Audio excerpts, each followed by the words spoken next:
Oh, be the club. This might go in. The line is perfect. Kick, go left, go in the hole for a hole-in-one. Bang! Oh, yeah. Get down there. Go in. Bang! Oh, I love it. Yep. Go down the hill. Curl into the jar. Bang! Try to find it. This looks real good, guys. Go right. Go in. Bang! Oh my God. That's the best shot I've ever hit. Bang! Man, we're good at this. Bang!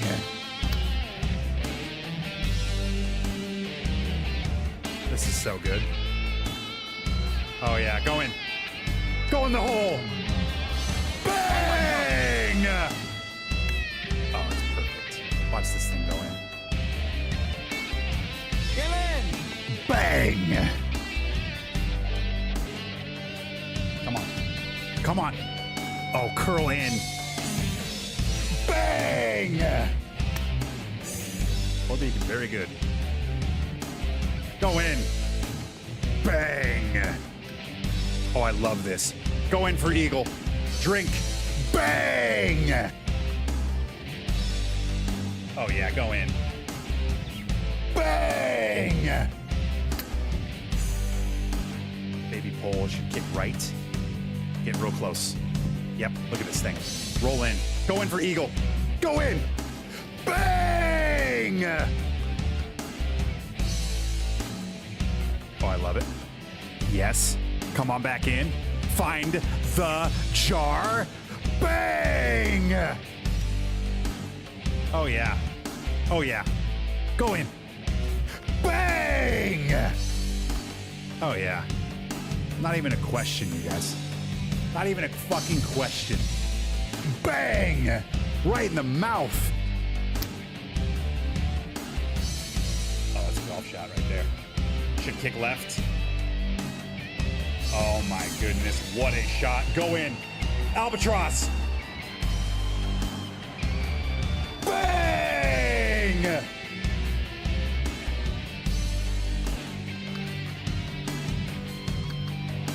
Go in. Yep, curl back in. Right. Go in. Go in. Go in. Get in.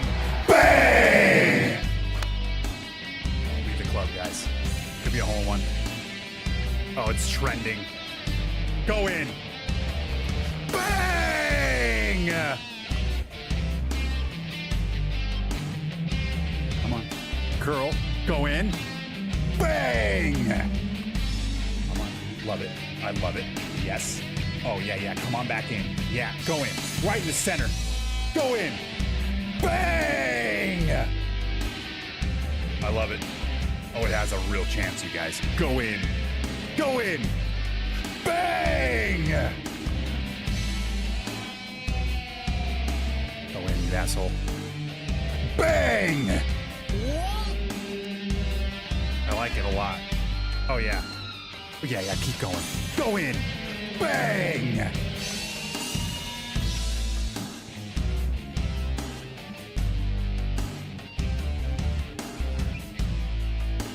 Bang! Oh, be special. Be real special. Hole-in-one right here. Be special. Go in. Hole-in-one! Bang!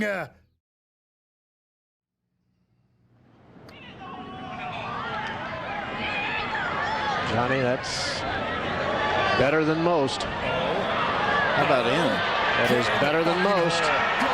Better than most. Bang!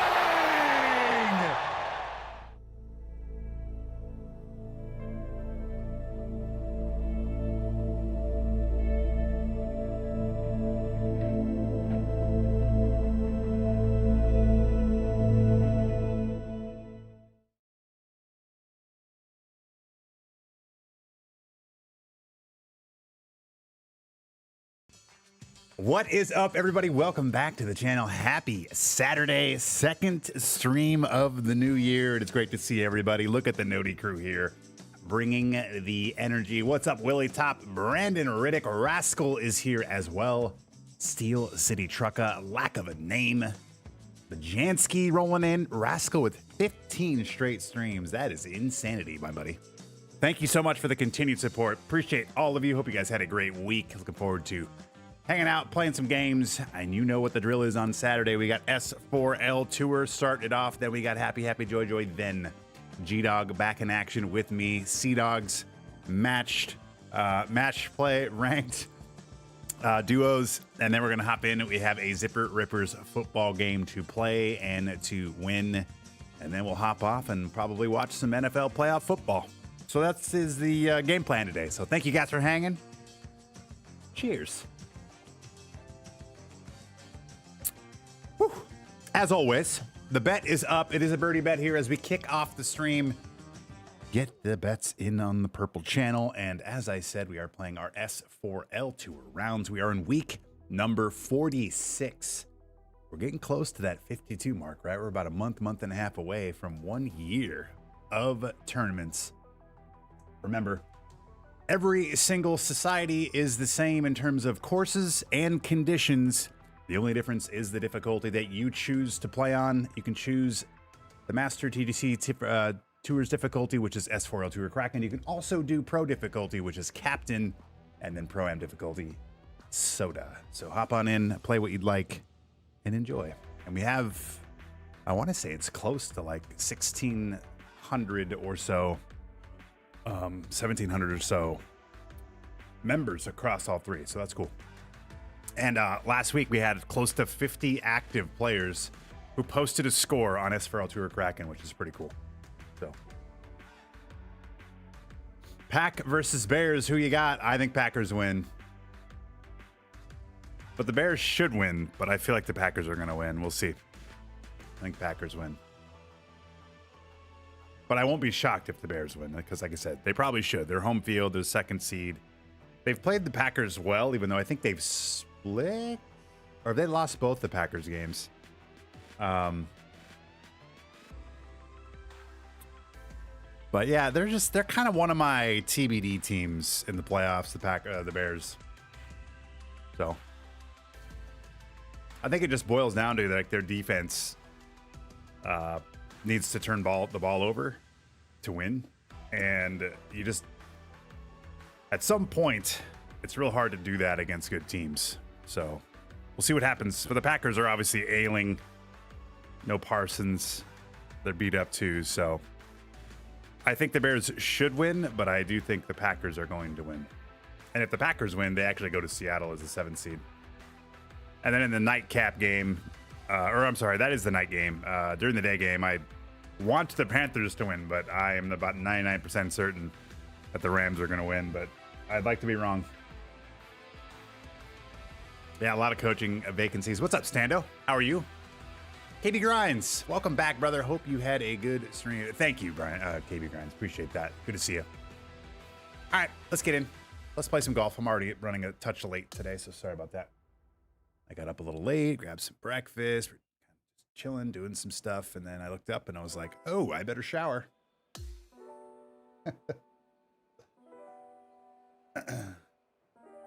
Also, hope you guys enjoy the new Bang video. Felt like it was time. I put $50 on the Seahawks on December 1st for plus 900. I would say that's, I mean, I still got to go out and play and win the games, but I would feel pretty good about that.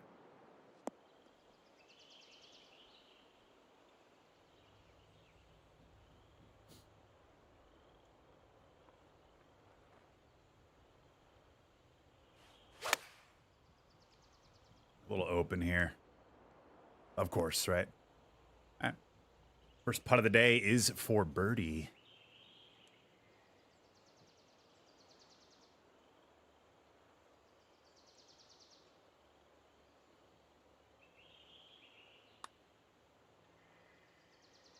Oh, go in. Oh, Randy. Really? That's how we're going to start the day. With a 40-foot Randy to the junk. What's up, Gabriel?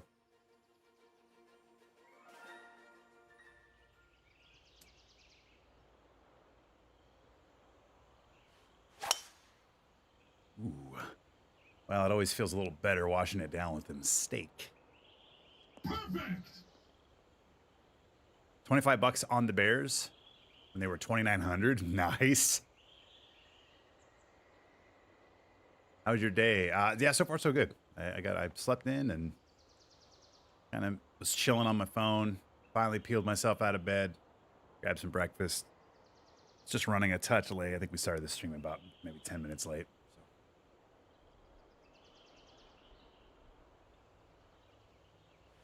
But we're good. Good swing right here. Get up there.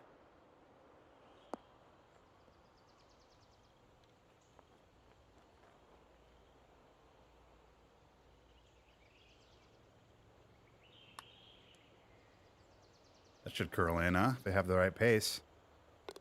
There we go. There's birdie number 1. What's up, Hibbs? What's up, Big Stupid? I will let you peel me any day of the week and twice on Sunday. Looks like you're keeping your body pretty tight. You looking pretty good yourself? Well, every day's a workout when you gotta carry around a 20-pound python in your jeans. You and your dick comments. It's fun to say them. It's fun to hear them. That's why I say them. That's why I listen. It's funny, I don't have intros on my channel, but there's like certain videos that I will play for people. Big Stupid, that is definitely the one I feel like I play for you. And it's not because you're here, it's because of the comment. It just fits so well with that video. Appreciate you, man. All right, I don't know if we're going to be able to get down here around these trees, but we're going to give it a try.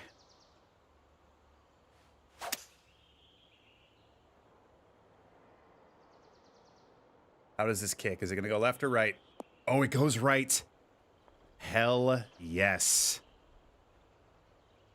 And you know what that means. Get the duct tape out. I'm passing out rolls of duct tape.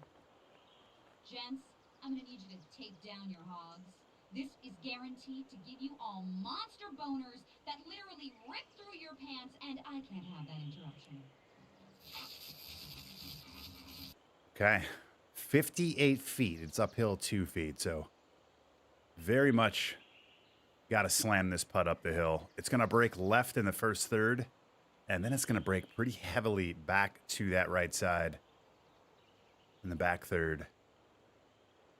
It feels like right here. Let's make it. Here we go.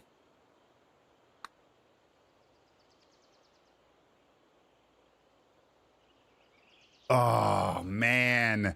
I probably had a little too much pace on it anyway, to be fair. There's a good chance that pops out, but pretty good read there. Damn it. So close.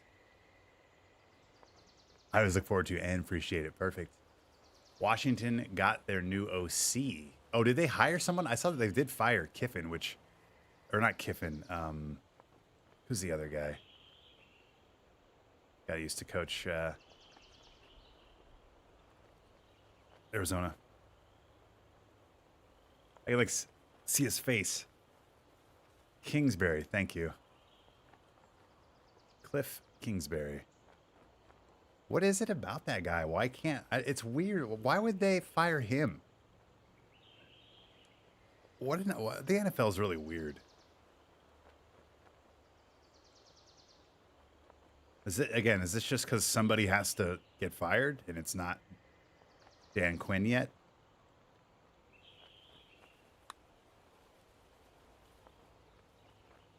There we go. That's a good putt. Cheers.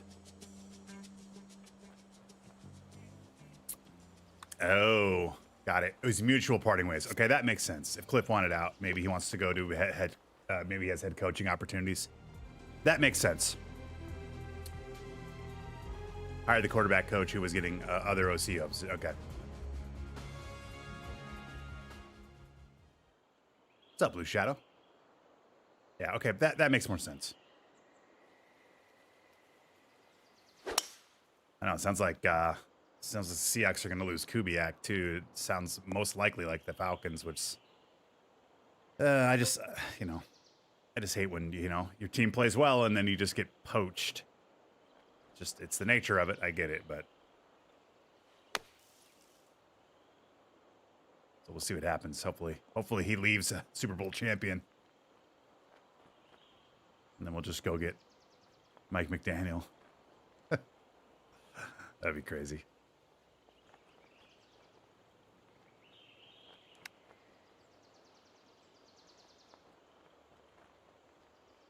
Hold.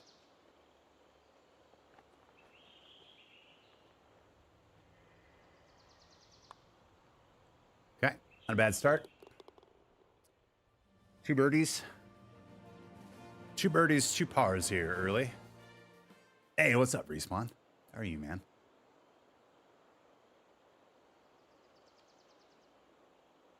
Partly that, and he kind of rubs people the wrong way at times. Yeah, it could be. It could be a weird personality to be around too. So I can understand that. I can understand that. Mike McDaniel is for the Lions. Stay away. Boy, would that be a great pairing as well. And I know they're hot and heavy on it. And honestly, it might be a thing because hopefully it'll be a few weeks before the Seahawks will know they need an OC. As in 3 or 4 weeks, 4 weeks. But yeah, clearly there's going to be a lot of suitors for that guy.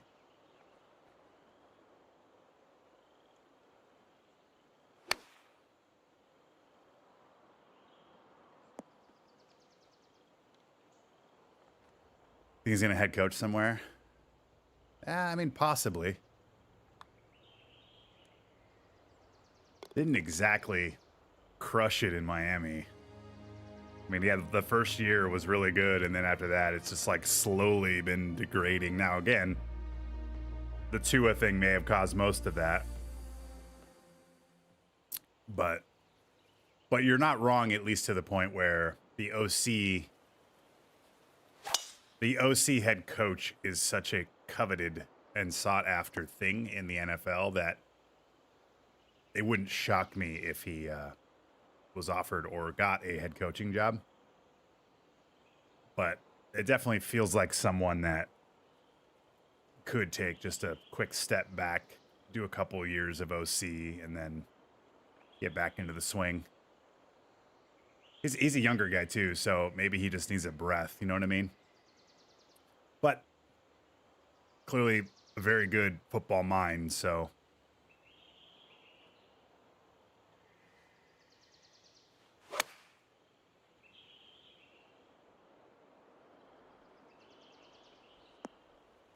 going to the Titans and being a head coach. I mean, would you trust him to develop Cam Ward? Mike McDaniel? Has he shown to be able to like create good quarterbacks? I think that's where I would be a touch hesitant. This is why we just hired our quarterback coach who played under Ben Johnson's system. Yeah, that makes sense. They were pretty decimated with injuries. Yeah, that's true. I mean, it's the case for a lot of the bad teams. They always are the bad / lower record teams. You know, I was talking about the Commanders on Tuesday too, because Brandon and like they were absolutely decimated with injuries too. You know, again, a part of the game. It's not necessarily a full excuse, but it's at least got to be a part of the conversation.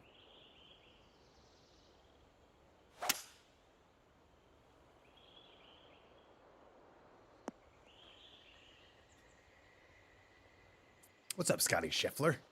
We lose Kubiak, bring in Mike McDaniel. Yeah, we were actually just discussing that.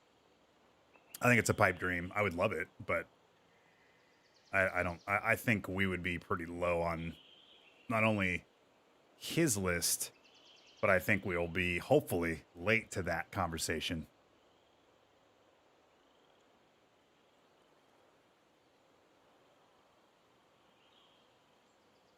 this is an eagle putt.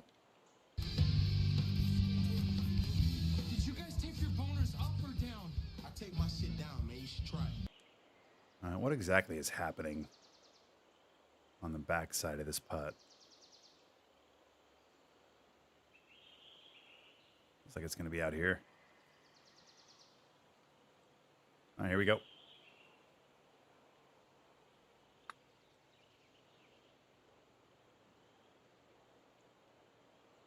I underread it.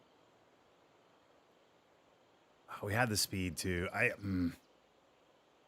Yeah. If I had that one back, I would have maybe reevaluated that. I thought it was gonna kind of slingshot out and then come back, and it just never really went left. And I guess it makes sense because the more we went left with the aim, the less it broke. But I kind of took my initial read of that left break and then applied it, even though we moved. Yeah, that's on me. A little pull here, but we should be okay. EQ better figure it out this season. There's no doubt. Shout out to my team for winning a meaningless game at the end of the season. It cost them 2 draft picks. Boy, is that just a tale as old as time, huh?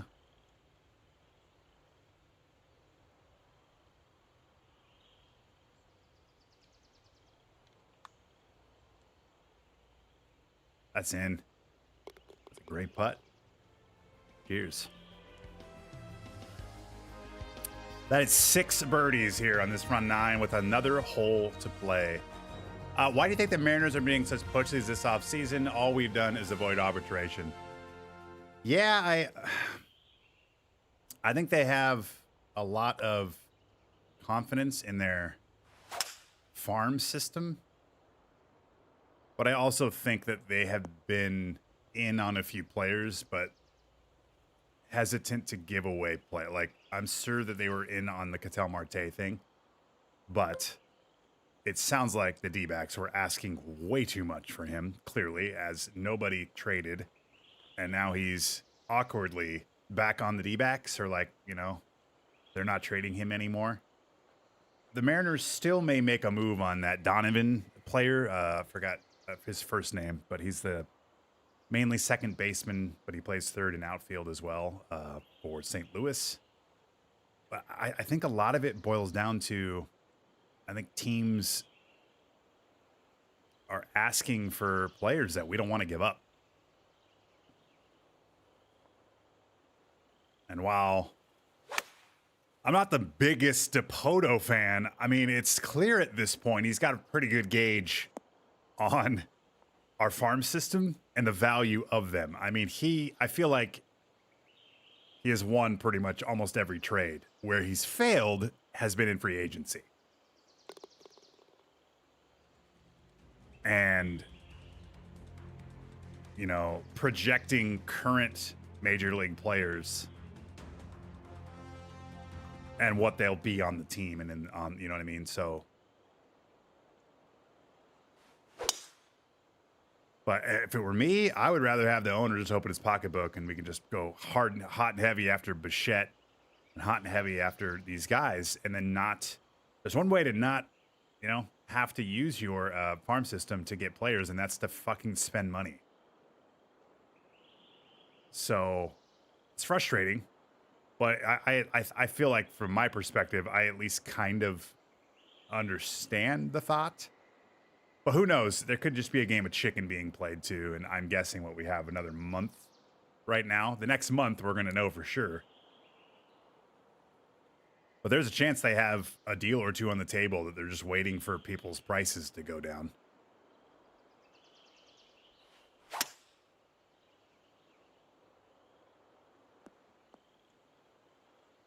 So anyway, really long answer. But they did go through arbitration with, they agreed with, I think, 6 players yesterday. And the only one they didn't was Bryce Miller, who they'll be going to arbitration hearing for. And they were only like 300 or 400K away from their asking price and his asking price. So I'm sure that'll be figured out pretty quickly. Unlike Tariq Skubal, who I think the fucking Tigers were like $20 million away from his asking price, which he rightfully probably deserves. So that'll be an interesting one. Right, Respawn?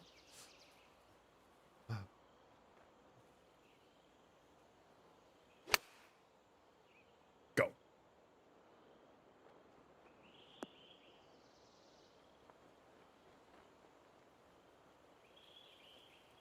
And I often wonder behind the scenes if arbitration is also sometimes used to help structure contracts. Right? Like, it's no different than when I'm interviewing somebody and I ask them what their salary range is, or like, hey, what salary do you want to make? And they say a number.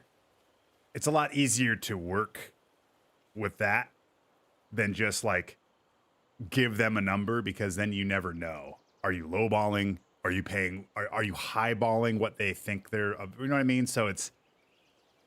I think some of the arbitration kind of song and dance is the team just learning what the player feels they should be making, and then they can just go, okay, well, you said 32. Let's work with that and let's go, or whatever. You know. I don't want to talk about it. I don't blame you. All right, this is a shot putt.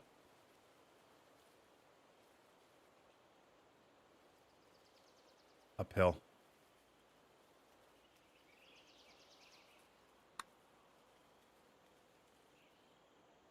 Ooh, I like this. Go in. Bang!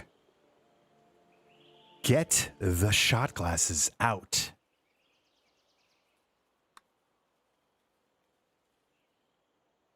Ooh, I like this. Go in. Bang! Cheers.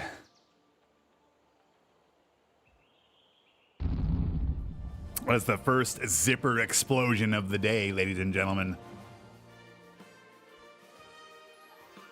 That's true. A lot of GM's free agency is almost always a loss for the team. You very rarely get good value for the money you spend on a free agent. Yeah, but you don't lose prospects. And it's just money. And that's the thing with baseball. It's not like football where you can buy overpriced free agents and then you're fucked for 2-3 years because you're hampered with that. Whereas in baseball, I mean, yeah, you only have so much money in the pot that you can spend, but there's no cap. So then I'd rather see a team overspend, because who gives a fuck? You know? Especially the Mariners. Like, they just made an ALCS run. You don't think they have an extra 30-40 million laying around? Like, maybe cancel some of your drone shows and some of your fucking fireworks things and bobblehead days, and maybe go buy a fucking player, you know?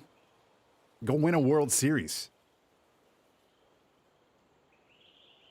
Have you heard of Manfred's idea, and if/when they expand to 32 teams? He wants to do away with the AL, NL, and have 4 8-team divisions. Well, I don't hate it. I don't hate it.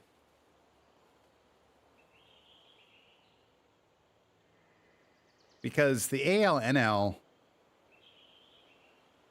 with you know, interleague stuff being so prevalent, I mean, they're both the same anyway. They both have the DH. They both, you know what I'm saying? I mean, the 32 teams is the part I like, because that makes a lot more sense. It's just for math purposes and dividing up the schedule. It makes it way easier. There's no imbalance there with 32. So that's a big win. But the ALNL thing, like, you know, for historical purposes, I guess, you know, you kind of want to sometimes keep that ALNL thing, but how important is that now? You know what I mean? I'd rather have them realign geographically for travel reasons than adhere to this like ALNL stuff, which now is just kind of a label, you know? I'm a simple man. Anytime Manfred gives an idea, I just simply say it's stupid. Well, that's fair.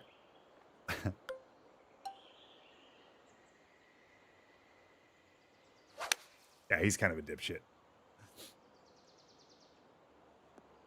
But yeah, I guess I'll go on record as saying I love the 32 teams. Expand to 2 and make it easier with math and scheduling. And if they keep the ALNL, fine.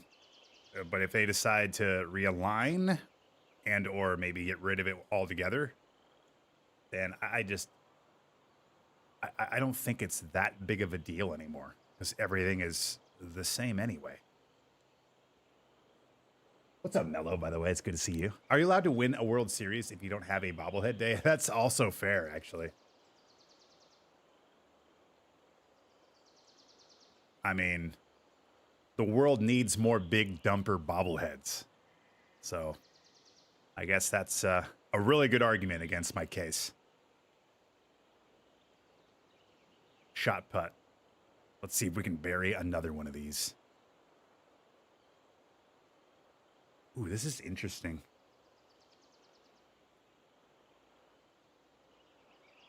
It would be based on geography. He said that it would be the big part of it. Okay. Yeah, a huge realignment, I'm also 100% on board for. You know, if that means getting rid of ALNL, then I would rather have realignment versus keeping ALNL as a label for things. I love my Ronald Acuna bobblehead. Some might say it's my most prized possession. Amazing. It's not as bad as being a Mariners fan without a big dumper emote. Oh, big stupid. Don't make me time you out. You're not wrong, though. I probably need it. Well, you know what? Now that it's... Let's wait until opening day, you know? We can... It's in the off season. You know? Big dumper is in training montage mode.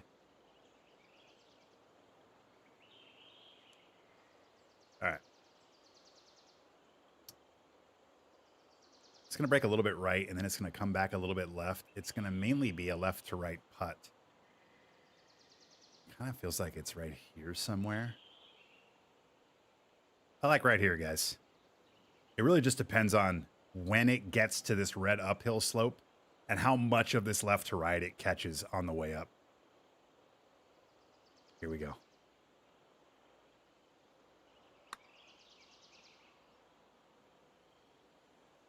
Not enough of it.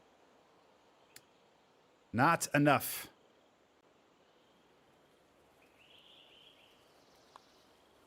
All right. Take the birdie. Or that's a par. Birdie? Par? It was a par. That breaks our streak of 6 straight birdies. And that front 9 bet is looking pretty delicious right now, but we have a lot of holes left.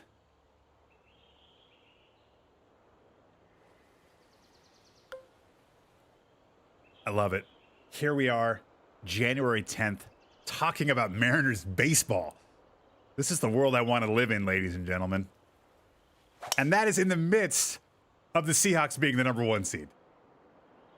Also, this is the first time in my entire life, first time ever, that both the Mariners and Seahawks are the champions of their division at the same time. Never happened.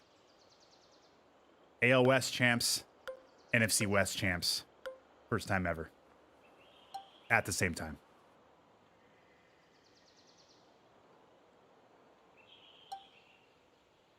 I miss baseball the moment the season ends. That's fair. It's a good sport. See if we can get up there. Go.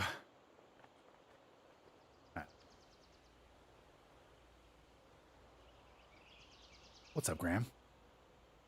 Oh, we had a question earlier about just how frustrating it is that the Mariners haven't done much in the offseason. Now, again, I will say the Naylor move is fucking tits McGee and makes the penis jump even just mentioning it again.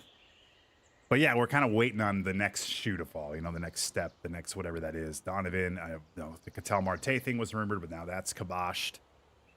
Are they going to go Donovan? Are they just going to roll with some of their younger kids? You know, Emerson or Young was at second. Williamson at third, right? Gino is still there. I love Gino. I've said this before. I love Gino. Seems like a great guy. He's going to be probably a Mariners hero forever. But I don't like him on the team, man. At least production-wise. I think clubhouse-wise, it's elite. You know, and he makes everyone around him better, and he's such a good dude in the clubhouse, and so he might lift the team in areas we can't measure, but I don't. His swing and miss bad on this team. I don't think they're better for it. And he's 36. You know, like he's not young. So that if they brought him back, it would have to be a friendly contract, and I don't see why he would do that. He doesn't need to do that, and he doesn't deserve to have to do that, right? So. But man, he did not play very good for us after the trade, and I feel like that was the reason we got rid of him, was because he played like crap before the trade. And so it's just like he might just be a better player, not in Seattle, offensively.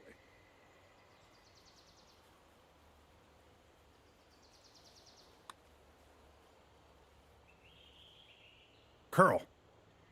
Oh man, God, that's close. Hey, what's up, Dak? How are you, man? How you feeling about the game tonight, man? You a little nervous? Killing some time in here? Keeping your mind off it? How's the hockey doing? Actually, the Kraken are they back from the dead, like Undertaker style. They had the best start in franchise history. Now I know their franchise is only 5 years old, so keep that in mind. But, hang on, this might go in. We like hole-in-ones here. Oh, off the base of the stick.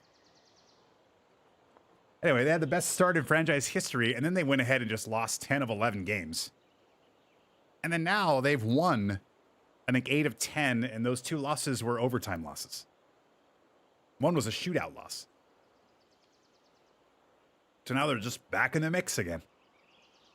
Last I looked, they were like 6th, I think, in the Pacific, but like that whole division is just packed in. They're only like 3 or 4 points behind Vegas, I think, who was leading, but there's like 4 or 5 teams within a point or 2 of each other. So, but then you got the Avalanche, who are just wrecking,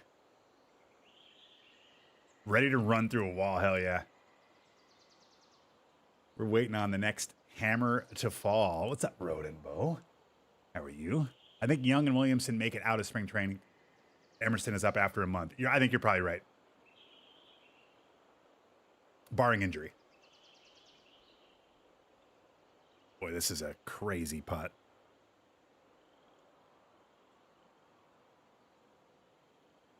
Chop putt. Down the hill.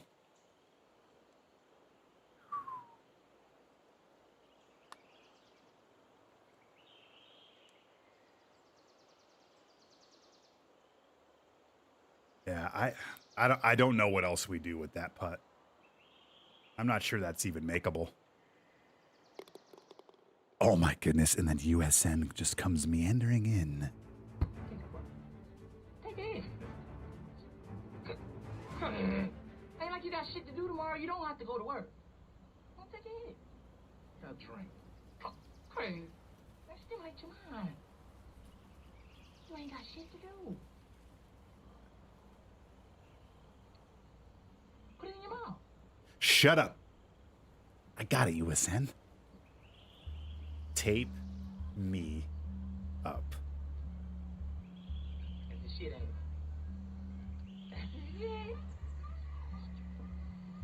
Welcome in, USN. It's good to see you, man. How are you feeling about the Bears tonight? Okay, we got Dak and USN in here. Ready to run through a brick wall and drink some alcohol. I love it. Yeah. I did catch the Queen reference. Yes, Rodin. I did. Thanks, man.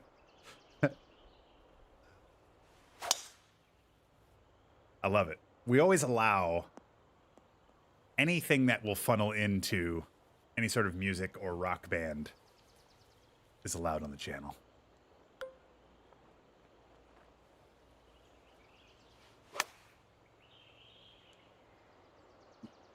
Get up there.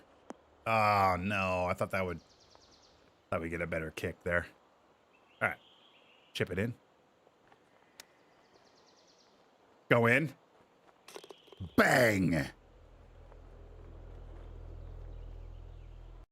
thought we'd get a better kick there. All right, chip it in. No big deal. Go in. Cheers. Bang.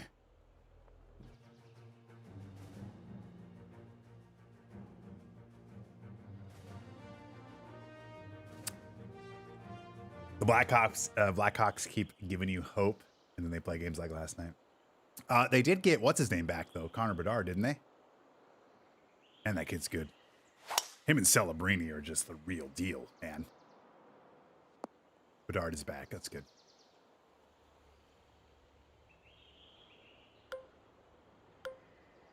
All right, we're gonna send it, you guys. Send it.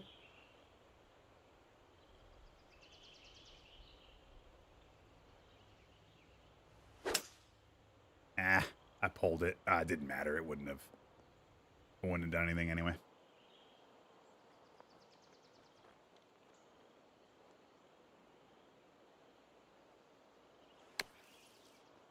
This could roll close.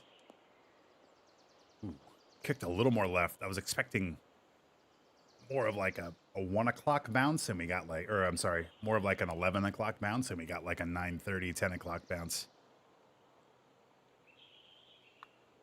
But we will take the birdie. Cheers. Wow, we're chasing Revan here.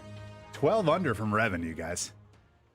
This makes me excited. We've got 3 holes to maybe catch him. Insane. I don't know where to put my hands.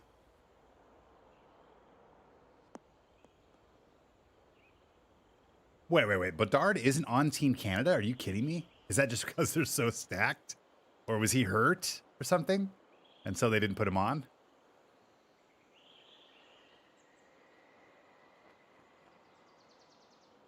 They are fucking stacked, to be fair, but that doesn't make any sense.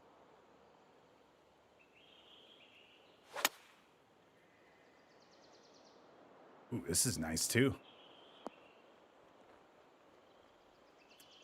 Team USA went all muscle, and that's not how you win Olympic hockey. I hope you're wrong.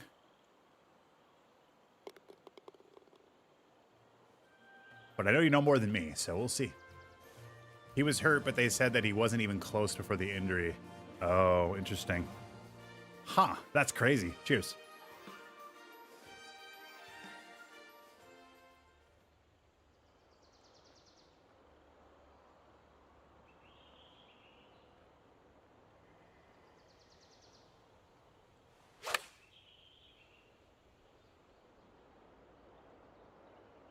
Get left. Love it. Hold. Can we make this putt?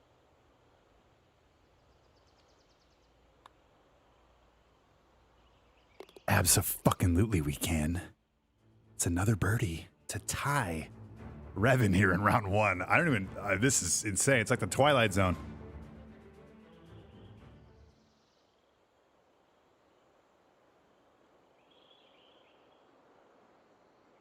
Go Canada, not rooting against Sid. I respect it.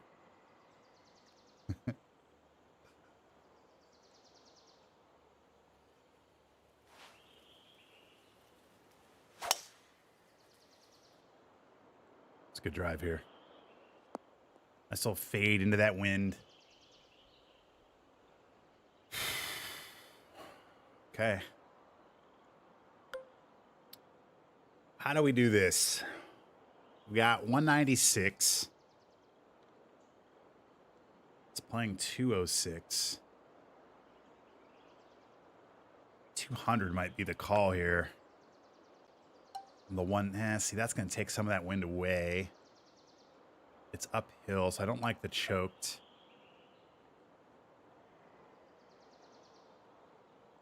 All right, here we go, guys. Got a little bit of ball above feet. Really light, though. All right, we're going to aim right here. Oh, we hit the best shot we could.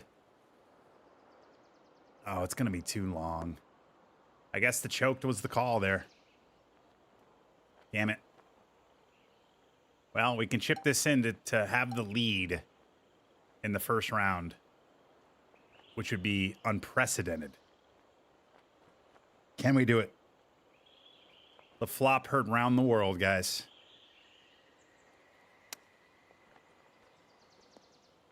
Oh, I think like the line and kind of the trajectory of all that looked good. It just didn't have any forward momentum. I thought it would.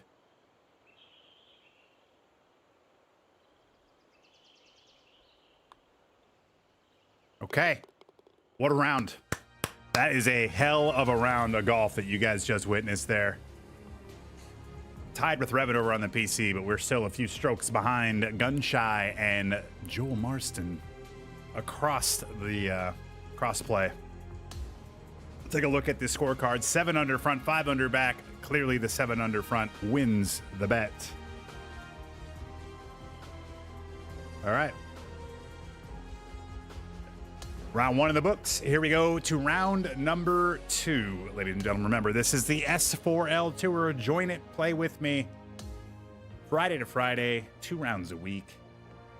Courses and conditions are the same across all 3 societies, but each society has different difficulty settings. So play where you're comfortable. All right. Yeah, 16 under looks like was the lead. Let's go. I'm enjoying the course too. A lot of fun. Saucy special. All right, let's go. The Eagle bet. 20 minutes on the clock for the purple channel. Please hop on in. Be a part of the fun. Boom. What do we got? Oh my God, Gumby. How you doing, man? 40 months. I love it. The Fetty, the Guinness, and the Annie emotes. First sub of the day. Let's get it. Shot glass is out. Thank you for the continued support. Hope you're doing well. Happy New Year. Cheers.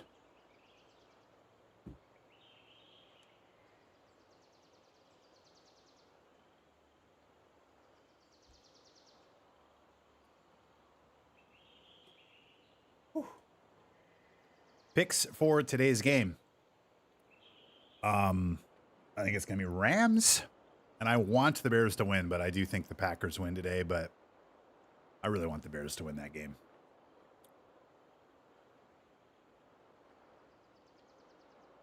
We'll see. Home game. Home playoff games are really hard to go in and win. I know, Gumby. I know. And I know USN's here. And I know Dak is here.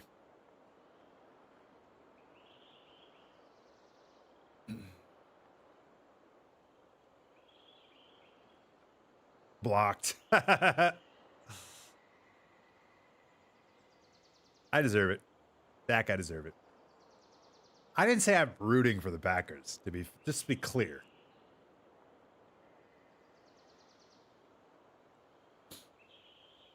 All right, here we go.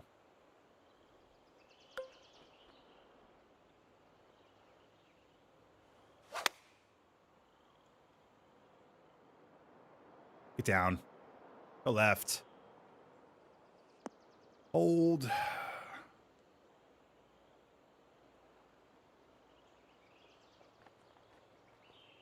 But I guess the answer is this. Who am I rooting for today? The Panthers and the Bears. But I'm not confident that both those teams win. That's probably the better way to answer it.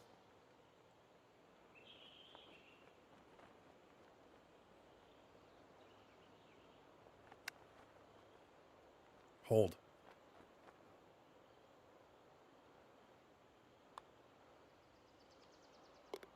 Rams are favored by 12.5, as they should. I know, obviously they lost in the regular season, but it felt like such an anomaly, kind of just one of those weird, well, that's football type losses, you know, that, you know, they would play 10 times and the Rams would win 9 of them. And then that was the one game that they would lose with 3 picks, a pick 6, you know what I mean? Like just super terrible Rams game.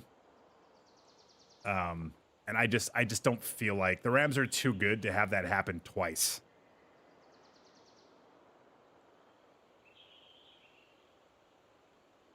Ooh, they do get a Dunze back. I love it. Go Dogs.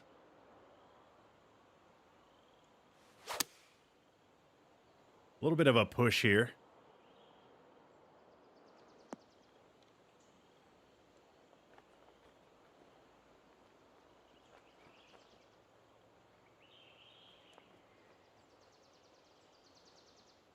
Ooh, it's a crazy putt here. It's going to break left, and then it's going to come back right, and then it's going to break left. This is mostly a right to left putt. In fact, I'm not 100% sure this right break is going to do much. I think we go right here, guys. Of course. It is a shot putt. Oh, I love it a lot. It should curl. If it has the juice, it goes in. Oh, man. That is so brutal.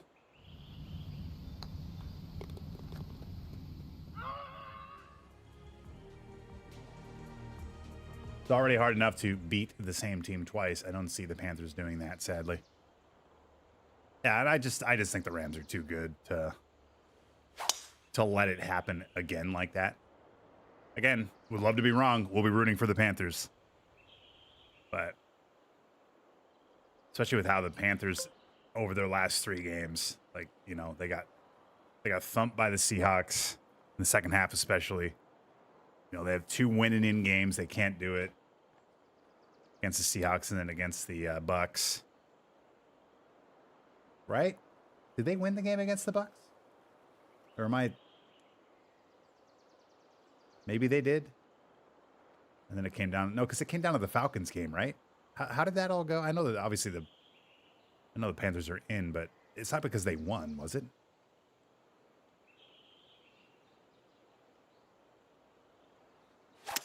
Oh no. Yeah, I got a little too cute with that one. The Bucks did win. Okay, that's what I thought. So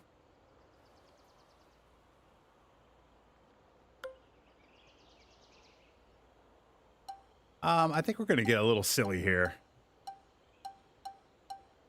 I kind of want to hit like a... Can I hit a punch shot out of here? Maybe we do a pitch.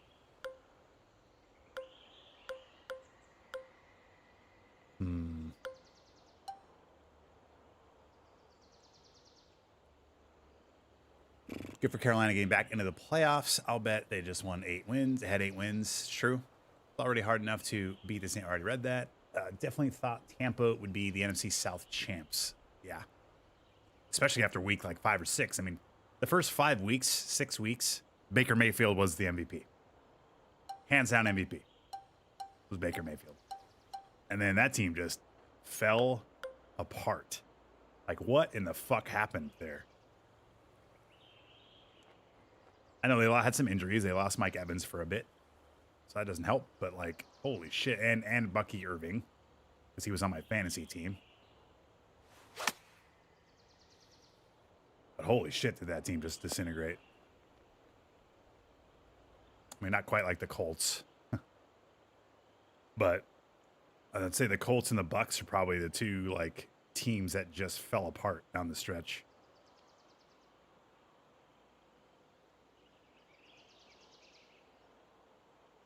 Shot putt.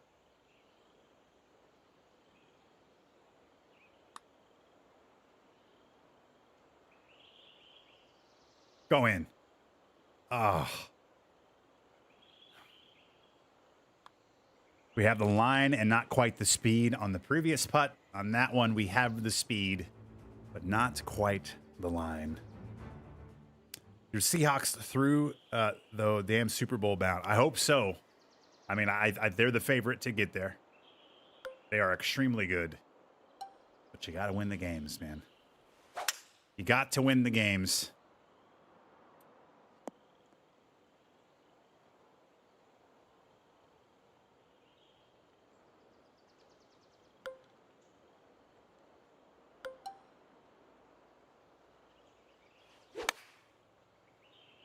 Their coach sucks. The Bucks coach.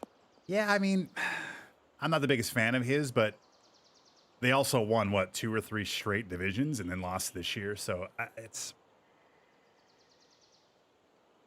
I don't know. With there being so many vacancies, I feel like if you fire him this year, I don't think you're getting the guy you want. Anyway.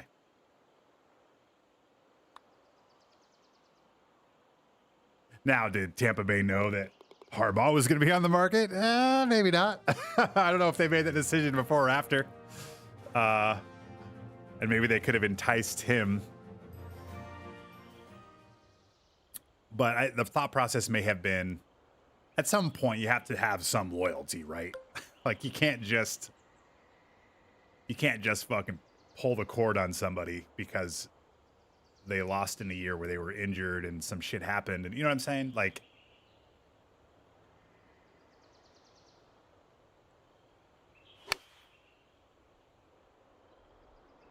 go left. There we go.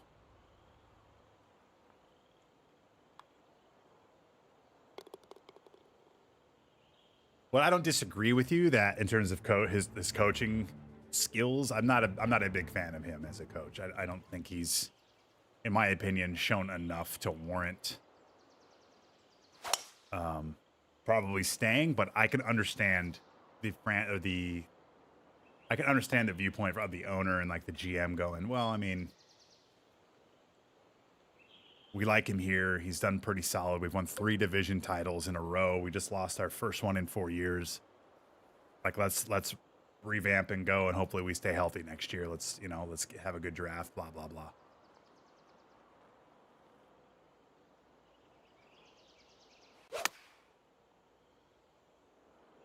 We should have gone up a club. The vision is not good. Oh my God, look at this putt. Well, I'm going to tell you right now, this might be the best putt I've ever made if it goes in. This is insane. How am I going to negotiate this? This is like an excite bike jump.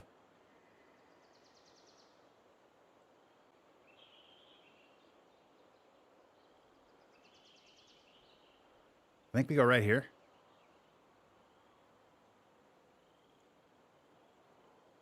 And it has to just delicately get to this hill. And I think if it does, it might go right into the hole. All right, here we go.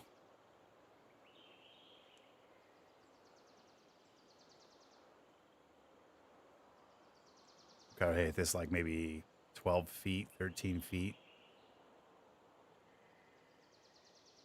Whew, we're gonna make it a shot putt. Here we go. No. That is so brutal. I'm angry. I'm angry with myself.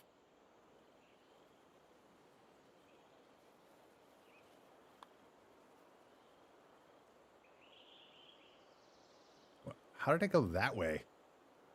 What? I'm so confused. Oh, I missed it.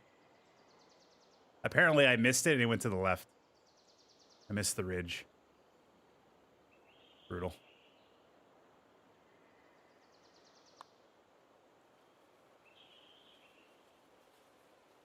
Wow. Just an absolute blow-up hole, man. We get a double bogey. Oh, boy. Putting for birdie, double bogey. That's disappointing. All right, we got to bounce back. Here we go. Let's get an eagle.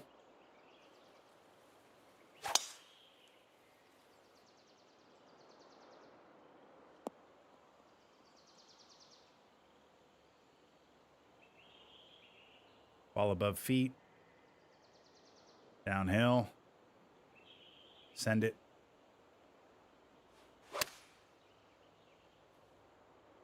Should kick left. Oh, it's going to be in the bunker, isn't it? Not enough of a left kick there. Fuck. You can still pick this in. I have faith.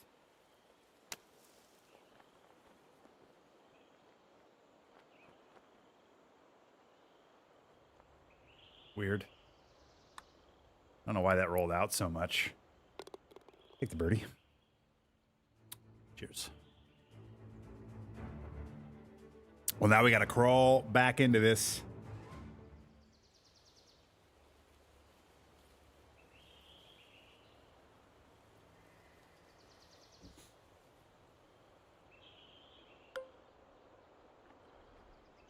Boy, this is a tough one here.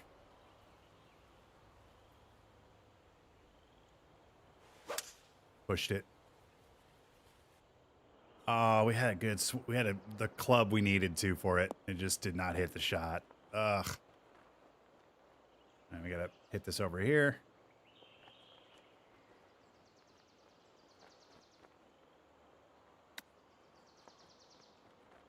Hold.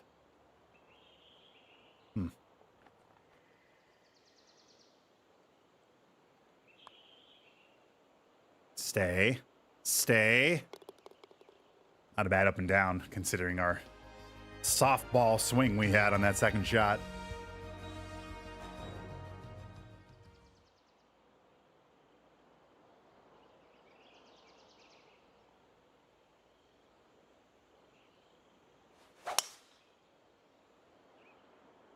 Oh, this is going to be too much. Damn it. Don't go all the way down here. Slow down. I needed like another 4 or 5 yards of fairway. Oh well, that's okay.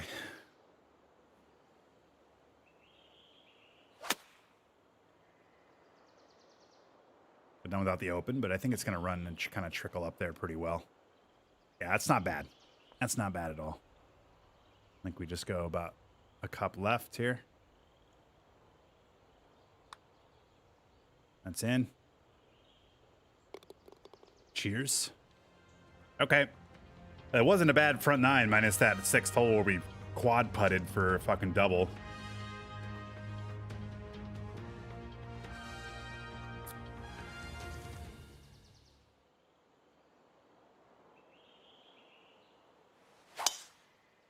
Sizzle. I think with the wind, we're not going to be able to get down here enough to get on into. Ah, man. Yep, we're just going to lay it up. Into the wind. Need the wind at our back for this one. Now we can just pound one into the wind, up into the hole. Wait, let's take a look.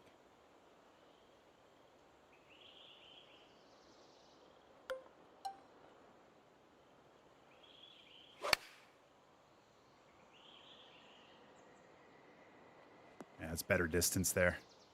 Just pushed it.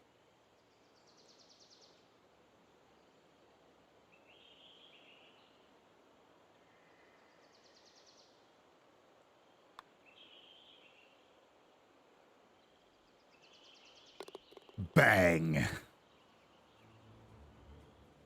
Cheers. It's a good birdie.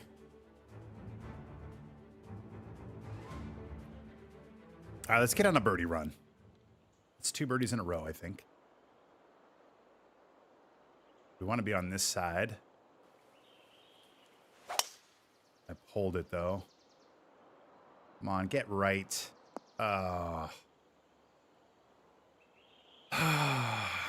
Better angle, just wanted the fairway there. Son of a bitch.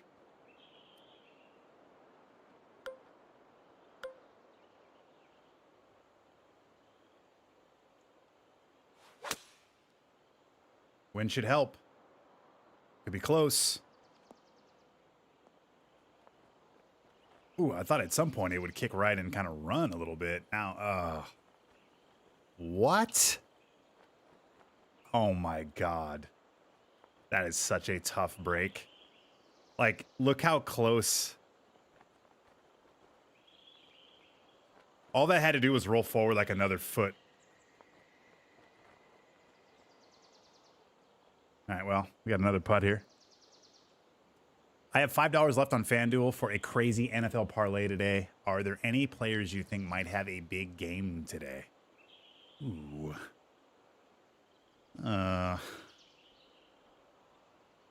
Is it like a touchdown bet or like what are we talking about here, USN?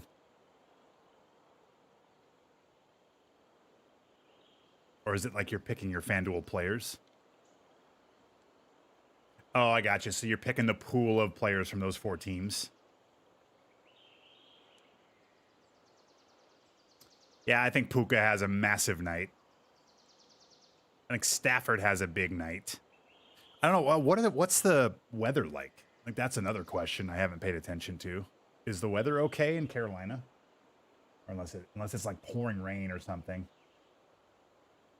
But I think Puka and I think Stafford have a big night tonight because Stafford did not. Stafford was the reason they lost the game last time. So I expect Stafford to play really well tonight.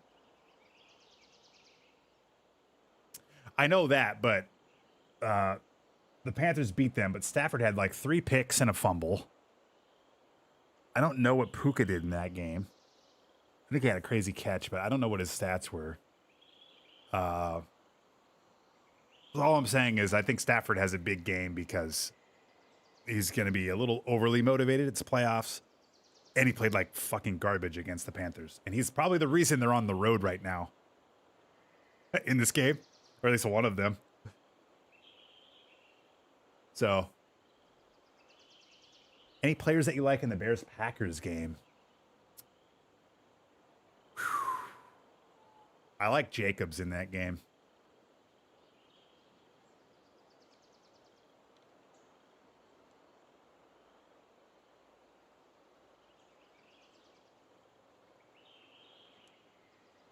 But if I have to pick a Bears player, it's probably Durden. I think it's Durden. What's that kid's name? Is it Burden or Durden the third? I forget, but that kid is awesome. So those would be my 2 picks. Burden, yeah, thank you. I'd go with Burden or Jacobs. Luther Burden, yeah, thank you. I'd go with him or Jacobs. And in the Panthers-Rams game, I probably would go Stafford or Puka. That's right, he is a Mizzou guy. That's awesome. Okay, here we go. Shot putt. I'm going to win USN money, and now I'm going to explode some zippers.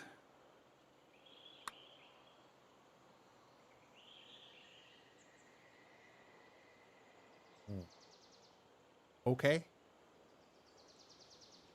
That didn't break? Huh. Could have been a pace thing, because I thought it would break going up the hill, and maybe we hit it too much, and it didn't break because it wasn't on the hill long enough. Stay right there. Ah, it's disappointing. That's disappointing. That was a pretty big misread there.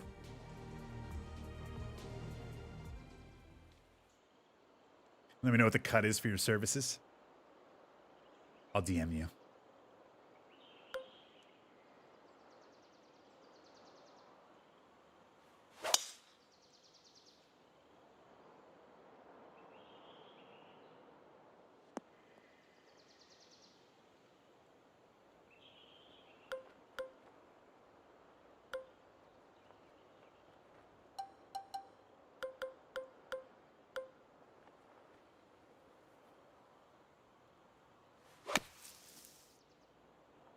I wanted to play this long.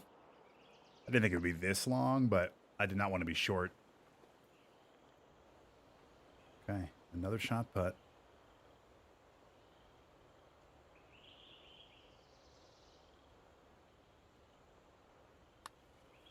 Hold it a little bit. Get right. Yeah, that just another misread. Yeah, I thought I would go. Wow. I just thought that would break. Interesting. It feels like a little bit of a ghosty there. Hey, what's up, Maddie? I've been really surprised by Stevenson and Diller this year. Also, Rousset. Is it Rousset? Been putting up insane numbers. I don't know if I should be excited to learn more or offended. You rolled in here with names I don't know. I'm never offended at you, Maddie.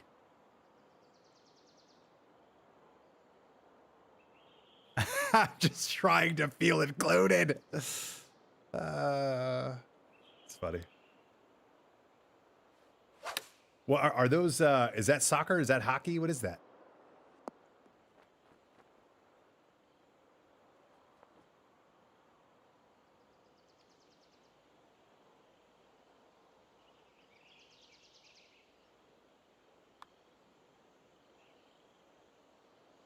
Ooh, we just catch the right edge.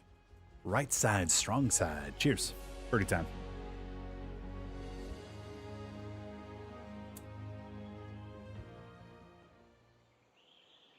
Oh, the random names. Oh, yes. Amazing.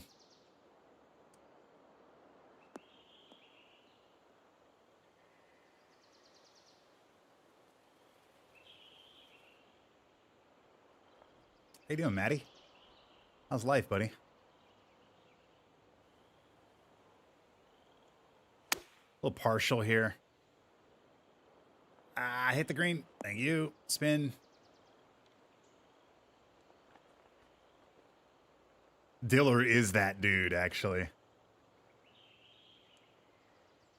This is actually fresh footage of Diller at Home Depot.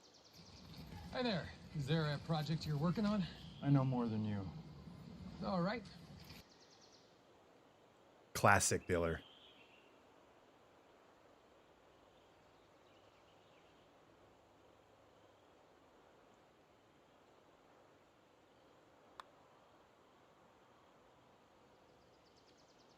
Boy, I have not been reading putts very well this round.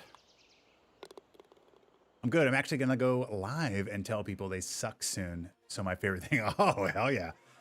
That sounds like some sort of course judging stream. Is that for the CC contest? Is that what's finishing up right now? I have lost track.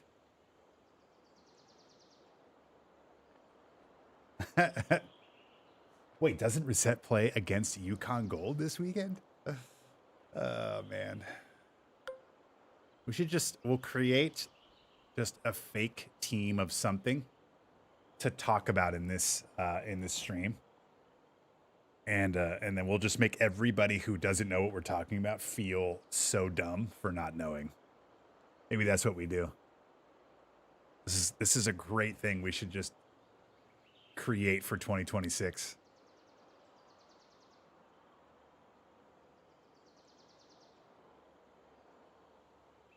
Bro, you don't know about Pliskin?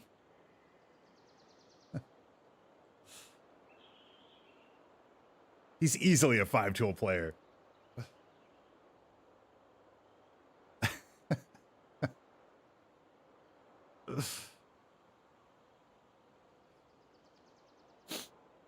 All right.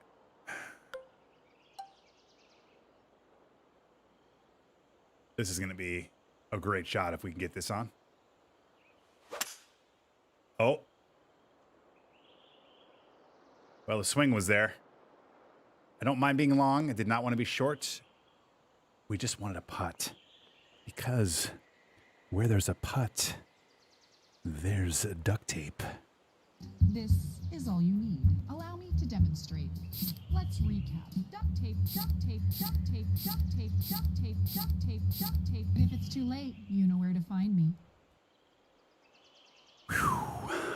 I really like this line right here.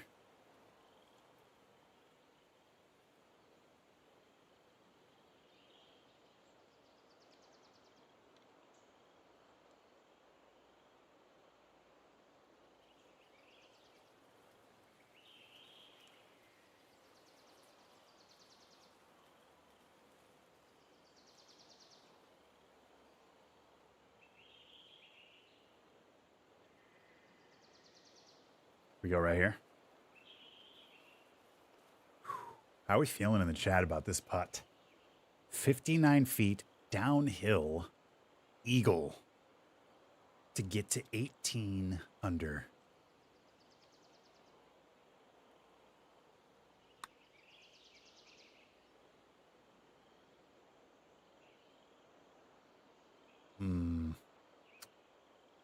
Misread that again. You know what? That might have been more of a pace miss. Because if we have a bit firmer stroke on that, giggity, it ends up being a lot more right.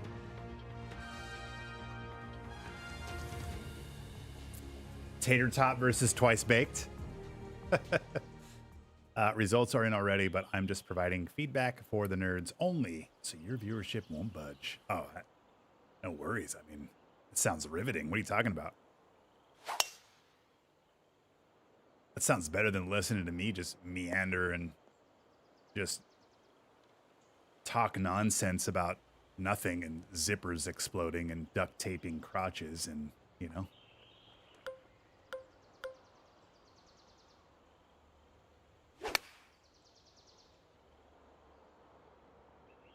Off the top of the stick there, almost. Hold.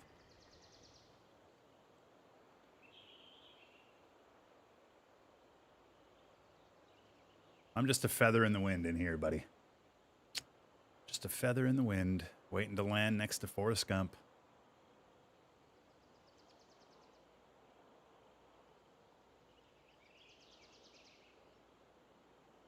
It's a shot putt, 25 feet.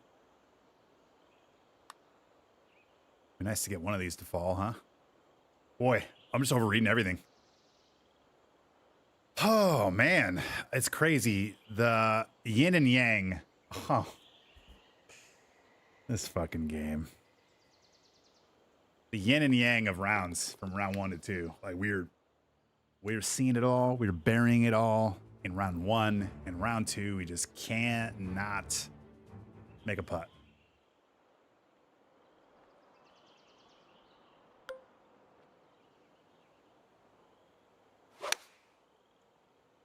It's a good shot.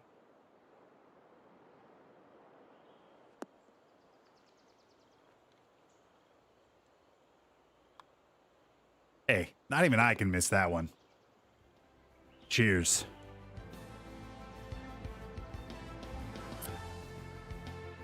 All right, we're coming up to the final hole, hole 36 of the S4L Tour event, week 46 event, I might add.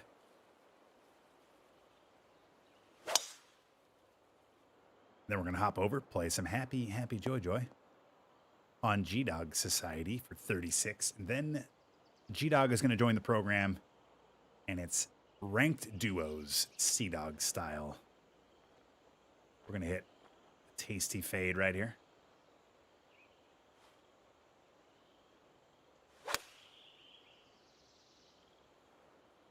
Huh. My lie did that much, huh? Noted. All right. Let's end it on a high note.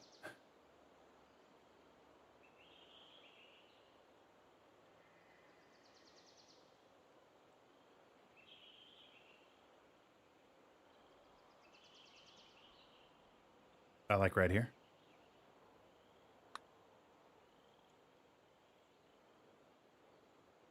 Oh, you know you want to go in the hole. God damn it. It just stayed up. Just stayed up. Bummer. Are you fucking me right now? Like, at least take me to dinner game. Holy shit. Oh, God. Well, we were the windshield in round 1, and we are absolutely the bug in round 2. 2 under front, 2 under back. No eagles in sight, unfortunately, so that is a 0 eagle bet win. Yeah, I just want to make sure I didn't screw that one up. Damn it. All right. I like the track. Fun 36, so be sure you guys go check that out. Remember, you can play along. You have a full week right now till next Friday. Well, 6 days, 6.5. Next Friday, it switches over to the new week, new event. So go check it out on whatever difficulty your little heart desires. All right, we're going to back out. We're going to come back in. More golf ahead. I will be taking a quick bathroom break here. I'll be stepping away just momentarily. We'll come back. We've got more golf. We're going to play in Happy Joy Society. This is G-Dog Society, 36 more ahead. And then, as I said, after that, we're going to hop in and play ranked duos with G-Dog, so it should be a lot of fun. Later in the program, we have some football as well. College Football 26, we have a Create a Team Team Builder Year 2, the Seamount University Zipper Rippers starting, I think we started 5 or 6-0. We got a ball game to play, so we'll hop into that. All right, quick break. Be right back.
All right, we are back. Hopping into Happy Jojo. We're playing Brookline. This is a LiDAR course, meta style, so this should be pretty silly.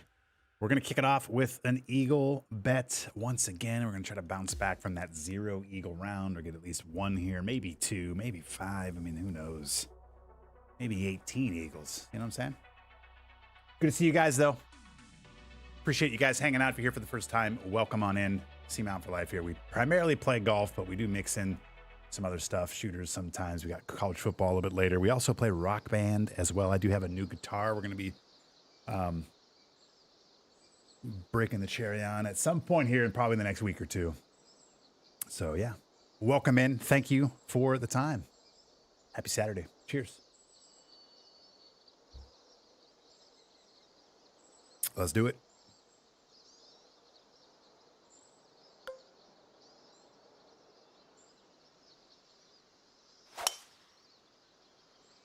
Sizzle.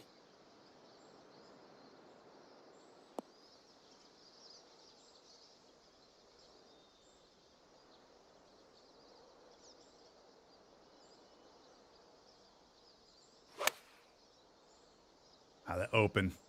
Damn it. Ooh, I just lost shorter than I thought too. It's not a good shot.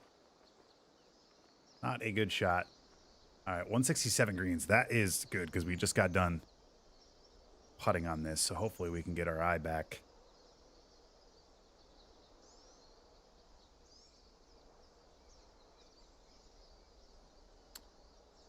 This has 3 breaks, but I don't think the second break actually happens. I think it's more going to maybe slow down the break to the right. I think we go right here.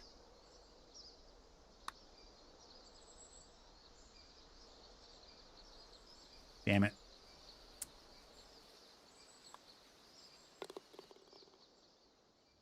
It's hard to get mad at that putt, though. That wasn't a bad putt. We gotta find our eye here, guys. Ooh, it's kind of a crazy par 4.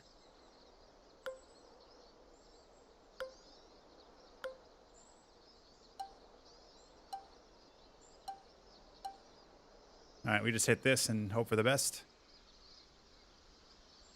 Because we're in between clubs.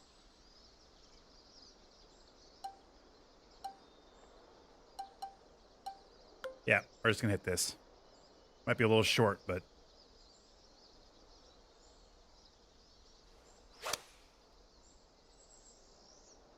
Bunker. That's all right. This isn't terrible.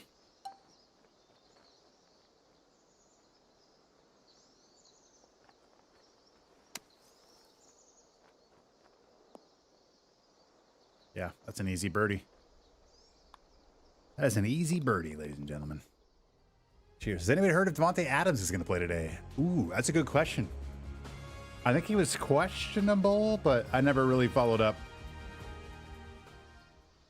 I have had the luxury of not giving a fuck this week, so I have cashed that luxury in.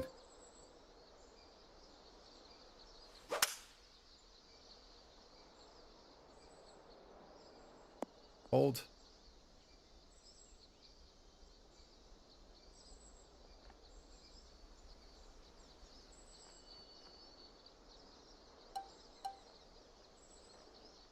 Yeah, let's run this up there. I like it. Oh, yeah, get close. Oh, I was not bummer. I thought we'd get more of that, like a 1 o'clock kick, and we got like a 2:30 kick. All right, we made one of these in round 1 on S4L. I like the line right here.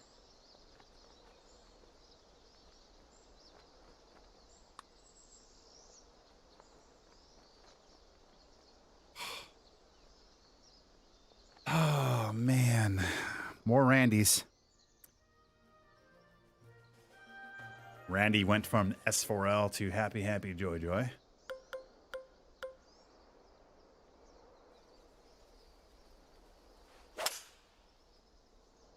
Be the club.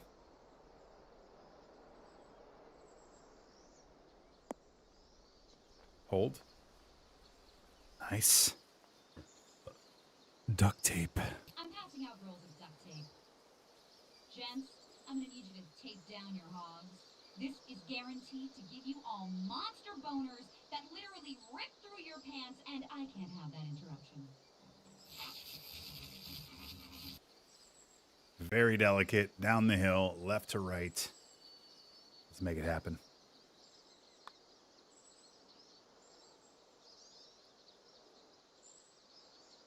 Stay right there. Oh, man. Great putt. Really good putt there, you guys. Damn it. Cheers. Hey, what's up, Bundy? For some reason, this Evo swing didn't have the same lasting power for me like PGA 2K23 did. I hadn't played 25 in a few months. Curious your thoughts. I think generally the Evo swing is fucking awesome and fantastic, and I think they got most of it right. I think the issue, and this was a little bit of our issue when we were in Scottsdale too, was we were concerned that the high end would be a little too easy. And that involved, you get too many shot types and you get your attributes.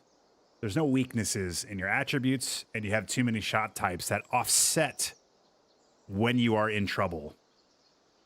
And when you take out the tempo miss from left to right spin, I think that just naturally makes the game a touch easier as well. So those were things that we were a little bit concerned with. It kind of played out, but I think generally, like on paper, the Evo swing is actually pretty fucking fantastic. And I still love it even now, but there's no doubt that it needs to be refined a bit more to kind of have that carrot, especially for some of the people who are really, really, really good. So it feels like they're about 90% of where they need to be with that. But the swing itself, I think is fantastic. Just like I said, I think there's some stuff they need to kind of either change in the new game with it, or at least give us options in the difficulty menu to adjust to our liking. And the two main ones, and I've talked about this before, and I'll probably be making a wish list video here in the next couple of weeks to kind of have this on wax, but they need to give us an option to add side spin, the hook and slice spin back to the rhythm miss. And they need to add the ability to make the perfect zones smaller. So maybe options of like 100%, 50%, 25%, 0. So that way the game gets a little bit tougher on the high end. Anyway. Might be a longer answer than you were looking for, but.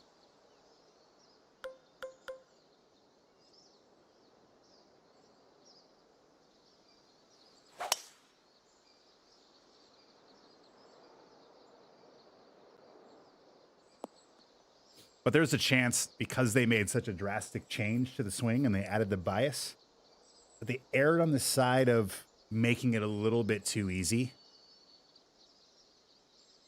And I think what we learned was that they didn't need to do that. And so now we can maybe move the goalpost a little bit farther now and find a new happy medium there.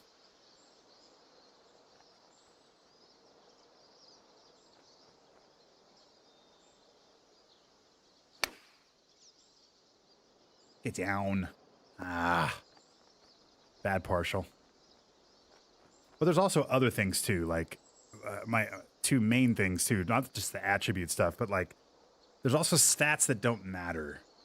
And I think that also is worth throwing into the conversation, right? I've been pounding this drum since launch. The rough in this game is not penalizing enough.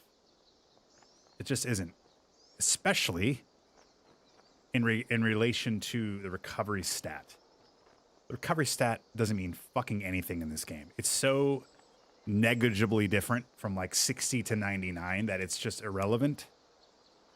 So I think if you were to fine tune some of the attribute stuff, make recovery matter, make putt contact and putt path also matter a little more, you start kind of chipping away at some strokes here and there. And then if you're able to shrink the perfect zones a little bit more, I think they're on to something good. They're just not, it's not quite there.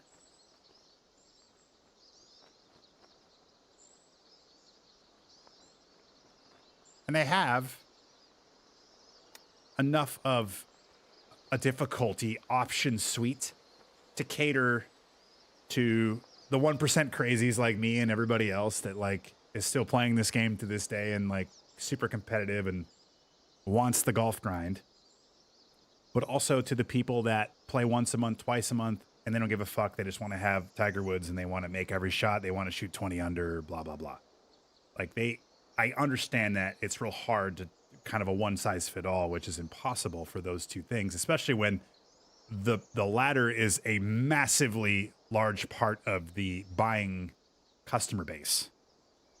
But they already have it where they have, you know, they have 6 difficulties, so we can just work within it. So if they don't want to drastically change the formula, just throw it in the difficulty menu, add it to master, add it to legend, and then like I think that there's a way we can delicately, you know, be in both sandboxes.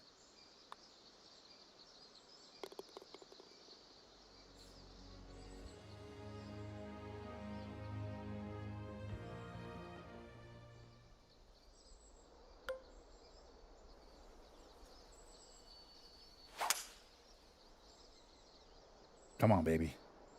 Come on. Well said. Yes, I agree. Thank you. Awesome, buddy. Thanks for popping in. Thanks for watching over on YouTube.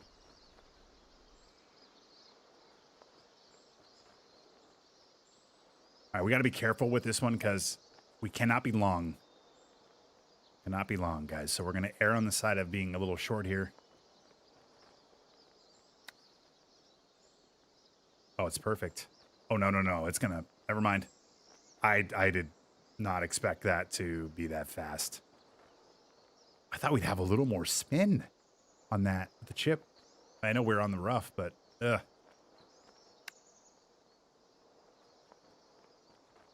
that's poorly played by me. Poorly played.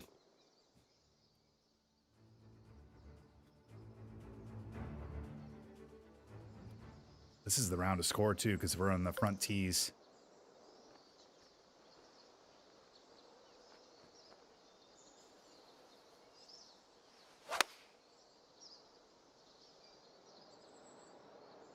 Boy, it's a good swing and a good shot with just a little bit left. Oh, man, what a ball. Oh, and it's going to go off the green. That's a tough break. All right. We should be able to make this. I pulled it.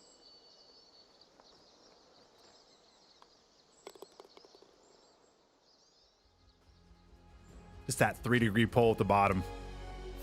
We had a ball below feet lie, so I thought the ball would leave my club a little bit, like a half cup to the right. And the pull negated that and actually pulled it about a half cup left, and it was dead in the water once that happened. We're gonna roll this. Send it. Oh, and of course I pull it. Damn. Get in the bunker.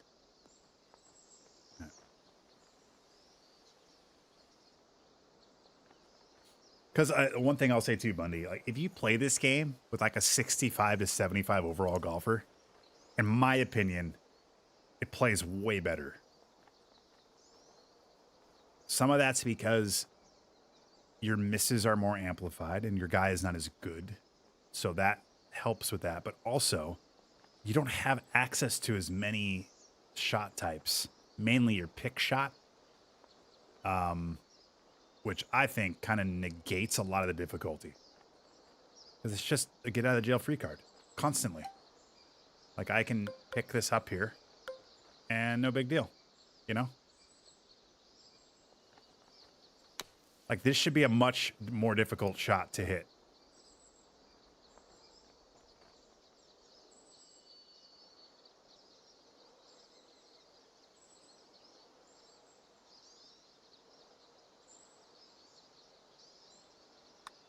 I hit this too hard.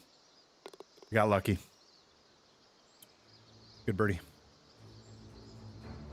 Cheers.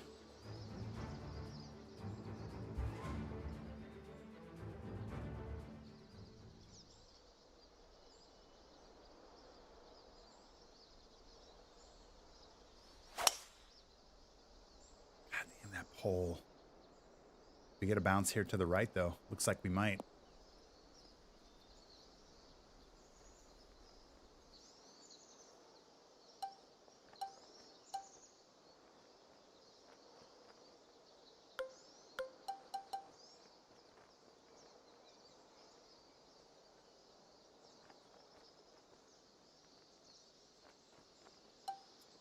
You know what? I don't know if I like hitting the flop.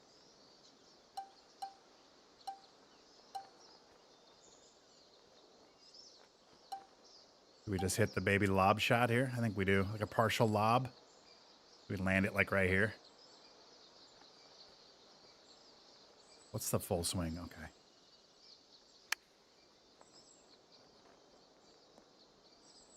There we go. That's a good shot.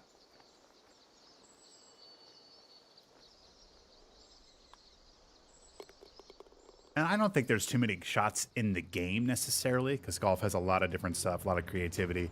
I mean, do we need 4 different flop shots? Probably not, but it's not really that we have too many shots in the game. I just think my player has too many skill points to then get access to too many of the shots.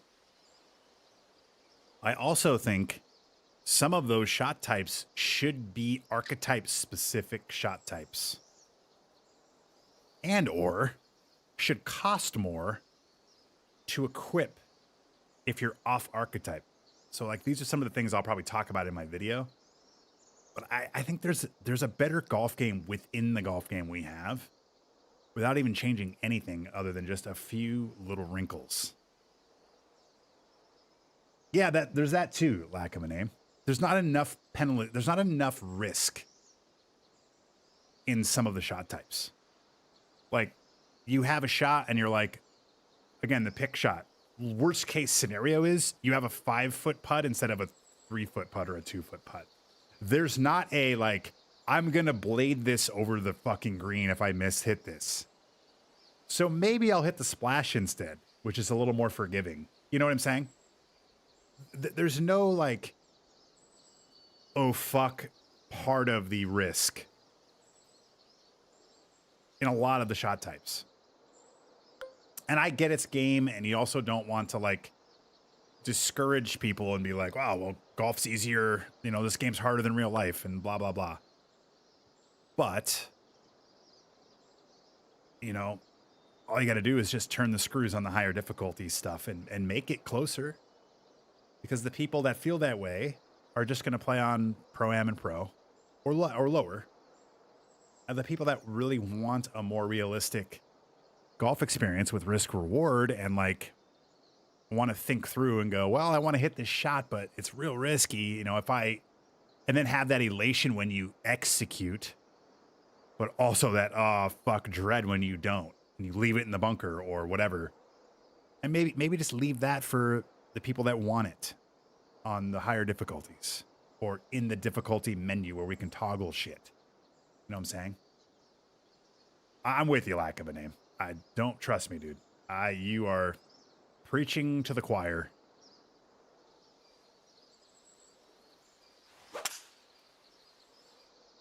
This is one of my better swings of the day in terms of just the swing itself. All four. Perfect. Come on back.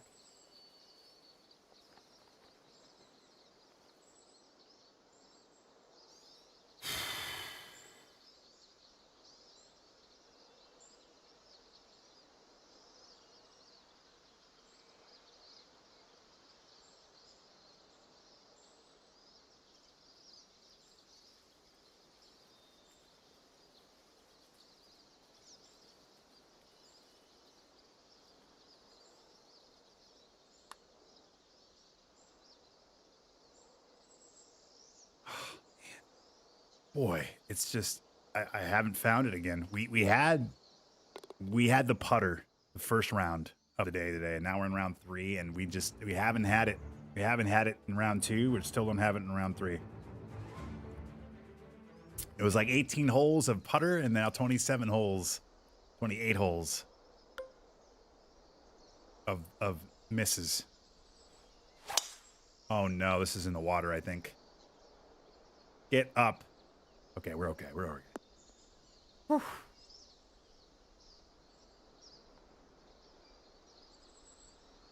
Yeah, and more to even add to that lack of a name, you need the punishment to govern the usage of the shot. Right? So it really funnels into the shot existing isn't a problem. I think people should have access to less shots, but that's also less of the problem. The main problem is they're too easy to execute, and the penalty for misexecuting is not high enough. So people just spam shit. Like, I bet you 90% of the bunker shots are pick shots, because why wouldn't they be? And then that negates short-siding bunkers with pins, which is really difficult in golf to deal with when you fucked up that bad. Like, that should be a terrible spot. And when you're hitting a splash, it really is. And like I said, if you go back and play this game on a 65 to 70 overall golfer, the game, in my opinion, is a lot more fun. It's a lot more realistic. Because you get into a short side bunker and you're like, oh God, I'm fucked.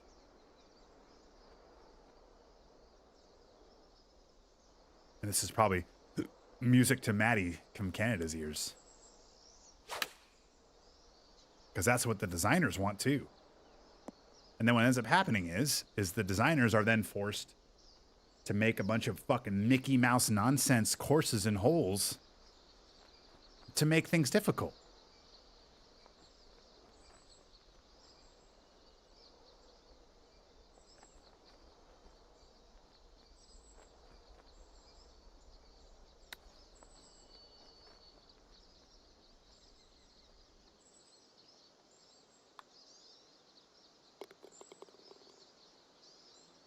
Roller coaster greens, everyone can land it where they want, right?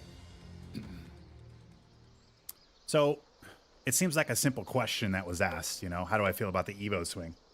And I obviously answered the question, but it's a lot more than just the Evo swing. Like the ecosystem and the synergy between all of these elements, I think, are really what kind of create the question.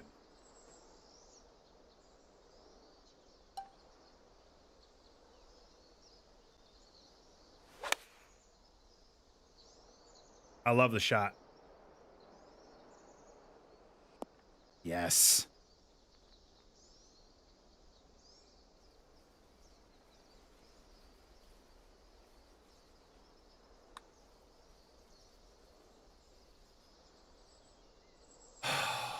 God. That ball just broke late. I thought the first 2 feet of that putt, I knew it missed once it went dead straight. I thought it would break about a ball left to right in the first maybe 2 feet of it, and then it would curl in, and the first 3 feet it just rolled dead straight, and that was when I knew we were in trouble.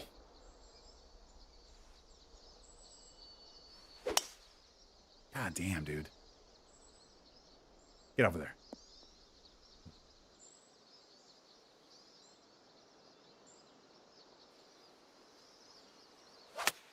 That's a really bad open.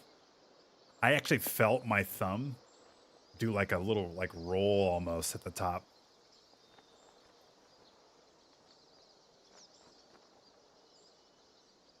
Let's see if we can chip this in. A little too high.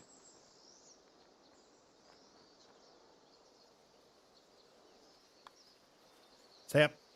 There we go. Salvaged it. It's funny, we're not playing terribly, but it just doesn't feel as good. Because it feels like we're leaving strokes out there. We're missing putts just barely. Damn. All right. We do have, what, 6 more holes left?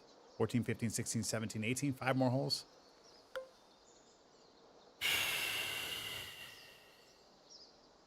We go right here. Good swing.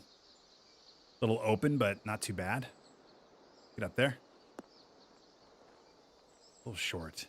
Oh, it's going to roll all the way off. Oh, my God. Okay.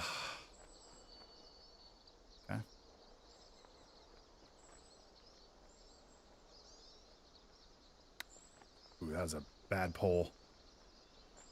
Good distance, though.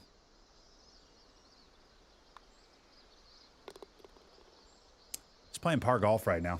Oh, that was a birdie. I didn't realize we were chipping for eagle. Here's. All right, let's go. We're gonna take a shot right now, and we're gonna focus in. Let's go.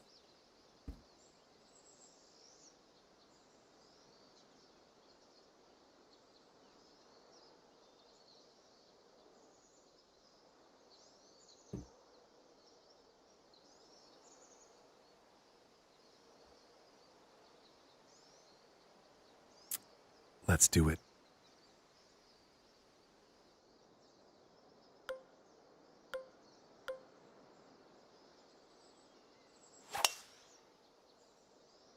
Bounce right. Hit.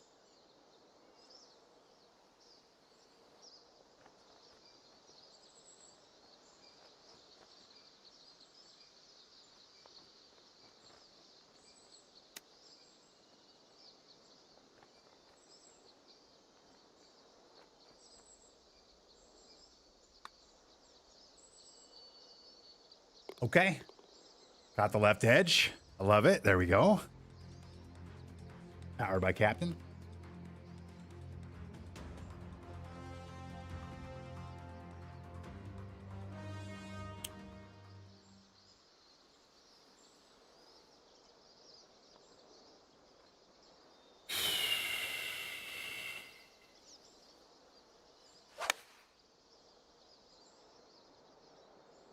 Oh, be good. Hole in one. Oh, golf shot. Oh, I thought. Tap that in for bird. Oh, be good. Here's hole in one. Oh.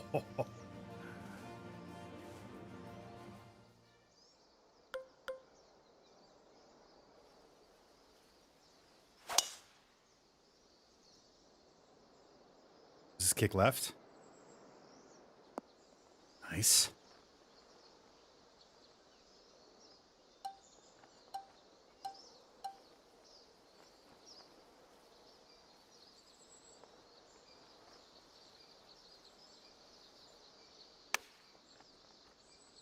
Hold it. Ugh. Damn.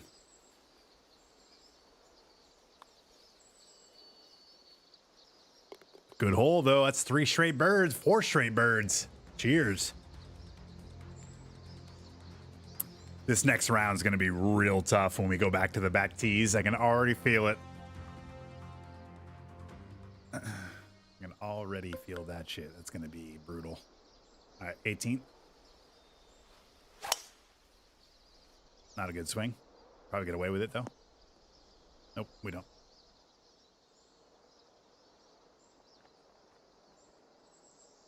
You play better second round? Okay. That makes me feel better. Should we aim up here and just see what happens?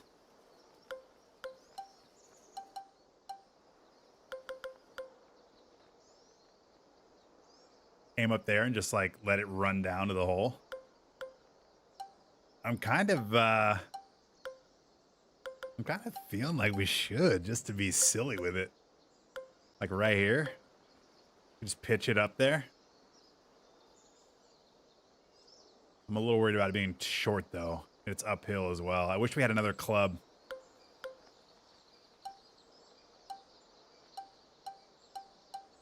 Maybe do a partial. We gotta land it like right here. Can we do it? What do you think?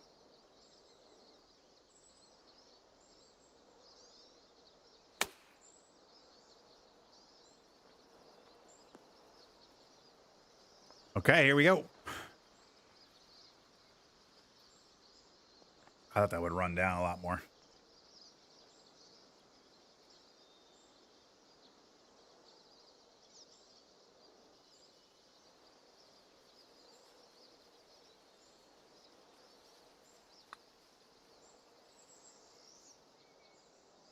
Go in. Bang! That is how we end round number 1 here. Happy, happy, joy, joy. Shot glasses out. Go in. Bang!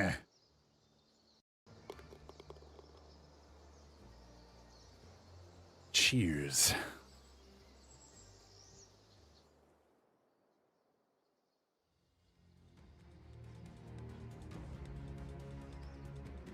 All right, let's take a look at the card. Did not have an eagle, unfortunately, which is crazy on the short course. Ah, I'm so sorry. Back-to-back 0 eagle bets just hurts my soul. I have failed all of you, and I will try my best to make it up to you this next round. We got a birdie bet coming up, round number 2. Happy, happy, joy, joy. Remember, this will be a much tougher test because we'll be on the back tees this time. 20-minute bet is up. Birdie bet round 2. Once we're done with this, we're going to hop in and play some more golf. Ranked duos with G-Dog coming up after these 18 holes. Thank you guys for hanging out. Been a great crowd so far. Really good conversation. I love doing this. 11 and a half years. We are getting close to 12 years on Twitch here coming up. That's crazy. 1 year partner in May. 12 years on Twitch in June. Insanity.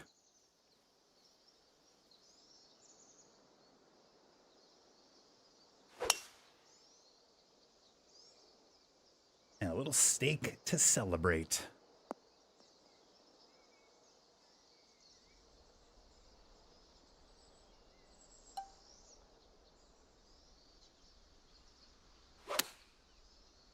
This line is real good.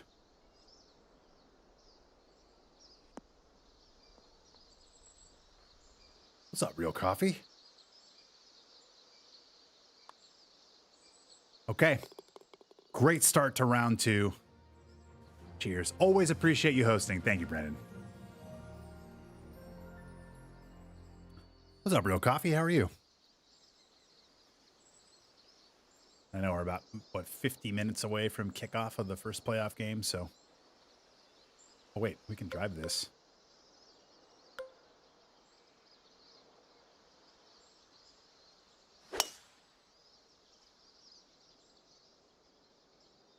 It's soft. Oh. Oh, an ace of tross. Almost an ace of tross there. Do we putt this? Do we chip this? I think we chip it. I really want to putt it though, man. I just don't know. With the light rough, you just never know. It's in. That's an eagle. Bang! More shots, ladies and gentlemen.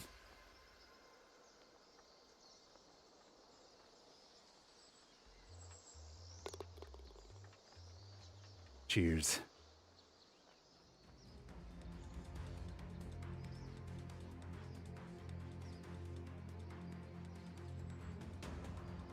Well, that's a hell of a start right there. I would say that warrants the second zipper explosion of the day. All right, little 3-wood here.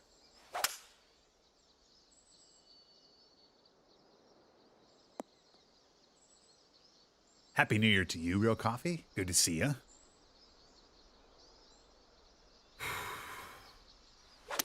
Why wait? Hit him while you're hot. Should kick right and run right. What a shot.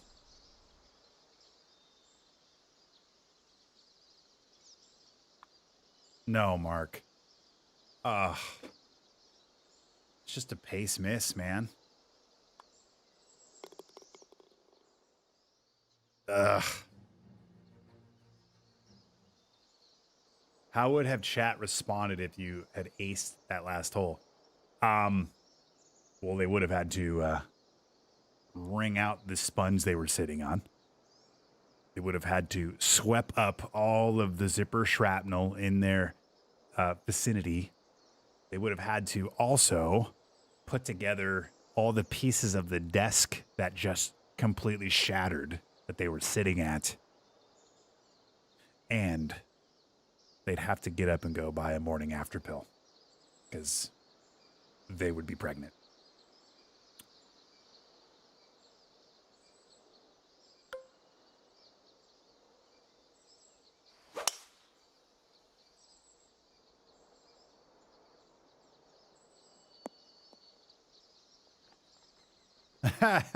Bry is putting his foot down that we're way too far past New Year's to say Happy New Year's.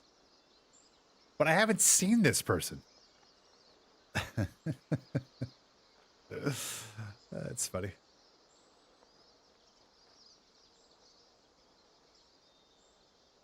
Ooh, do we do pick shot here? I think we do.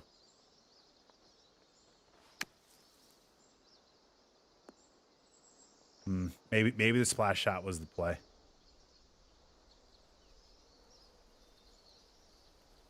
Oh, I thought it was downhill. I would have probably played the splash if I knew that was uphill.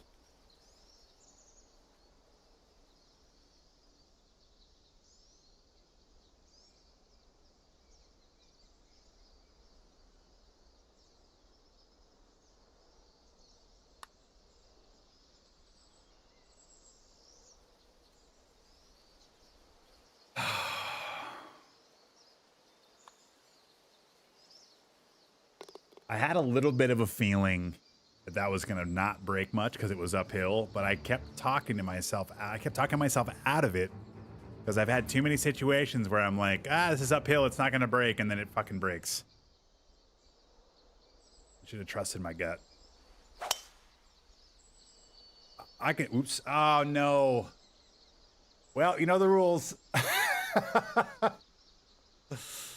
meant to hit the stake. Well.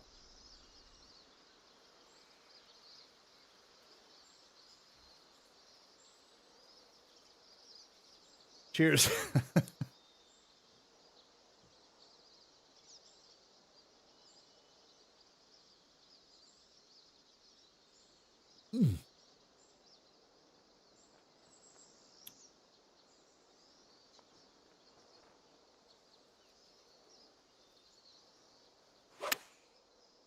God, a little open. Damn it. We've been doing so well on the shots, too. Our swings have been very good the last couple of holes. And then we needed to throw a dart right there, and we just hit that 5-degree open at the top. And here we are with a 21-foot birdie putt uphill, right to left. I feel good right here. Let's make it. Oh. Lots of Randys today. Lots of activity for Randy off the turnbuckle, right to the dick.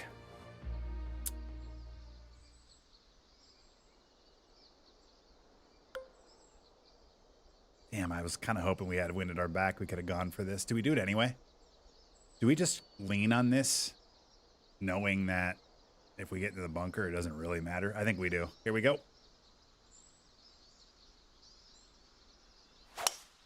Ah, we opened it anyway. Might be okay, depending on how this bounces. Oh! Ooh. Okay, we have a shot here. We're going to chip this in. Is this uphill, downhill? What is this? A little bit uphill, so we'll go right here. Got to push it through the brake.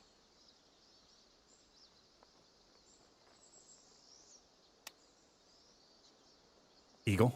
Ah. Damn. Okay. Good birdie. Cheers.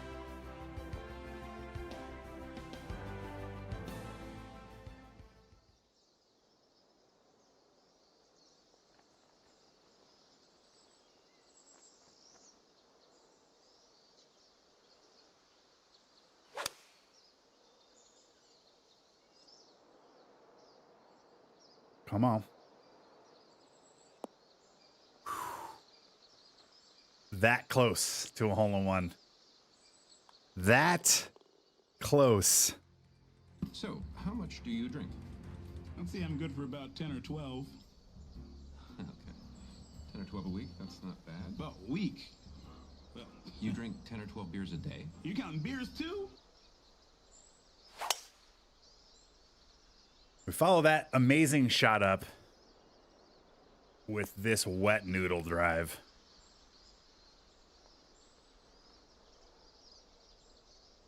All right, I think we can land this like right there. I might go in. A little short of it.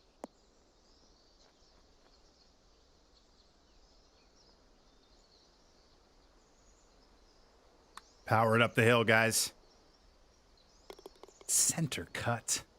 That was the old Thundercock putt there.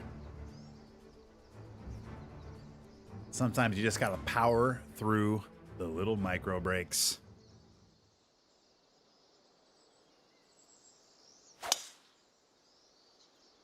Little baby pole, but I think we're gonna be okay because this should kind of. There we go. We're good. We're good.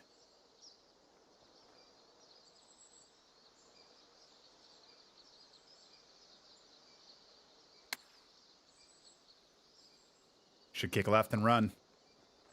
Oh. Got a little excited. There we go. We're playing well right now. Cheers. I'm a very hot, cold player in this game. Like, my hot streaks are insane. And then we get in these weird, like, par cold streaks. Bogeys. Missed putts. It's just a very hot, cold. But I like when we're ending on a hot streak. Here we go. Right there. Partial. And I pulled it. Well, I closed it, I mean. It's all right. Putter's hot right now. I'm feeling it right here. Oh, yeah. Ah, see, look. Look what I did. We talked the cold streak into existence. Son of a bitch. We had 4 straight birdies. And then I talked about the no-hitter. And then a seeing eye single just went bouncing through the infield.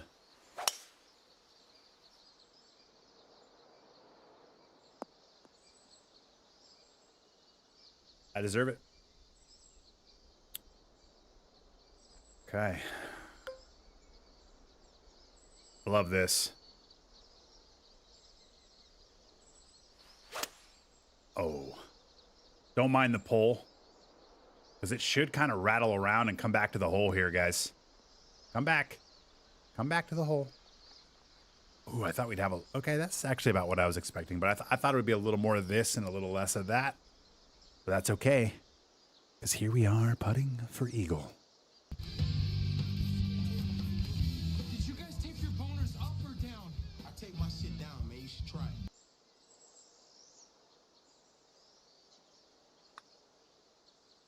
That is in the center of the cup. Shot glasses out.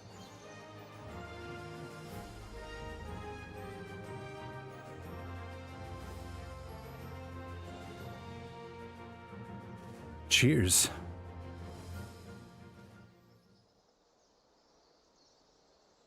What has 182 teeth and holds back a monster? I don't know. My zipper.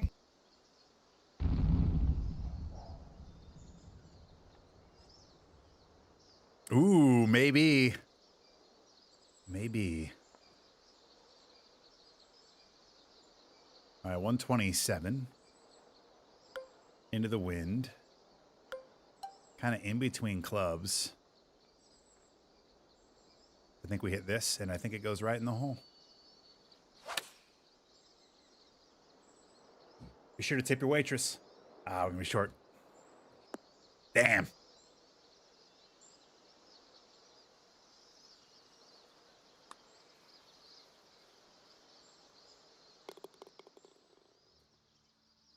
Back on a hot streak. Cheers. And not only that, but we have tied the lead.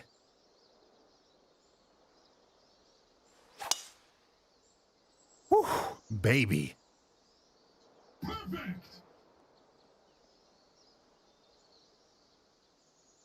Okay. Might have the perfect club for this, you guys. I'm going to throw just a little bit of that, a little bit of sauce over here. Little ball below feet. Nope. And then we hit it fucking open. Oh, man. We had the perfect club. God, I will see myself out. But actually might be able to chip this in. This is downhill, so a little bit different story. If we can maybe throw it like right here, it's probably going to go in. Here we go.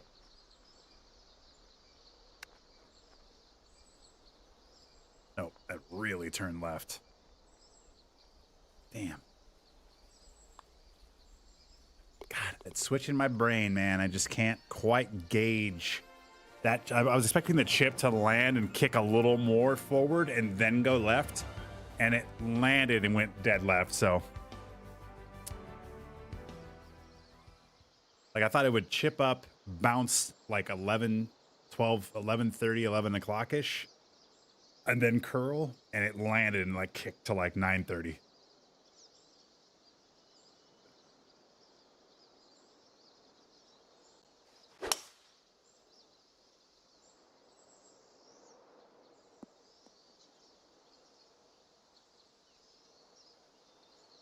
Okay. 213 into the wind here. This is what we're going to have to hit. We might be a little short, but it is what it is. Good swing. Nope. Ugh. Sorry. We will rebuild. Now this is uphill, so this is probably going to shoot more forward.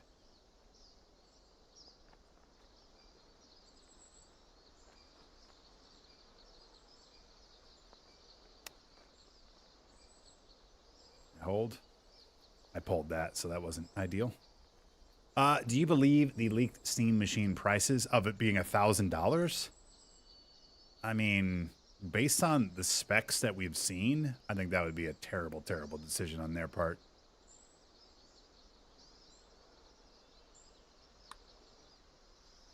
Hold.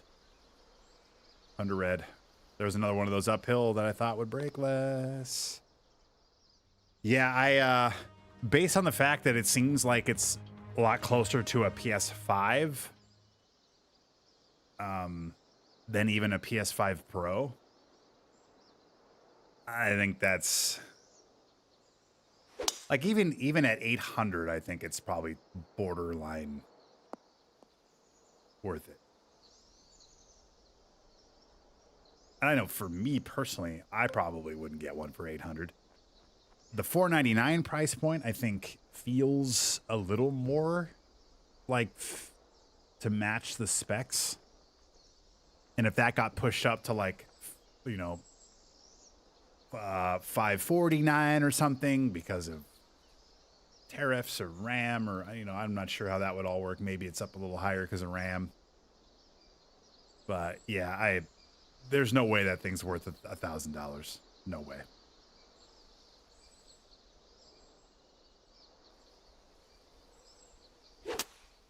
Run. Oh no. I thought we'd land a little further down. Fuck. God, that was a bad shot.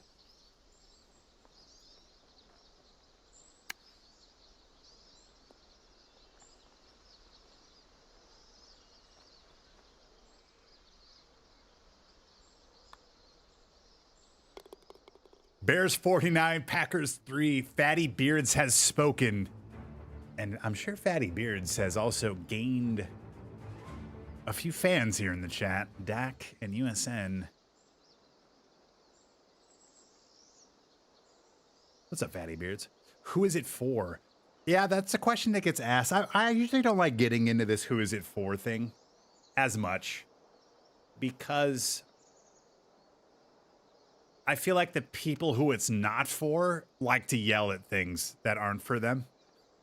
You know? So there's nothing wrong with something existing, even if it's for a niche crowd of people. But in terms of like a business perspective and saying like, if we're going to charge $1,000 for this thing, like who is the crowd that's going to buy this? Now, from what we've been told, apparently there's a giant group of people that have Steam Decks that dock them to their TV and they play their Steam Deck through their TV. And I guess they have the numbers to support this, which is why this even exists. So basically, this is just for people that are connecting their Steam Decks to a TV or a monitor and are playing non-mobile. It's like almost docking their Steam Deck, basically, like a Switch. And that's what this is for. Now, is that the crowd that's going to spend $1,000 on something like that? I personally don't think so. But that's who the product is for.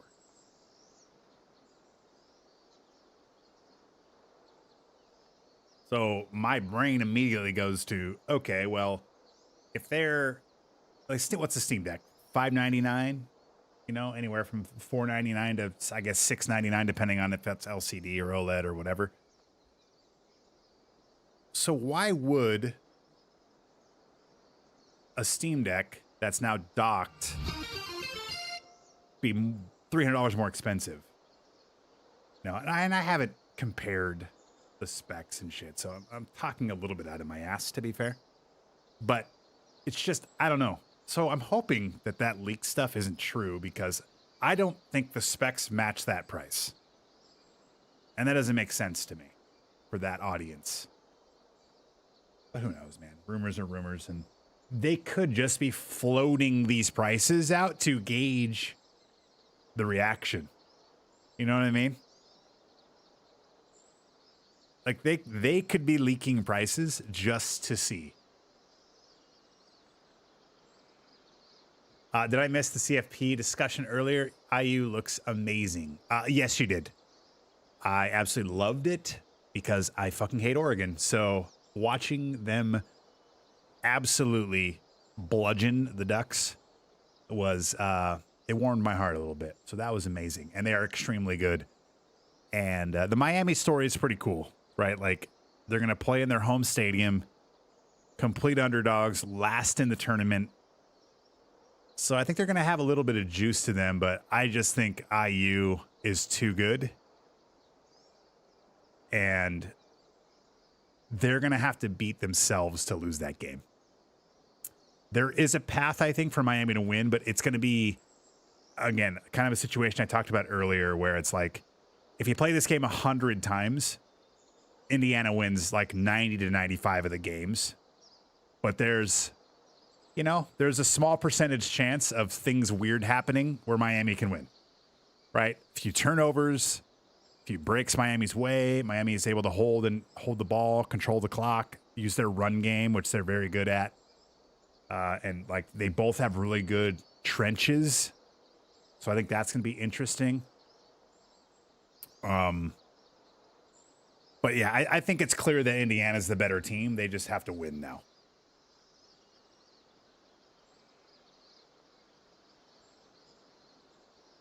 What's up, Samuel, man? How are you? And yes, Steel City Truck, I did see the redemption. We will get to it here momentarily. Thank you, buddy. Appreciate you, man. I don't trust Carson Beck. I mean,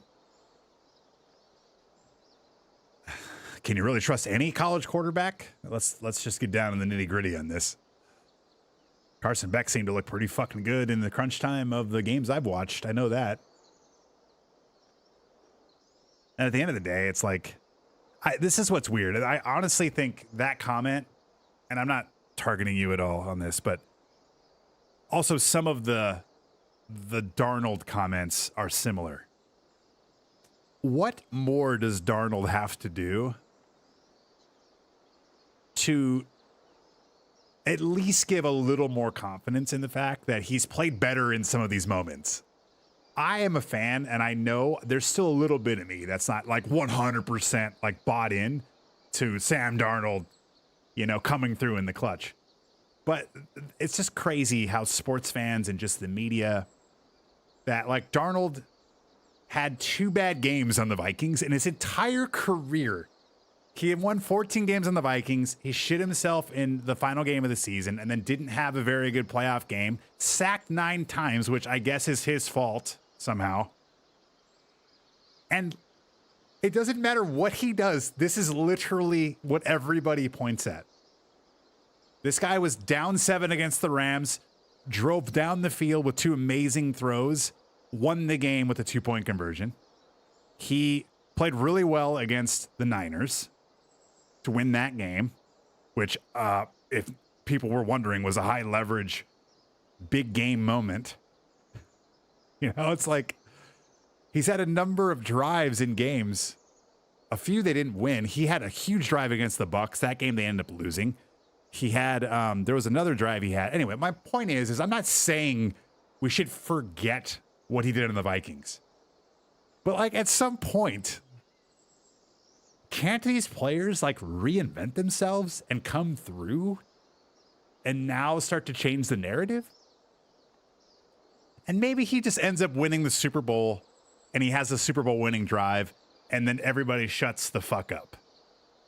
And I don't know, maybe he throws a pick on that drive and everybody just amplifies it. But like, it's just so weird as somebody who watches sports a lot that like the way we pigeonhole some people for one game in their career.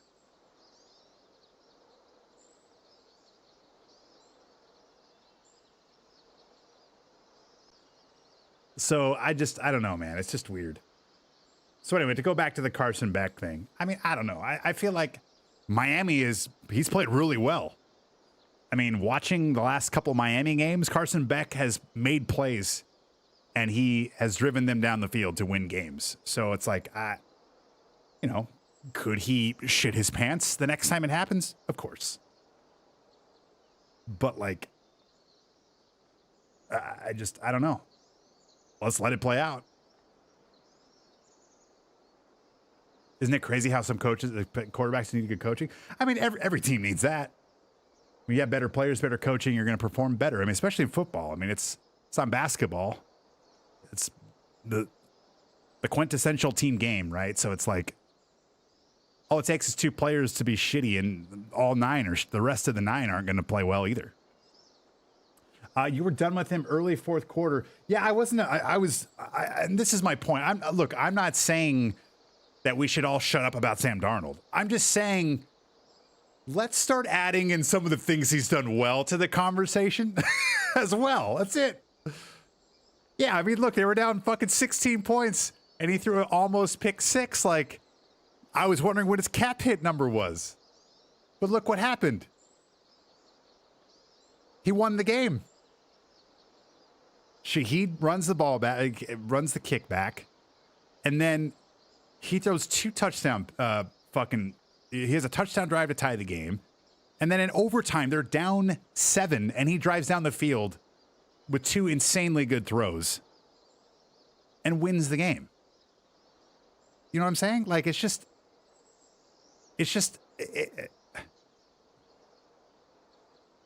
weird how these narratives, like, they just don't leave these players.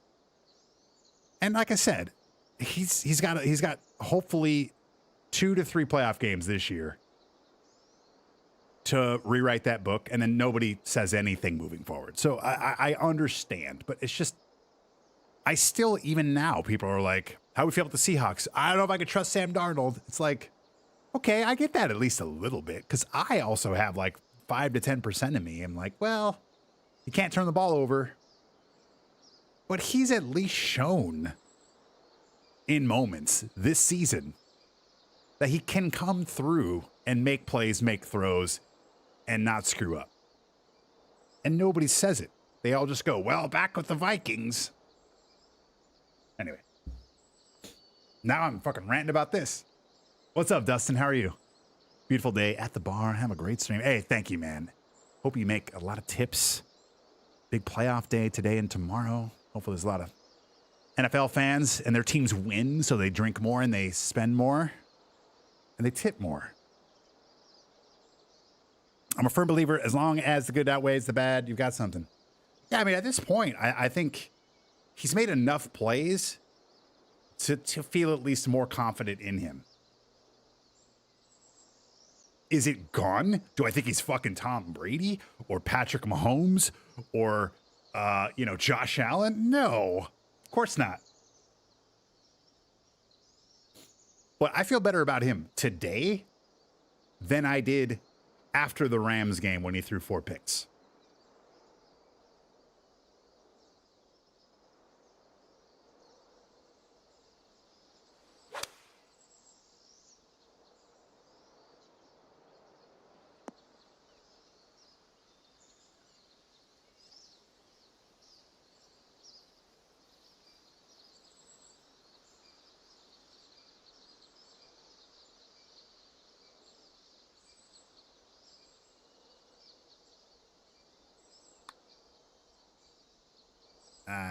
I underread the right break.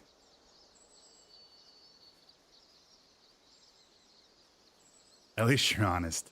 Oh shit, we gotta play your thing. Redemption time. Thank you, Bri. Hey, I'm Dina. What this is with hip hop is everything's down low. It all is in a plie. I think the first thing you need to know about hip hop, it's all about your posture. In a hip hop head, we have this. Boom, bam, every time. Or Your hands are always like this. Start out just hitting it. Hitting it. Hitting it. That's what I start out doing. I typically am hitting it and hitting it. Take notes, guys. This is what we call popping. Straight. Straight. I went to this club, right? And they had no baggy pants and no sneakers. That was wild. I didn't know what to think about that. That was wild, guys.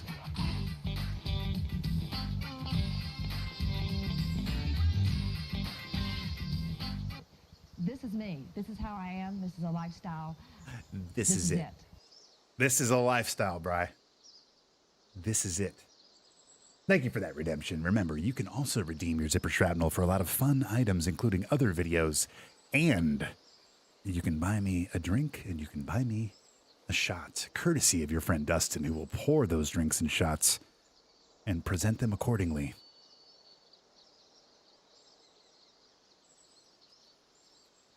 Yeah, I mean, it's clear Mendoza is like, he's a little bit of a weird dude, but he's easy to root for, and he seems like a good guy. But yeah, in Indiana, I mean, that guy's, they're going to build a statue for him. You know what I'm saying? I mean, it's a pretty cool story, that whole thing.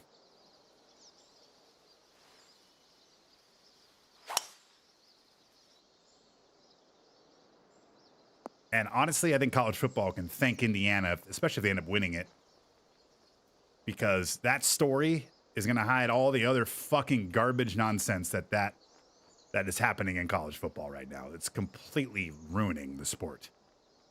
And they better get the fuck on something, because they're probably 5 years away from really, really hurting the sport. I mean, it's already in a tough spot for a lot of players and fan bases and teams. A lot of teams and fan bases, I should say. But like, whew, man, they're about 5-10 years away, if it continues on the same trajectory, of having just people not give any fucks at all about college football. A chunk of people.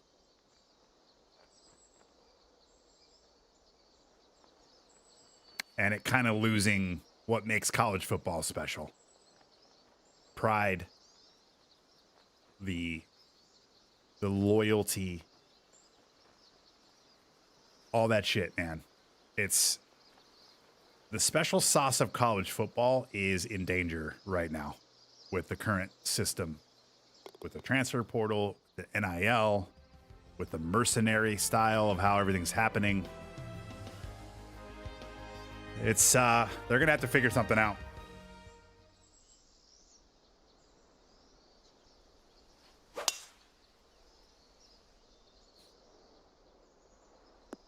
Signetti looks so pissed when they were winning. Yeah. I mean, doesn't every good coach? Didn't Saban? Saban be up 50 and he'd be like power bombing kids on the sideline.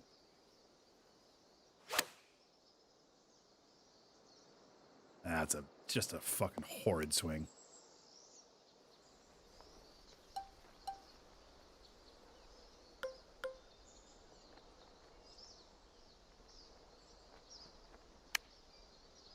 Ooh, a super flop. That was a good swing. That's a very very secret great shot right there. All right, we end the second round here. 7 under front, 4 under back. It is a birdie bet. 1, 2. Remember, the Eagles are birdies. 1, 2, 3, 4, 5, 6. 1, 2, 3. That's how front 9 win. 91% of you get that W. Congratulations. Whew. Okay. 2 rounds on S4L Tours, 2 rounds on Happy Happy Joy Joy, 72 holes in the books. We're going to take a small break. We're going to invite our good friend of the channel, G-Dog, onto the program. We're going to hop in and play ranked duos for the next couple of hours, probably. And then we'll hop in and play some football. So stick around. Appreciate all of you. We'll back with more golf. Yeah, we'll just do the BRB screen. We'll be right back.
All right, we're back.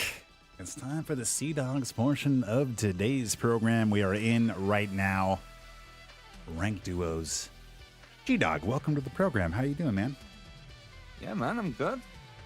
Having Excellent. A good Saturday. That is what I love to How hear. are you? Yeah, great, man. We enjoyed Happy Joy Joy. Fun little. Yeah, it's fun, though. That's a good RCR there. Good LiDAR. Right. Yeah. Nice. Yeah, it's a fun one too. Loads of drivables and stuff. Yeah. It was good. It was real good. I wish I would have played a little better on that first round. I just could not make a putt. Right. But it was good. Nice, man. And now we just need to dominate like we did last weekend, or I guess 2 weekends ago, whenever it was. Start off 2026 the right way. When does this new season start? Do we know? I haven't even looked at the clock. Is it like this week, next week? Yeah, I don't, a couple of weeks. A couple of weeks? A week or two. I know it's coming. Yeah. It's coming soon. Yeah. More and more seasons. Forever. Permanent seasons. We just sound like, because they've released that like bundle, right, with the Tiger Eye iron. I mean, it does seem like that might be the last tier. So I do wonder what they're gonna do with like season, what is it, 6, 7, and 8? Like, if they're not, well, maybe doing the tiers any higher. What are they gonna be? What's the value gonna be? It's fair. Well, maybe they just let people catch up and they don't do the tiers. Give us 2 seasons. By 2K29, I reckon. Yeah. That's a good question. I hope that they just stop it at Tiger Eye and then we just have a couple seasons of just a couple seasons of just grinding out and counting down to the new game, you know? Yeah. But who knows? Joe and Mac at Shepherd's Bay. All right, let's get a bet up.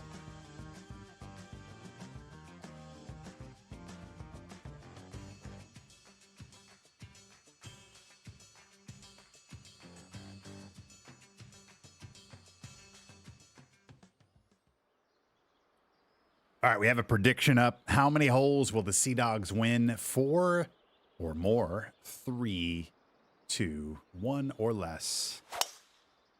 Let's go win some matches, ladies and gentlemen. Thank you guys for hanging out. Appreciate G-Dog for being a part of the show as always. Nice. All right, G, let's do it. Get me on for Eagle, buddy. I think it's a par 5. It is. 252.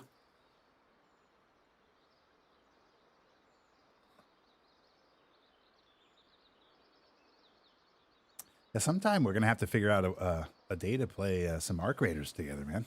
Yeah, hell yeah. I've not played it since November. I really need to get back into it. Oh, yeah. But there's a bit of, we're sort of in limbo at the moment on Dune, waiting for the next chapter. So I might have a bit more time coming up. There you go, a little Arc Raiders window for you. Yeah, right. And maybe we'll mix in an extra stream. And we'll just do an AR stream, a little duos action. Yeah, man. Cool. That'll be fun. I think the community would appreciate and enjoy that. How do you play it? Do you play it aggressive or? I'm very, very passive in that game. Okay. I'm like, I respond to aggro more than I initiate it. Right. So, especially on solos. I haven't, you know, it's funny. I do play with friends, but I probably 80 to 85% of my time in the game has been solo. So right. Usually in solo, I'm just running through. We're doing, you know, I'm looking for blueprints. I'm doing quests. I'm, you know, looting. Very rarely am I in there to shoot anyone, but you know, right. There are assholes everywhere, and they always keep me on my toes. But yeah, I'm typically the one that's responding to fire. And very, very defensive. Like somebody rolls into a room and I just like ADS my anvil and I'm like, you have 3 seconds. You have 3 seconds to say something or I'm shooting. And then they're like, friendly, friendly, friendly. And I'm like, yeah, me too. All right, see ya. That's cool. All right, let's go. Duct tape.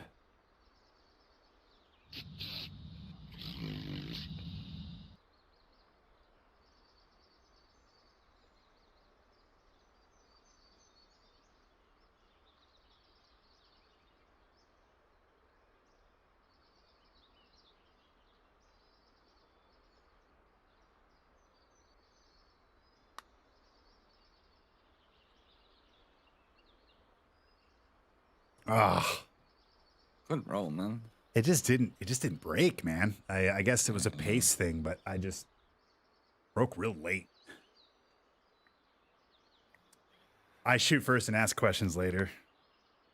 There's definitely times where I have tradition. I've been mad at myself for not doing that. And I don't even mind people being aggro to a certain point. Like, if they want to roll in and shoot at me, then I prefer that over the don't shoot. And then they're like, you want to team up? Or they're on the mic and they're like, nah, we're cool. And I'm like, all right. And then I kind of like, you know, I move back and I'll start looting, or I'll get attacked by Ark. And then they'll come in backside while I'm killing the Ark after they told me they were friendly, and they'll kill me. Those are the fucking assholes that need to be slowly lowered into a volcano while their family watches. But if you roll in and you just shoot, I mean, whatever. It's annoying, but I'm not even as mad at those people. Like, at least they're like, I'm fucking shooting people. And then I can have an actual firefight with you. And the winner gets the goop, you know? Like, done and done. But it's the people that are playing Among Us with guns that can go fuck themselves.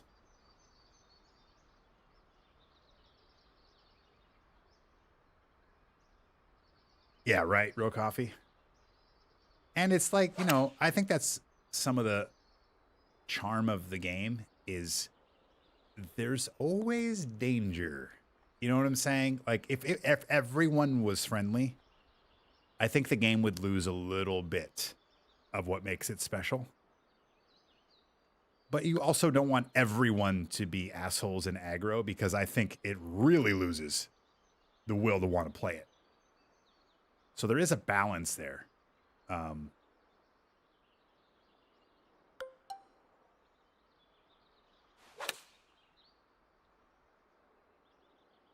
Kick right.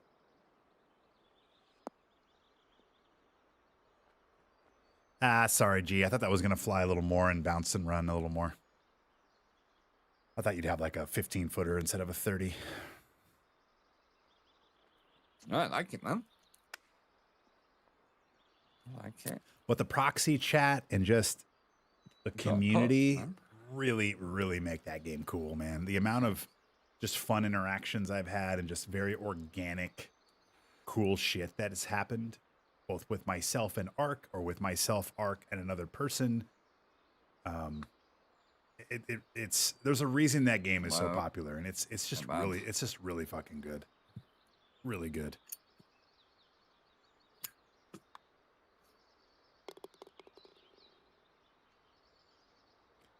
That's all right, G. We're only down one. We got this. 7 more.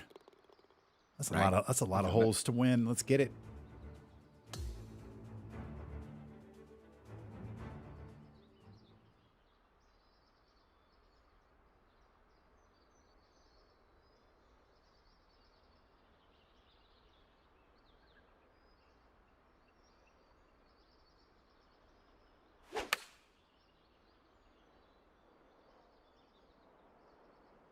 All right, Joe. You're gonna come back down the hill too? Stay up there. Nice. Okay. All right, let's get G closer, huh? Let's get G even closer. Right here. Great swing. On the stick.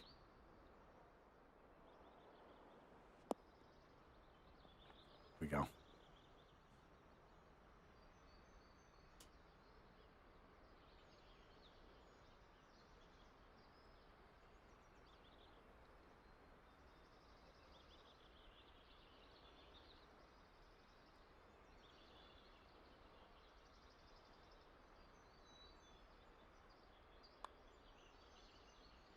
Over red.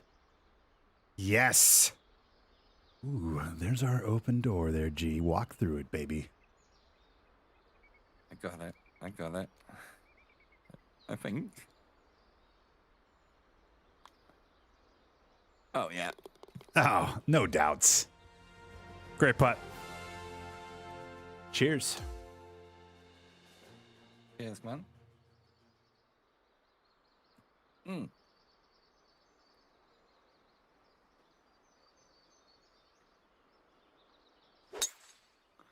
Playing this one safe.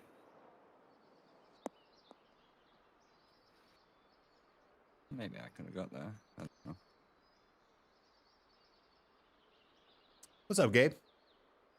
How's your day been? It's been good. It's been good here. We're enjoying the stream. We played some pretty solid golf. We've had a couple fun moments. And it just continues to improve here with me and G-Dog now facing the world in ranked duos. And then we're going to play a little zipper ripper football a little bit later as well. We're probably about a little over halfway in the stream here. Thanks for hopping in. Thanks for Yetroy Jenkins for having a 7-stream watch streak. Thank you, Yetroy. Good to see you. Been talking some football. We've been talking a little bit about this game and maybe some of the improvements we'd like to see. I'm going to be making a wish list video here in the next couple weeks. I've been kind of slowly accumulating some ideas. I don't think it's going to be quite as in-depth as the one I made for 25. I spent like 70 hours making that fucking video. And I don't think there's as much in this game that maybe this is the wrong way to say it. There was so much more from 23 to 25 that I wanted. They did such a good job of some of the shit to like check some of the boxes between the two games.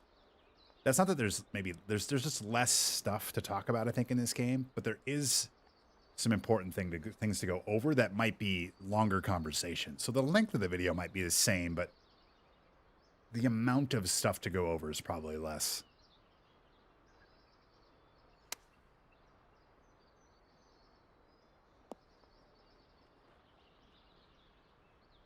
We'll see. I'm kind of making a list. Nice. And it'll mostly be focused on gameplay, the my player builds, and the economy will be talked about. Oh. And there's some other stuff too. With that. But I'm not going to talk about the designer as much, maybe a little bit of designer just to kind of mention some things. I'm not going to really go as far into my career mode that I did in the 25 wishlist video. Like, I haven't really played a lot of the career mode in this game. I've played a little bit of it, and they definitely improved it a little bit. But, like, I don't know. I just find myself caring less and less about the career mode, so I just don't want to, like, go in. And honestly, a lot of what I said last year is going to apply this year, unfortunately. So I might also just pull some of the stuff from last year's video and might just do like okay, here's the things that I still believe need to be updated and fixed from last year, and then just have that in my video and then add stuff after that. So we'll see. But a lot of the stuff I recommended for career mode last year, only a little bit of it was applied. So it's like remaking all of that stuff again just to put it out feels like a waste of my time. So I'd rather just maybe recycle it, pull it in, and then add anything that makes sense.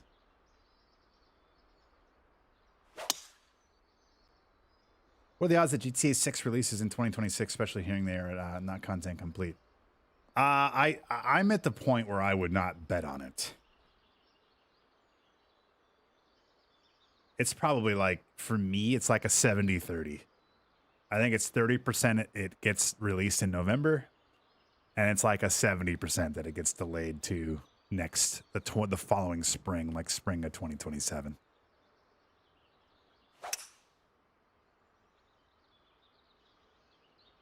It open, man, my bad. That's all good. We're up one. I think we're in a better spot than two. I really want to chip this, but I think the play is to hit a flop. Yeah. Do what you gotta do, man.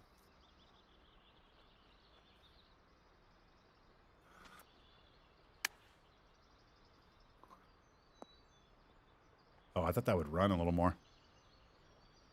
All right. It shouldn't be too bad of a putt, I don't think. Maybe like right edge. Mm-hmm. And they're off the green anyway, so.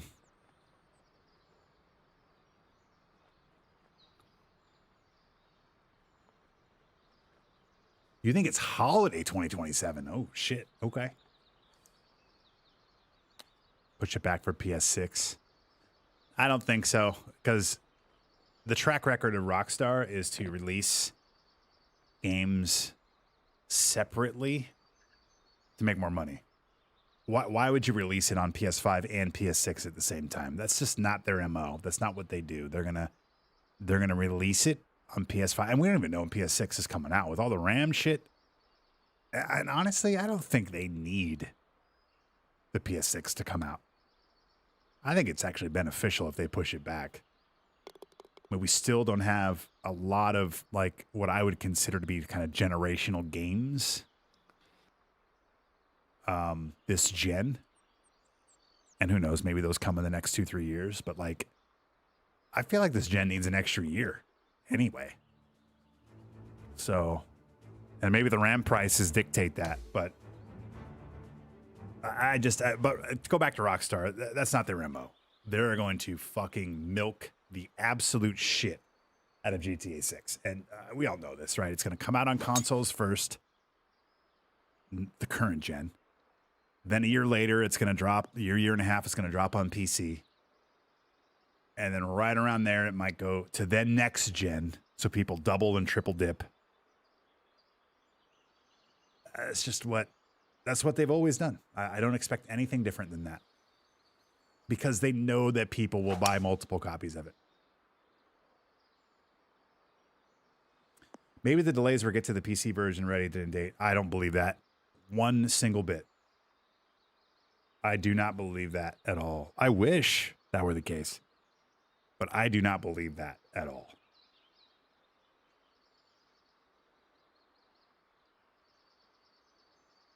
They didn't do that with GTA 5. They didn't do that with Red Dead 2.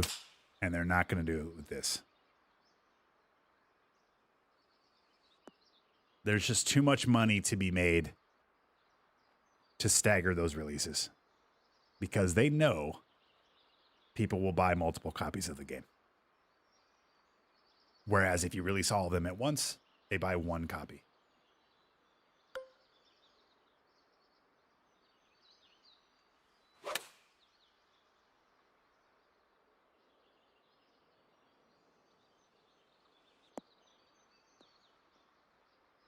Hold. Damn. SRG, I should have thrown a little more spin on that. No worries. $100 base game, $200. I don't think they do that. I think there's still going to be a $70 base game, but there will absolutely be multiple tiers. And there will be a $100 version. There will be, I mean, shit, with this game, there was a $80, $70 version. There's a $90 version. There was a $120 version, right? Or whatever, $100 version. So, like, yeah, you're going to see that. You're going to see it. But I don't think they have $100 as their lowest entry point. But it's going to be a situation where, you know, the $80 version gets you in the door. And then the other versions are like I don't think they're going to hold back content, but I think they're going to do stuff like with the online, and they're going to make it be like, okay, well, why would I even buy the $80 version? So that's what I'm expecting. But I don't think that it's just a $99 game and above. I don't think the market's ready for that yet, even with GTA. And I think at some point you still need to sell copies and you still need numbers. And the lowest point of entry being $80 or whatever it ends up being which is just the standard cost of video games right now, $79.99, right? $69.99. Fuck, I don't even know. It's gonna have to just be that, and then they'll make money hand over fist online, and there's so many other ways they're gonna make money. Moving forward, they'll still be making money in GTA 5 at that point. So,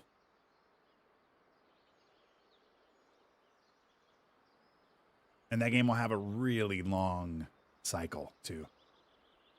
So you just get people in, and then you just let the machine start again. Here we go.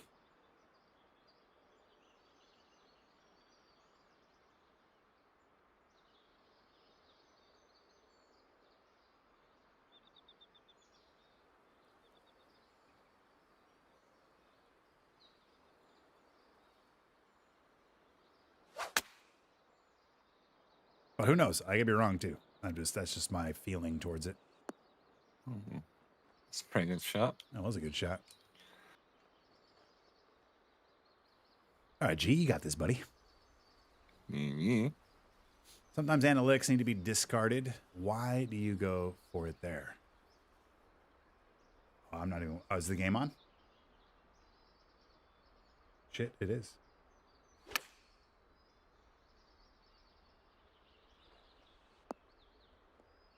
Oh, what a shot.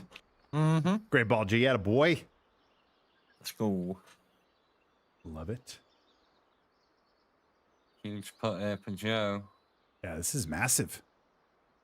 They could be down to a little dormy action here. Mm-hmm. I think he made it. Good one. That was good.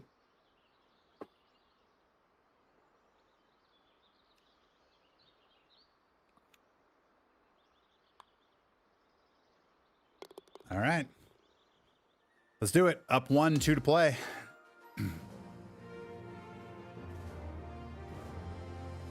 I just turned it on. Oh, so I'm guessing that Carolina went for it. They went for it on their own 20? That's a desperate team, guys.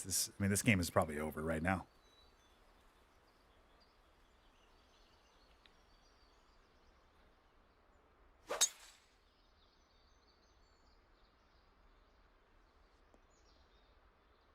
Oh, they were on their own 45 or whatever. Still.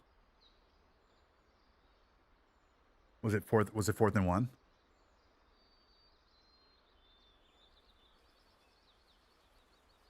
Did they run a tush push, or did they try to run a play that they shouldn't have run?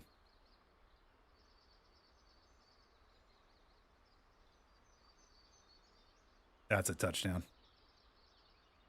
Puka. Stafford to Puka. You're welcome, USN. Yeah, this game is going to be... This will be like 38-10.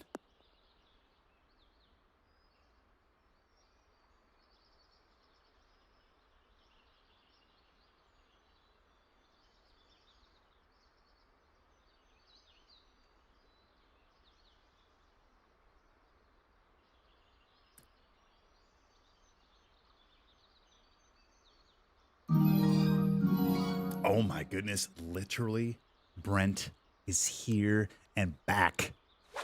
3 months, tier 1. Thank you, Brent. Welcome back in. Happy Saturday. Good to see you. Cheers. Thank you for the resub.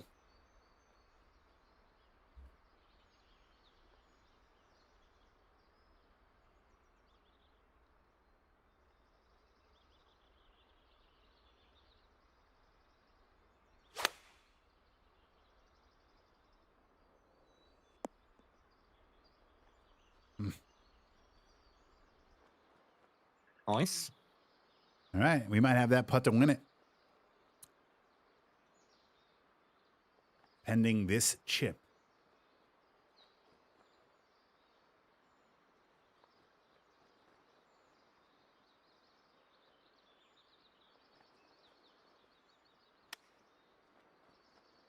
Oh, it's a good chip, though. Wow, that close. Oh. Good roll there. All right, G, go end it. All right, this putt is for the match. We're going to make it a shot putt. First match of the day. Oh, and then look at this. Jers Network with the raid. What is up, you guys? We are putting right now to win our match. We're playing some ranked duos. Welcome in, everyone. Appreciate you, Jers. Raid time. What's up, Decker? How are you? We played 72 holes of golf. We played pretty well, and now we are into the ranked duos portion of the program. We're going to probably play this for another 90 minutes or so, and then we're going to hop in, and we've got one game of NCAA football or college football 26 in our Team Builder franchise a little bit later. So thank you, Jers. Appreciate you, man. Did playoffs start today? Or are we still in championship weekend?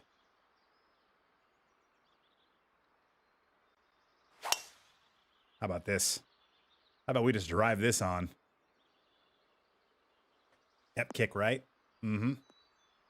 Yeah. Oh, is this going to trickle off or is this going to go?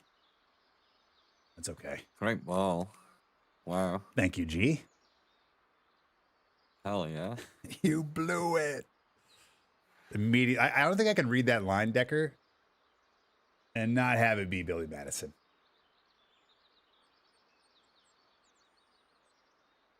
But thank you, Jers. I appreciate you as always, man. Be sure you guys go follow Jers. If somebody can give a shout out too.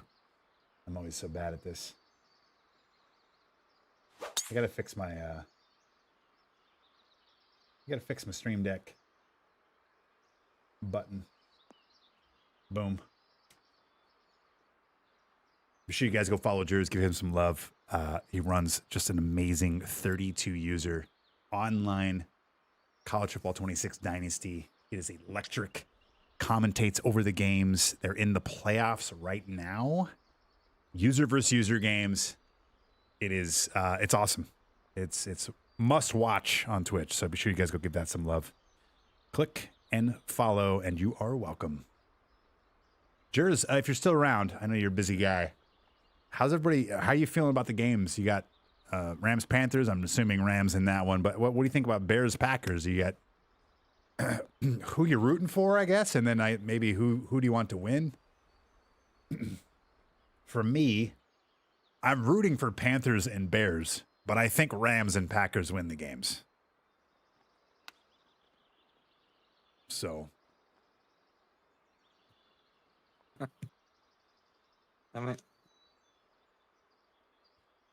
it's all good, G.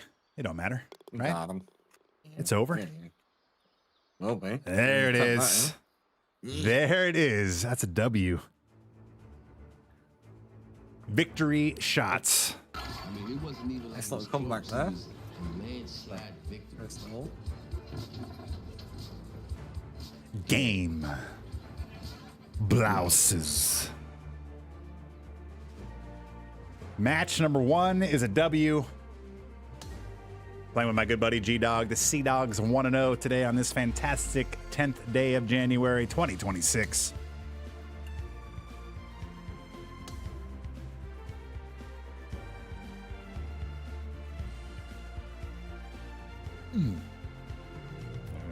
Whew. 2 holes. Ooh, That was the bet. Let's pay that out. No 2-hole betters, but they got the win there. That was big. Whew. Let's try Samo, man. By the way, it's good to see you. I think I may have called you out earlier, but great to see you, man. Read my last 2 comments. I think I did read one. Quarterback is too small, and I prefer my quarterbacks not to need a booster seat to see over the offensive line.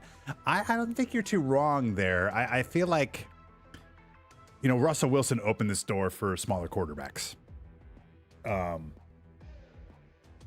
Just that kind of run of them, right? I mean, obviously we had Drew Brees already, and he ended up being a Hall of Famer. And, you know, Doug Flutie was good and stuff, but it was usually very one-off cases. And then Russell Wilson comes in, opens the door for the shorter quarterback. I mean, I like to shit on Russell Wilson. I'm not a big fan of his in the later years of the Seahawks. I was happy when he got traded. We don't need to go down this road again. But he was really fucking good for like a 5 or 6 year span. I mean, really good. And it kind of led to the Baker Mayfield draft, Tua, Young, right? And now I kind of feel like things are shifting a little bit back to taller quarterbacks with, more weight and just for injury reasons. But I also think the defenses are getting a lot more spy oriented in terms of like disguising shit. Disguise is what I meant to say, not spying. There's a lot more disguising on the defense now than there ever has been in terms of like showing a look and then changing it post snap. And the field isn't really divided up into like half and half anymore. Like 10 years ago, you'd walk up to the line and you would know this half the field's done and this half the field's where we're looking. And if you actually go watch what Kirk Cousins did a press conference, I don't know when it was, after the game or during practice.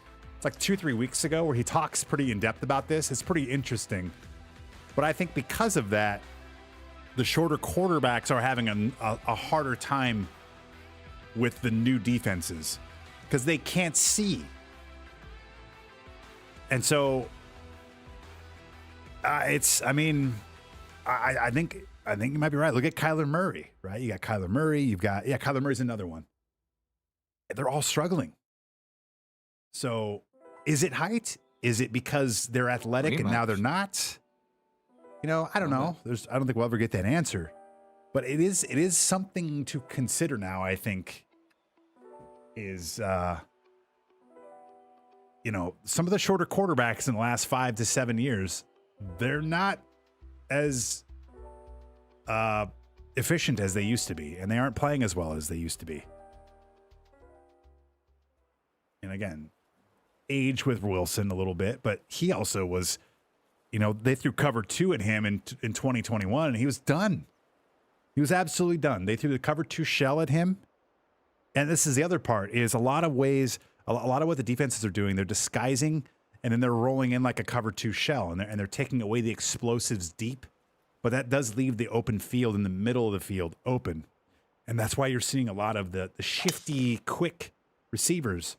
Jefferson, Jamar Chase, Jackson Smith, and Jigba are just eating defenses alive over the middle. If you are 5'10", you are not seeing over the middle very well. And that's where defenses are beating, or that's where the defenses are getting beat. So I think that it has something to do with that. I do feel like right now, and again, 5-10 years ago, I wasn't as strong in this opinion. My grandpa used to fucking howl at the moon about Russell Wilson being too short. And then Russell Wilson won a Super Bowl and got to his second one and should have won too. So at some point you're like, well, that's dumb because he's winning Super Bowls. So what are you talking about? But I do think because of the shift in how the defense is being played in the last couple of years, I think shorter quarterbacks are at a disadvantage again. Unless they're hypermobile. So anyway, that was my full take, I guess.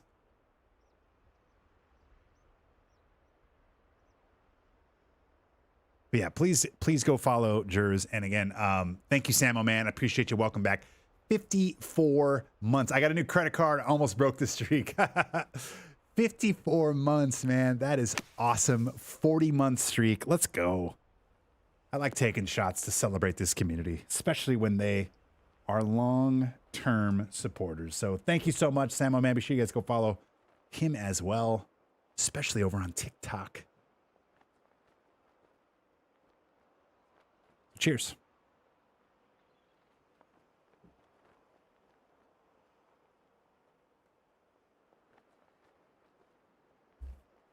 Had to run to Buffalo Wild Wings. Oh my God. Well, bummer. We'll get him next time. We'll get him next hole. We're good. Yeah.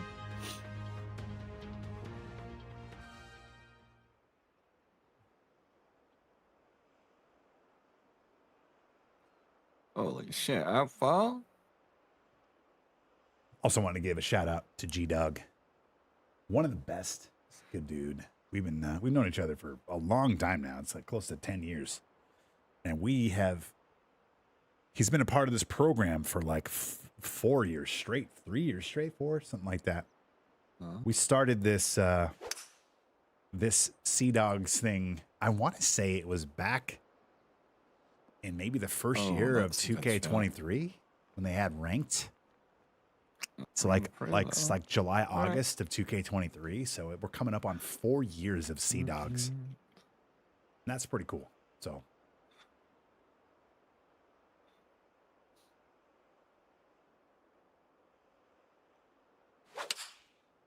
I'm going to get this football game back on the screen.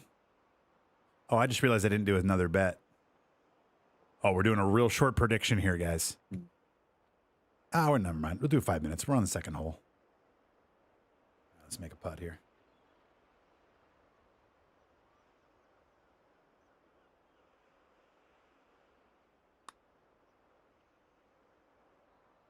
Damn it. Oh.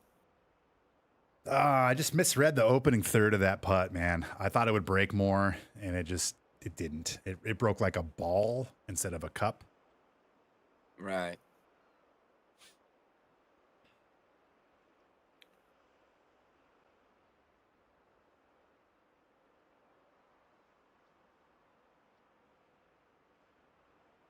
You hate Puka? He's so good. Oh, no? All right. We're alive. I think what's crazy with Puka, too, is UW. So he played at UW as a freshman. They changed coaches. They brought in DeBoer. His sophomore year, he left, transferred to BYU during that. So if you just like think about that, they had Puka Nacua, Adunze, McMillan, Polk, and I'm trying to think of who the fifth guy was. Oh, I guess Denzel Boston wasn't quite there. But holy shit, how about some receiver talent? That's insane. That's like OSU worthy.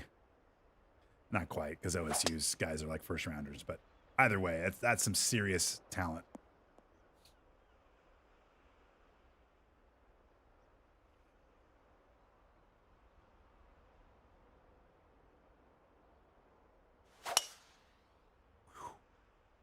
Sizzle.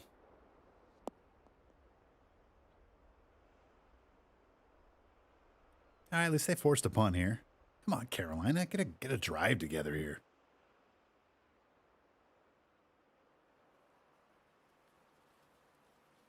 Appreciate you guys hanging out, though. I know there's a lot going on, especially on a Saturday. So appreciate the time. If you're here for the first time, thank you for giving me a chance. Hopefully you enjoy the time here on the stream. Again, we've been streaming for over 11 and a half years. We're going to be celebrating in 2026 2 huge milestones on this channel. One, in May, 1 year of being a Twitch partner. And in June, 12 years on Twitch. That's what we will be celebrating in 2026. So hopefully you guys will be a part of it. And if you're watching this stream for the first time and you're like, fuck this dude, that's fine. We'll hang out and have a beer and we'll part ways. Oh, fuck. That's not it. Oh, no. My bad. That's all right. I'm gonna pick it in. Why not? Why not pick this in, guys? What's the point of just simply not making it? Like, we might as well make it.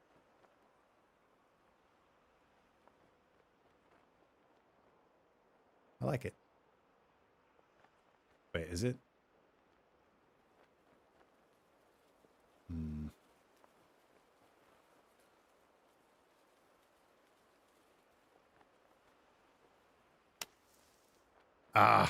Hold it. Oh, damn. Nice. Great shot. If I didn't pull that at the top, I think it might have gone in.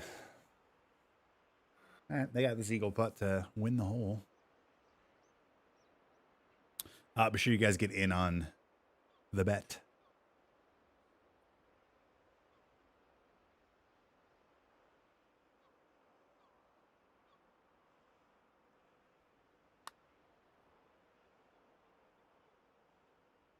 Okay, they missed it. We're good. No blood.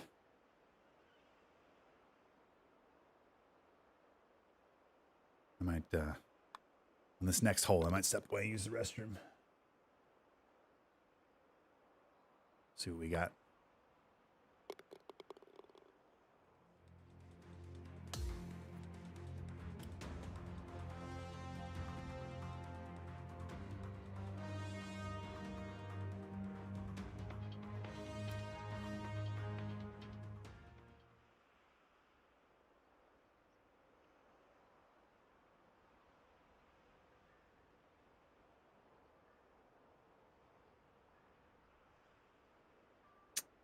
This might have been a good time to take a break here.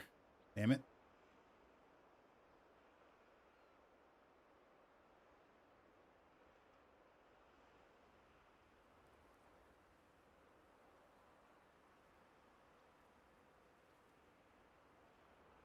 Maybe maybe the Panthers want to block Puna Ford. I don't know.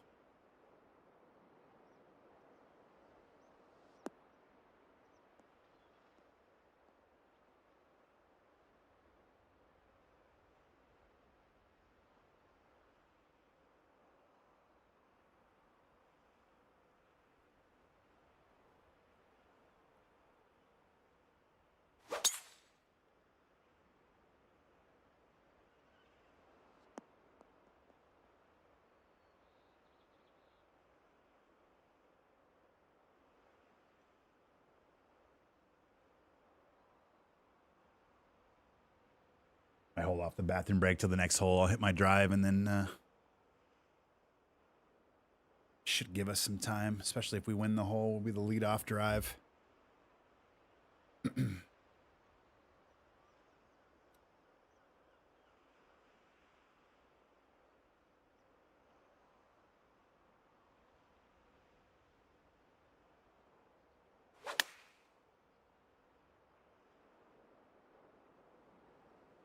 That's a good shot.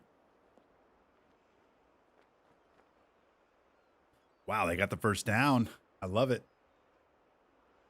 Okay, here we go. Partial this up.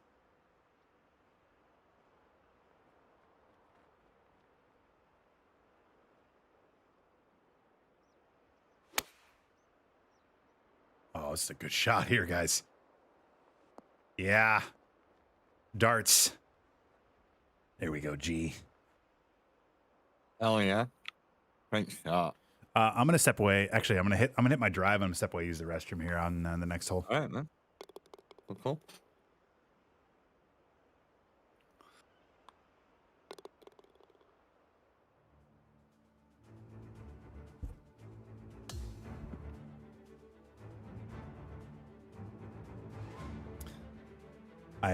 I woke my cat up here to my right as I coughed.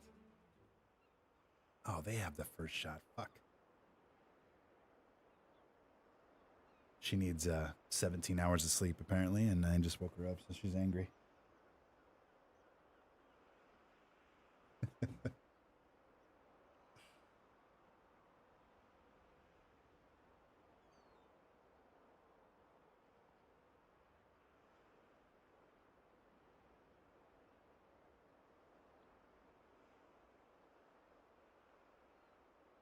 God. Why do these people take so fucking long to hit their shots? Good Christ, man.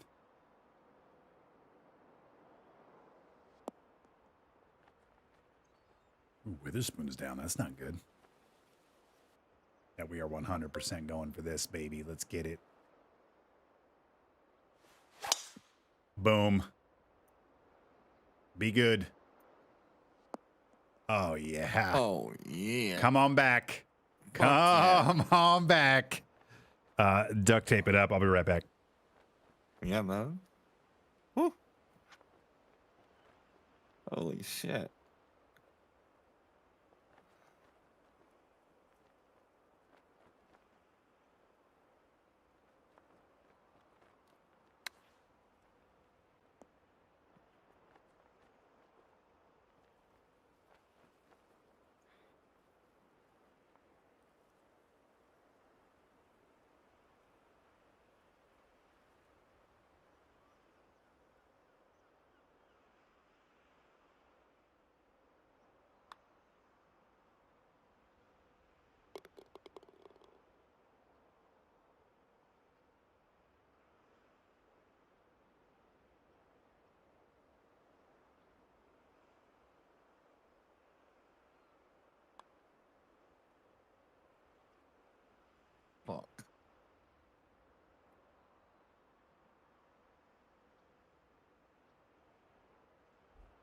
Did they fucking chip that in from down there?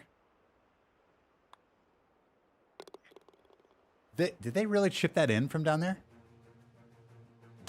I think they put it there. They got it though.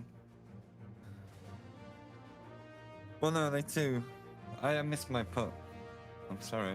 Well, we drove it, and then you. So then they hit it short, tapped it. Oh, okay. So we both got threes on it. Okay, that makes sense. Yeah. I thought they chipped it in. I was like, good God, that'd be 2 for them. No. All right, it happens.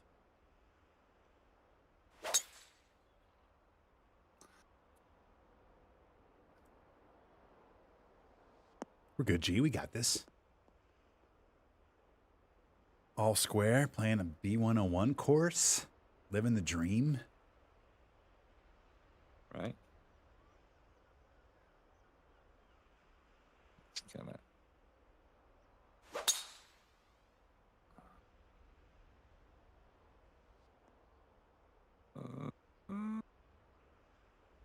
No. Damn it.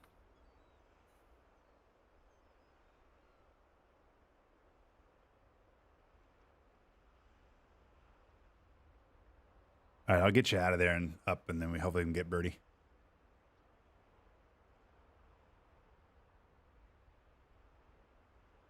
Yeah, man.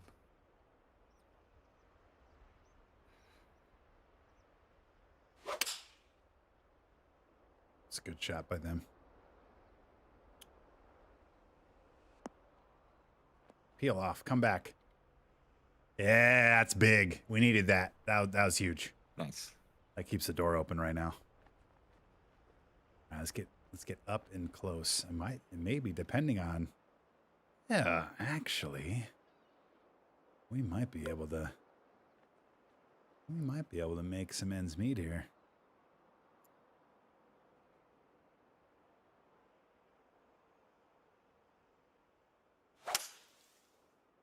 Ah. I tried, G. That's my bad. I tried. Fine. Hey, what's up, JB?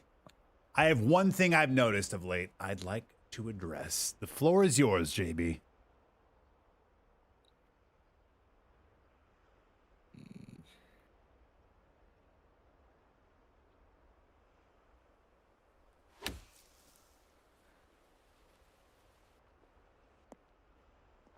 There we go. That's a great shot, G. That is a really good shot. So it just depends on if they make this or not. Tough putt.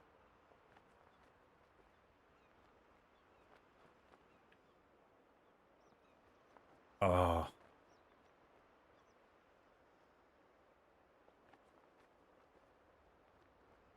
Young throws a pick.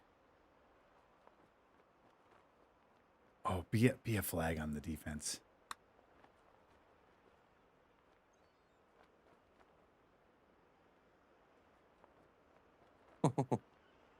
Okay.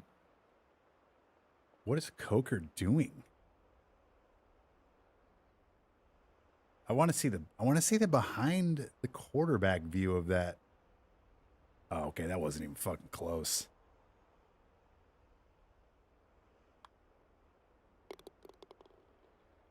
S4L Tour Kraken. Society has been dynamic and straight defaults. Give us some variety, my man. Yeah, I'll wait for you.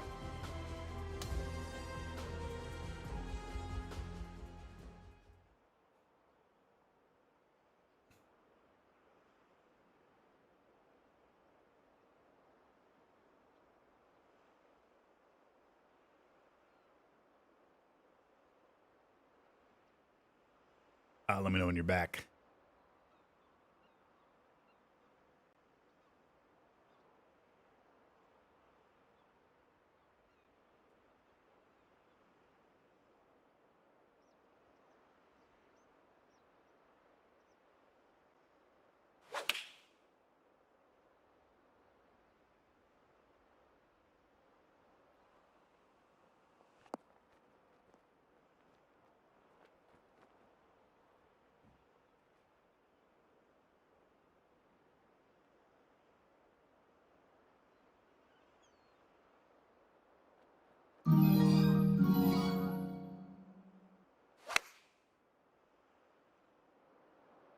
No ads for JB.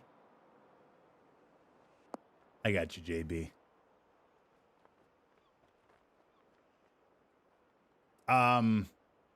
Noted feedback.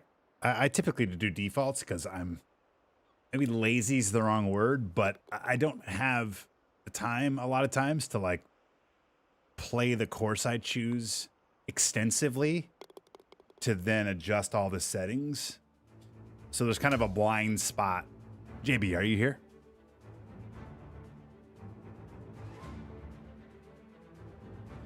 What's up, Incredible Games?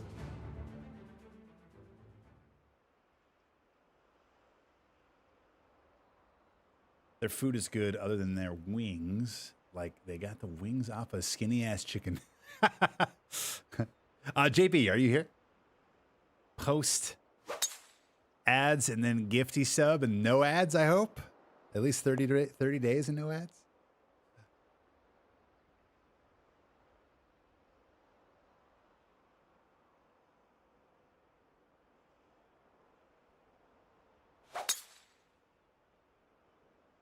I got a triple bacon cheeseburger out of it.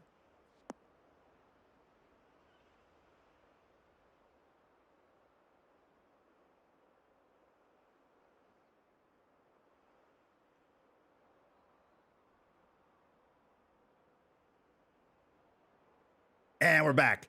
I gifted you a sub. You still had to sit through the ads, really? Well, you don't have to watch ads at least for another 30 days, JB, because I gifted you a sub while you were gone. I thought it would just cut the ads and then boom. But no, I appreciate the feedback. And honestly, I it's good. I don't really get a ton of feedback on that side of it, so I just kind of roll with it. There's two reasons why I typically do defaults. One, I usually highlight different courses and I kind of just trust the designer to pick how they want people to play the courses. And so that's a part of that. The other part of it is a lot of times I'm just kind of scrambling, picking courses. I don't have a shit ton of time to like test and like, okay, how does, you know, very fast greens play on this? And so it's like, I typically lean towards just trusting the designer that they want XYZ course to play a certain way, and they've already gone through all the testing, and so I trust that. That being said, I appreciate the feedback, and I will definitely take that to heart moving forward, and maybe we start mixing in things a little more in terms of, especially as we get into year 2 here. So maybe the idea now is just in year 2, people are better. They have their max golfers. They're really good. They just need a little more variety in their life. So anyway, I appreciate the feedback.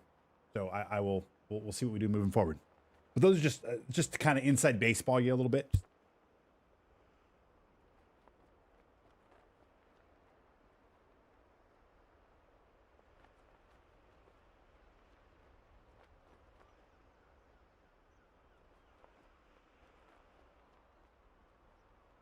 Fuck. I was explaining this so well. I don't know when it muted.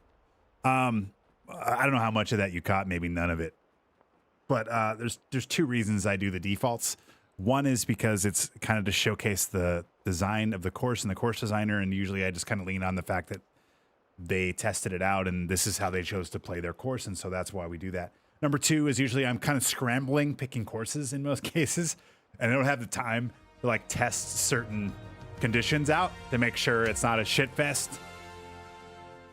And so it's kind of a combination of those two things. That being said, I appreciate the feedback, and I don't know, maybe moving forward, since we're in year 2, maybe I get a little more risky with it all, and we just start having a little more fun with it. People have been playing the same shit over and over. They've been playing on the defaults over and over. They're a lot better at the game now. They have all max golfers, blah, blah, blah, blah, blah. So I appreciate the feedback. I've never really had anyone ask me to do that shit. So we've been kind of also trucking along, just doing our thing. But a lot of it's just kind of least path of resistance type decision making. So that's usually why I go that route. But, you know, maybe we'll mix it up moving forward. So thanks for the info and feedback. And thank you for playing in the society as well. I think we're on week 46, which is pretty cool.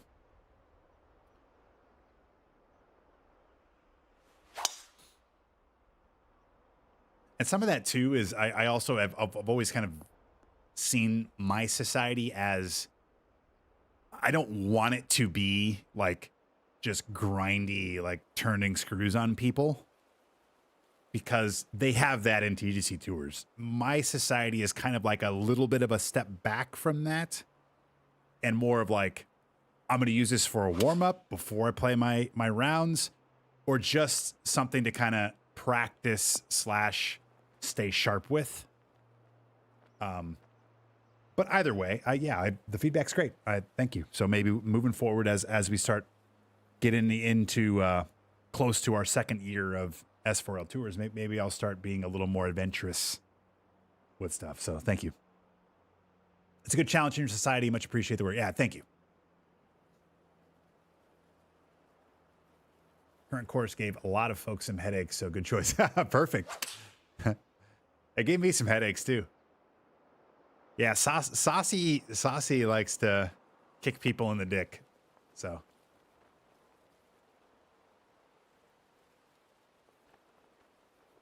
I think at this point I might just like ban G7 from my chat, because I don't want to talk about it anymore. I've said my piece.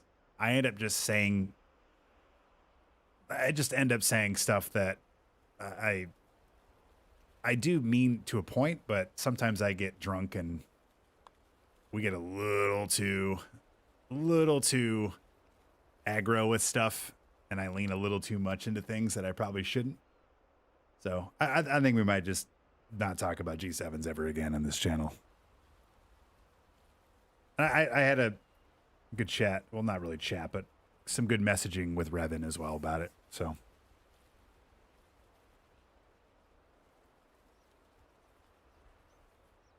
And I think one thing I want to make clear. I don't think I'm a better person than anyone else because I use a stock controller and they have a G7. I don't think people are bad people because they bought a G7. I think that's the most important part of this whole thing. I just feel like for the greater good, moving forward, we got to pick a lane. Either everybody gets G7s, or at least it's encouraged, or we all just decided we're going to use stock controllers. Because we know that 2K and HB aren't going to come in and fix it. And I mean, I know TGC Tours is at least looking into some stuff, but who knows there. And it all rolls back to us self-governing. So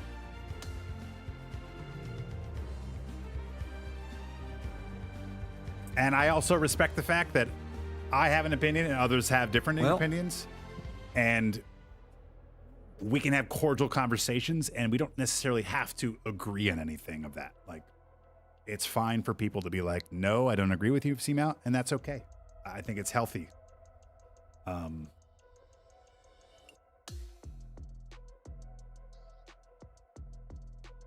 But most of my viewpoint comes from the fact that, like, I think from a community standpoint, I think it would be probably better if we just kind of decide to maybe move on from the G7 if we can, because I think it brings some negative connotation with it. Whether that's fair or not, I think can be argued for sure. But anyway, that's all. I honestly don't want to talk about it anymore. I think I'm good. I'm good with where my shit is. Yeah, I know. I was kind of joking about it, but I've kind of moved past it. Like I said, we get drunk here and we get emphatic, and we kind of lean on shit. And I'm not using that as an excuse, but I don't know. I've said what I needed to say about the whole thing, and I'm also not here to offend people either. Like, I don't. At the end of the day, we're playing a golf video game, so it's like I said, I've had people message me that were like, "Oh, I like watching your stream, but I stopped watching you because you started bagging on the G7." And it's like, okay, well, I don't really intend for that. You know what I'm saying? Like, I don't. So, I have an opinion on it. It's, I guess, strong-ish. But at the end of the day, like, we're all just here trying to have fun playing golf, And so I think that's just where I'm going to leave it.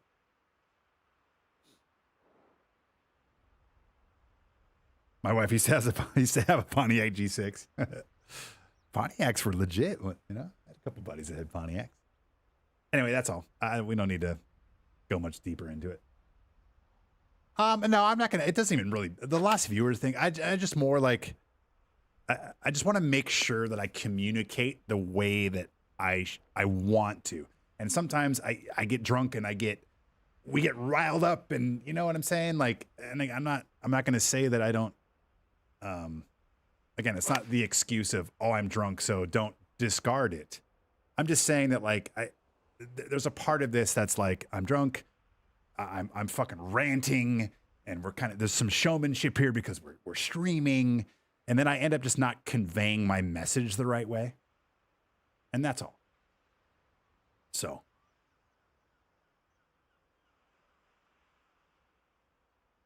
So anyway, hopefully that can just solidify kind of my stance.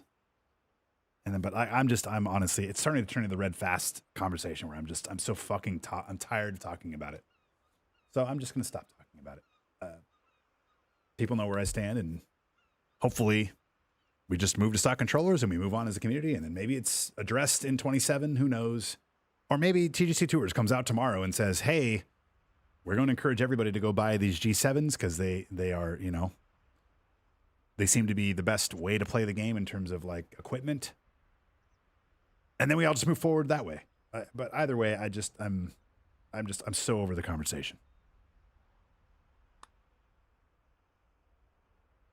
So look at G. Oh, sorry, G. I was over here muted, chatting. But dude, good putt. I thought you had it, man. Same. Yeah. Again, next time. Next hole. This guy's stuck in this man. This Mac. It's got a different partner this time. And yeah, and I'm gonna be me no matter what. I'm gonna be as genuine as I can be. And you know, you're either gonna enjoy the stream and enjoy my takes, or enjoy at least the conversation, or you're not. So like, this isn't about people saying, "Oh, I'm losing viewers" or "I'm gaining viewers." I don't really care too much about that side. I just want to make sure that when I communicate opinions, I'm doing it the way that I'm comfortable with. And there are sometimes times where I'm two shots, I'm two cracking shots deep and another 8 to 10 shots of captain deep, and things get amplified, and there's obviously truth in what I'm saying, but like I just feel like sometimes I get a little ahead of my skis on just how I convey certain things. So that's all.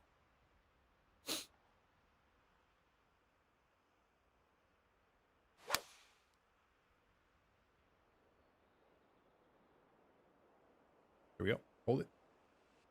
Let's go shot. Yeah. There we go, G. I don't even know. Did we lose the last match too? I wasn't even paying attention. We did, yeah. Yeah. All right, I'm just going to cancel this bet because I wasn't even watching. All right, we're going to start a new bet. All right, sorry, G. I'm dialed in right now, buddy. Okay. I'm dialed cool. in, focused. We're going to win this. You're fine, man. Do your thing, man. Sober rant hour. I don't think that's possible around here. I'm just different degrees of drunk on this channel. When you played the Dream Theater song, I chose Hammered. That had me dying. Dude, that was a fun song, man. I was saying earlier, JB, I actually bought, and hang on, I'll probably go grab it, but I ended up buying one of the new, the PDP guitars because it was on sale. They're usually $150. I think it was on sale for like 105 or something, so I just pulled the trigger as a little treat to myself. And I hopped on, I played like 2 songs just to test it. I love it. So we will be debuting that guitar here sometime soon. Maybe next week. We'll see how it kind of plays out. But I do want to play some Rock Band here soon. But I encourage you to be here because the Dream Theater song, it was a lot of fun. I shit it up a little bit, but like there were parts of that. There were parts of that I played well, and I'm looking forward to the challenge again. Wow, I'm surprised that rolled through. The physics in this game is so that's so brutal. That was brutal. Still cute though. What's up, Tex Hawk? Right? I can't believe I'm watching the Panthers in the playoffs. I said this a few weeks ago, but as a Seahawk fan, I am barred from this conversation because I got to watch a 7-9 Seahawk team beat the Saints at home in 2010 during the Beastquake run and all that.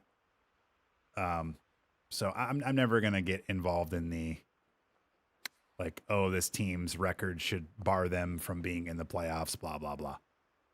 Because one of the best sporting moments of my entire life happened because a 7-9 team hosted a playoff game. So I just hope you understand that I have at least a little bit of awareness around that.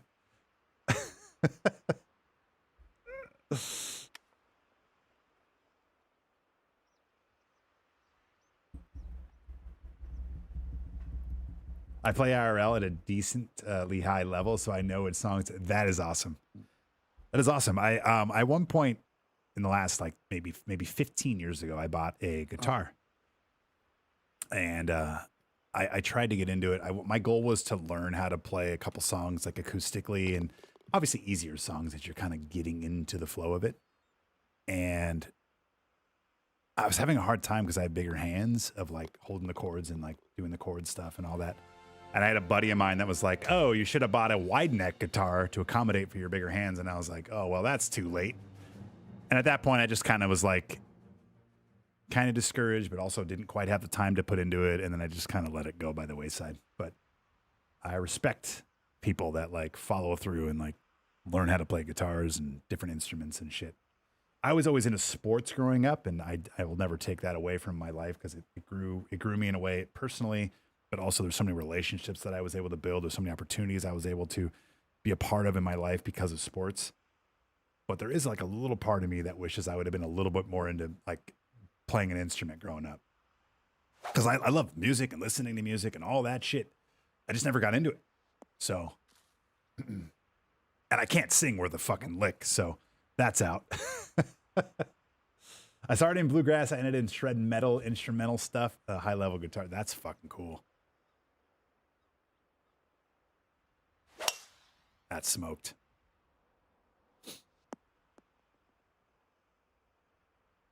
Panthers scored. Hell yeah. All right, here, I'm going to step away. I'm going to go grab this new controller real quick. I'll be right back to the guitar.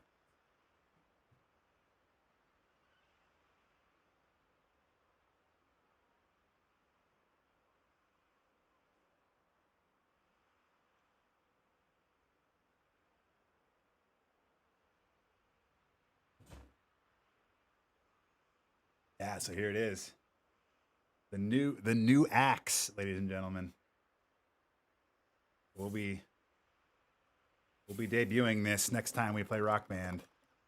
I think what I love about it too is I don't like the Guitar Hero like click click click click click click and the real stiff strum bar. I like the looser strum bar and the no click of the Rock Band guitars. And so I was a little bit worried when I was looking to buy this. I was like, I don't know. And then I started looking into it a little bit more, and they basically said they modeled it after the Rock Band guitars, and that made me like insta buy it. And it's 100% that.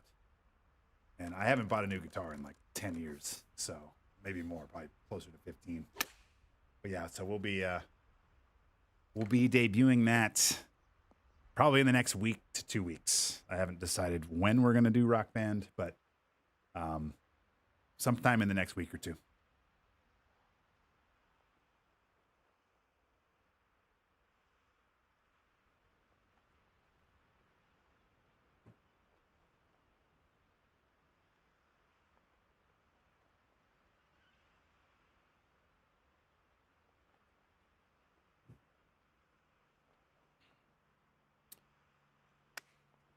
And the one thing I like about that new guitar too is it moved some of the like vital buttons out of the way that I accidentally will sometimes hit on the other guitar.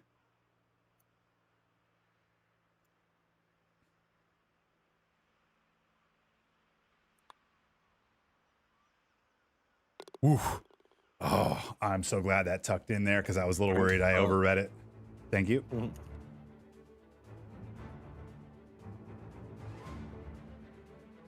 Because I would do like, on the old guitar, there was like a little switch you could flip that would change how the whammy bar sounded.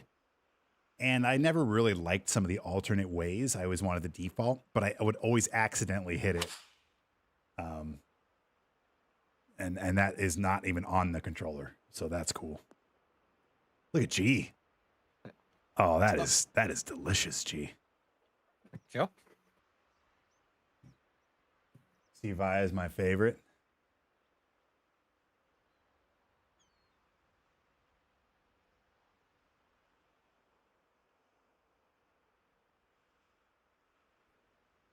Is it Vi or Vey? I feel like I never know how to pronounce that.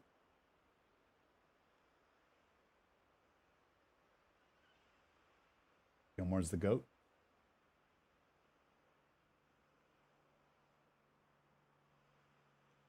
I always have to default to Jimi Hendrix. It is Vi. Okay.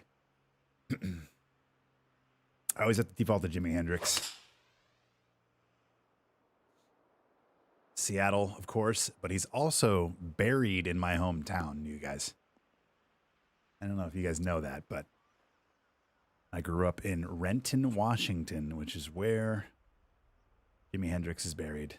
He's actually my grandma and grandpa on my dad's side are both buried like 100 yards from him.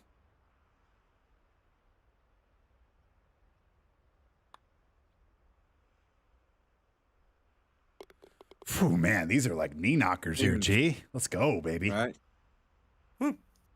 Cheers.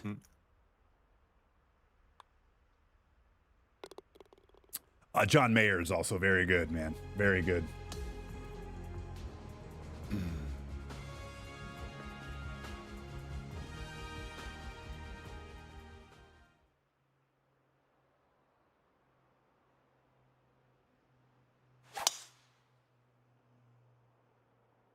Yes, just wanted to get past the rock. Oh, there we go, G.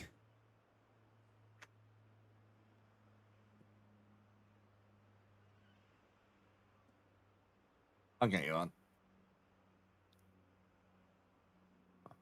Thank you, thank you.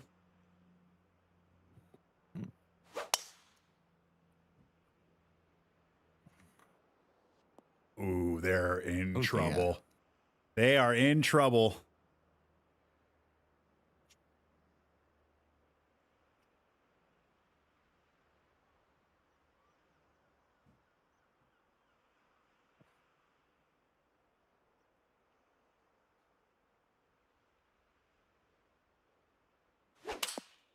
Oh. All right.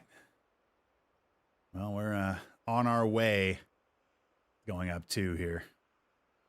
But they can still throw this on and make a birdie and at least try to salvage a tie here.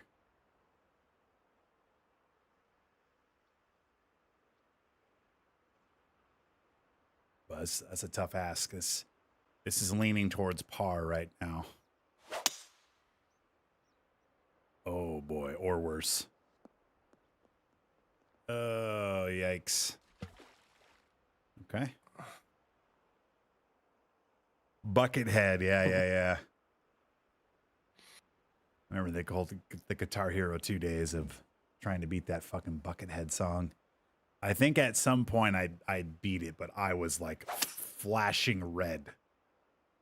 Like on life support as I beat it.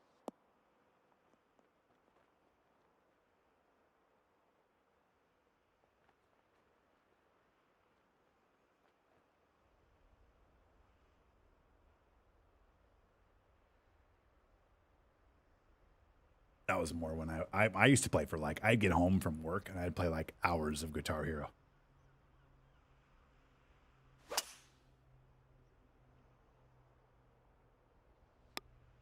Oh. Ha ha. Touche, G. Touche. If the Rams win, they go to Seattle. It all depends. It all depends. If the Packers win, they're the 7 seed. They're automatically in Seattle. So if the Bears win and the Rams win and the Eagles win, right? So it's the Seattle plays the lowest seed. So it's either going to be Panthers, Rams, Niners, Packers, Rams, Niners, Panthers. Those are the only 4 teams they can play. And so it's just a combination of who wins and loses. The more likely scenario is that they play the Rams, right? Because I think the Rams are going to win. I think the Niners are going to lose. And the Bears are the higher seed and probably should win that game. So the more likely scenario is Rams, but it could be Niners and it could be Niners and it could be Packers, depending on if both of them win or either of those win. JV's Steelers guy. Uh-oh. Here comes Bry. All right, here we go. Try to get G on here. I love the swing. It should land and kick left and run. Hopefully he has like a 12-footer. Oh, yeah. Little right to lefter. There you go, G. Hopefully that's not too bad. I mean, these greens are pretty slick, so nothing is easy.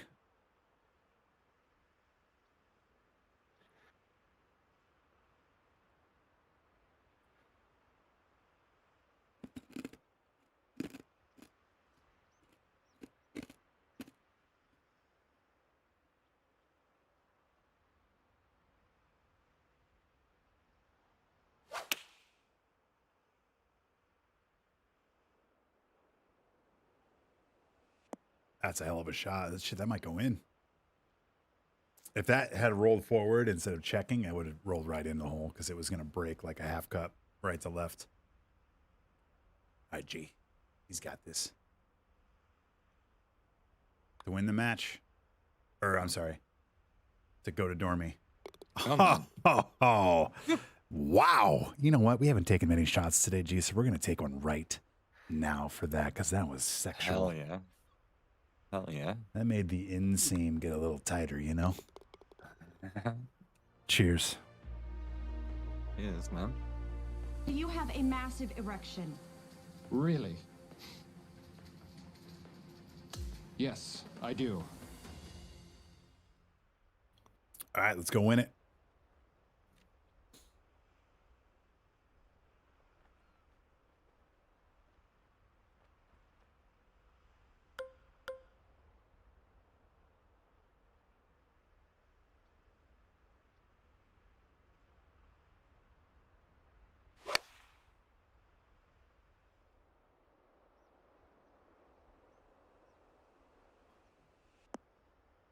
Why was it so short? Right.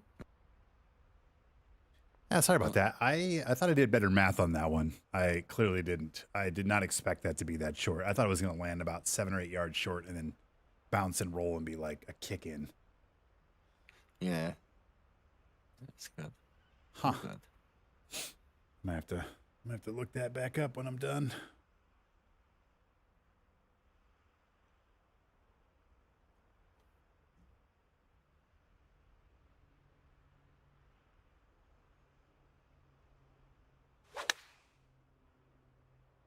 Oh, they're done. That's way left and off. Oh.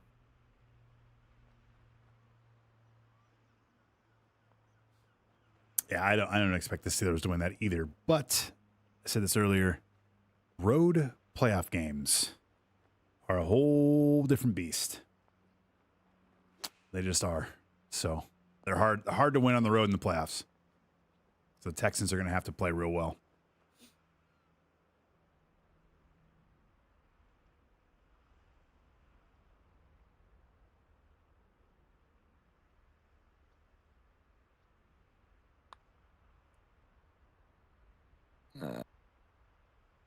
Ooh, good roll. Yeah, it don't matter, G. It's over. Yeah. False. Boom. False. We Boom. move to 2-1. Hell yeah. Love it. I mean, it wasn't even like it was close. It was a landslide victory. Game. Blouses.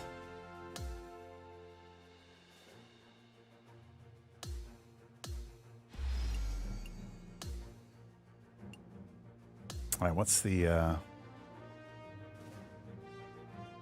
we have a bet up? I think we did. How many did we win? We got promoted to Eagle 1. We won 2 holes. Those guys were both... Look at that. Both 2000s. Yeah. Crushing them. We had a bunch of three-hole betters, and the 2 was the winner. Brutal. Let's dive right back into the pool here, G. I know this may be the last one. We'll see how long it takes. Cool, man. We do have one game of football to play after this. Cool. Sounds good.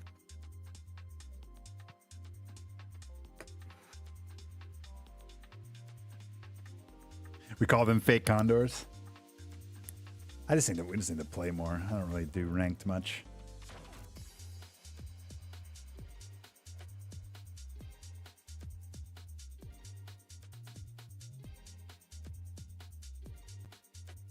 It's not that last year Carolina was considered a joke and they like literal Jets level joke, and then now we're watching them. Yeah.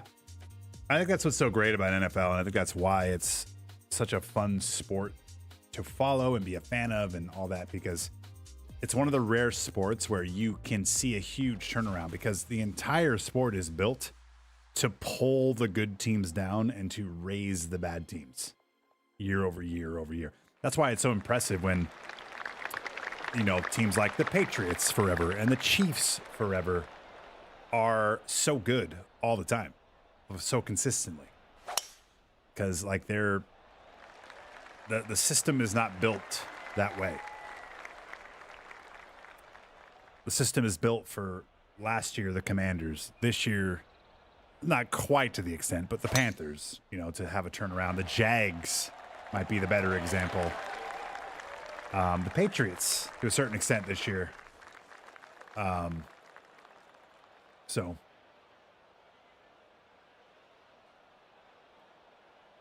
And then football is just such a crazy sport anyway, because they play one game, you know, it's not a series of 7 or 5. And anything can happen in just one game between two teams that are, for the most part, evenly matched.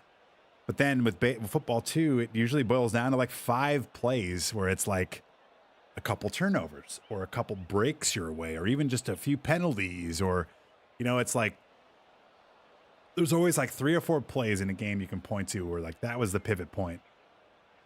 So. What's up, MRAM? Can you explain to me where the hell Indiana came from? Right? I mean, that's some like college football 26 level turnaround shit that Cignetti is doing over there.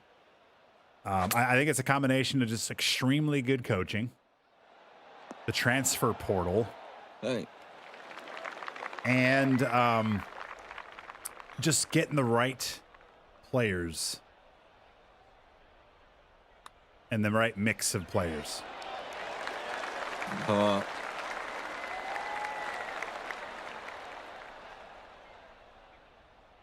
Hey, what's up, Dan? How are you, man? I hope you're good. Shortest season and longest off season of all sports. Yep. Yeah, football. Yeah, you know what's funny? I haven't watched a lot of the Indiana games. Last night I didn't watch a ton because I was actually working on some stuff outside. We were hanging some awnings and things. And so I had the game on, but I was able to watch a few drives from Mendoza. I didn't realize how good that guy was. Like, you know, he won the Heisman, and I just kind of felt like he won the Heisman because Indiana was so good. But man, did that kid make some throws and some plays. Holy shit. So I was pleasantly surprised that he actually is pretty solid, and I think legitimately is probably going to be the number 1 pick. Yeah, he does look NFL ready. He clearly has the body for it. And he's a little bit of like a goofy personality, but it's kind of like charmingly different.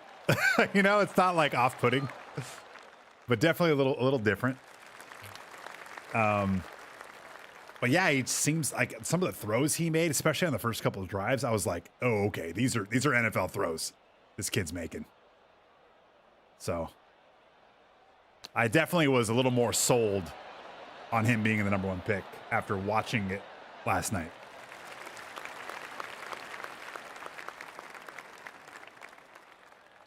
pretty amazing since Indiana was the doormats forever. They've been the worst college football team of all time.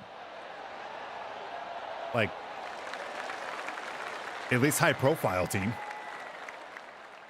So yeah, it's really cool, and it's easy to root for that because it's such an underdog thing. And, you know, they're clearly the best team in college football, extremely dominant. And we'll just see if Miami has enough to overcome whatever that is at home and all that stuff. I just hope it's a good game. I hope it's a good title game. Or is Indiana just gonna completely bludgeon like they have all year and really the whole playoffs?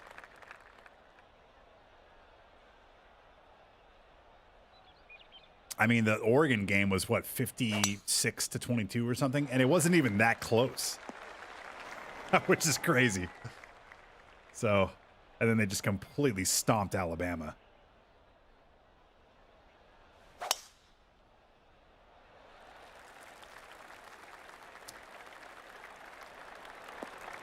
First big athlete that town has had. That's probably, well, I mean, at least football-wise. I'm not sure who they've had come out of there from Indiana basketball-wise.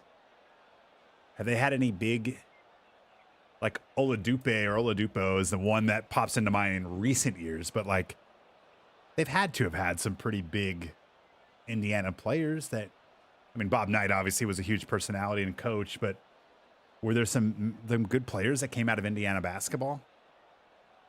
If so, it may be just years and years. But yeah, definitely not football.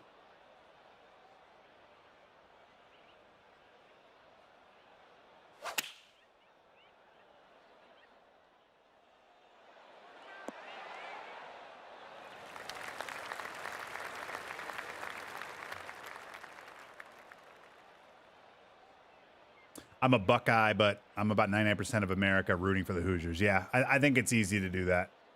But what's crazy is they're both kind of underdog stories. It's just that Indiana is the bigger underdog story. Because you have Miami, who's obviously a blue blood in terms of like history of college football, but in recent years, not good. And in the most current year, people were yelling they made the playoffs. They're the last team in, and now look at them, right? So that's about as underdog as it gets. But then you've got Indiana, who's been a shit program for like 100 plus years. And I think they have the most losses in college football history or something insane. So, you know what I mean? And in terms of the Buckeye slant, and I'm the UW, right? So it's like, the Big Ten winning, I think, is good for me and the program that I root for. So, like, I also root for Big Ten. So that's easy. It's weird to say that. I wish it was still the Pac-12, but you're rooting for your conference as well. It's like, well, if my team's not going to win, I at least want the conference to win. Because that helps. That helps recruiting. That helps everything. I'm going to go grab some food, finish the game. All right, JB, thanks for popping in. Appreciate the feedback. Have a good rest of your day. You're making me hungry, too. Looks NFL ready like Joe Burrow was. He's going to be the face of Las Vegas. Dude is going to be great. It's going to be interesting. His personality in Las Vegas seems like oil and water. So, like, I hope he's embraced. I'm sure, like most things, you play well, you're loved, right? And hopefully they let him kind of mature into the position and they don't expect immediate dividends and then write him off. You know, like, I think we need to let some of these players come into the league and give them a few years before we, you know, label them as XYZ.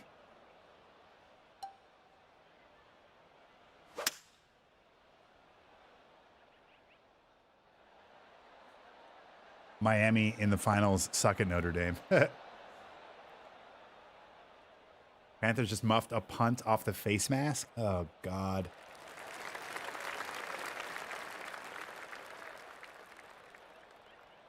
All right, G. Sorry, I'm back.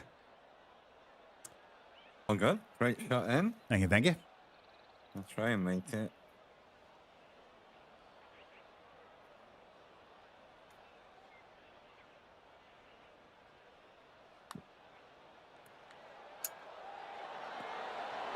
Ooh. That was a good putt for them. Yeah, he does have a little bit of that Russell Wilson, just kind of a corny thing. I just, the back end of that though is it has to be genuine, and it seems like he's very, like his teammates love him. Hold on. Woo! Which I think kind of started not happening for Russell Wilson in his pro years. So it'll be interesting to see how that evolves. And I guess there would have been some irony, or maybe, I don't know, maybe if that's the right way to use it, or maybe that's the Alanis Morissette way to use it. But if Carroll would have had him, you know what I mean? In terms of personality.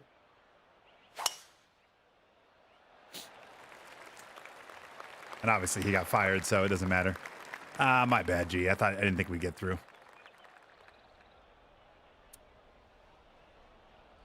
I got us. Indiana even had the bookmakers fooled at -3. Yeah. But a lot of the bookmaking too is based on betting, right? Like they're trying to get bets, as many bets as possible, as even on both sides as possible. That's what the spread is about. Now, obviously they are good at what they do, and some of me almost sometimes feels like they control some of it with reffing, and they can't be that right all the time, right? Like it's just, there's something weird going on there, but I digress. But the point is their main goal isn't to guess the winner. They're trying to get bets on both sides because they make more money. That's why lines move. That's why, like somebody was saying, oh, well, the spread for X started at -2 and now it's moved to -4. It moves not because they think one team is going to win more or less. It's because there's heavy betting on one side and not the other. And they're trying to entice people to bet on the other side. So.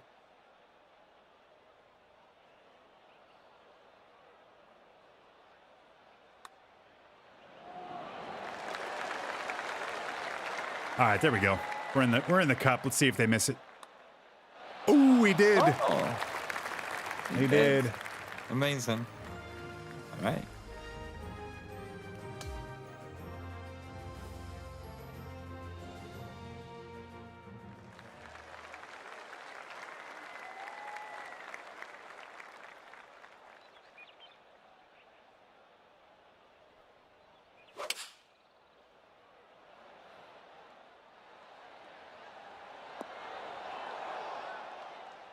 Yeah, for sure, Samuel, man. Well,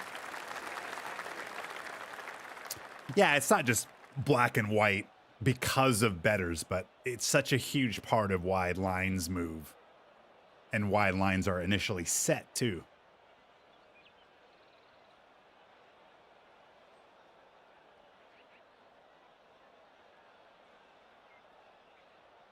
But like Indiana's now, I think they started as a 7.5 favorite, right?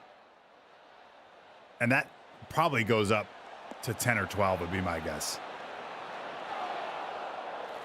Because I would assume there's going to be a lot of people that bet Indiana at 7.5 based on what we've seen.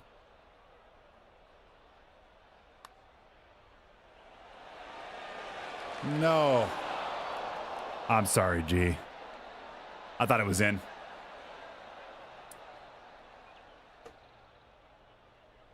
Like 7.5 favorites for Indiana feels like free money to me. I don't know what the odds are, but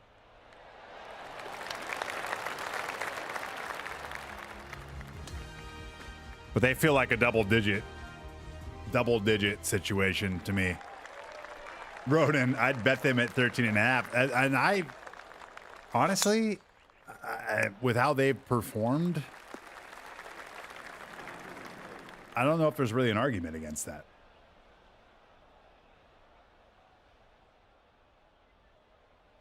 I mean, they basically beat both Alabama and Oregon by 30, didn't they? 30 something?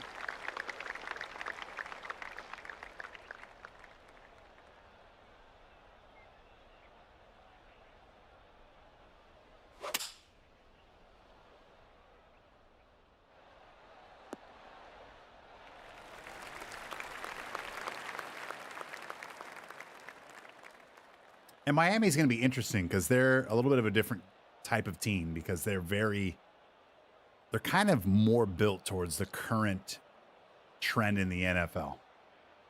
They run the ball. They've got a really good lineman. They've got a stout defense.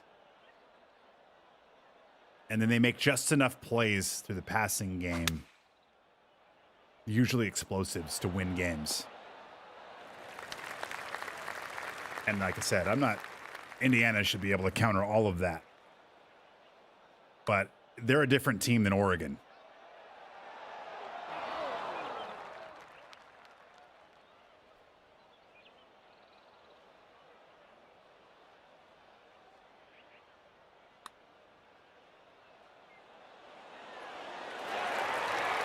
There we go. Cheers. I just realized, G, that I didn't realize the greens are 98. That probably explains why I've been so short on some of these putts. Right. Yeah.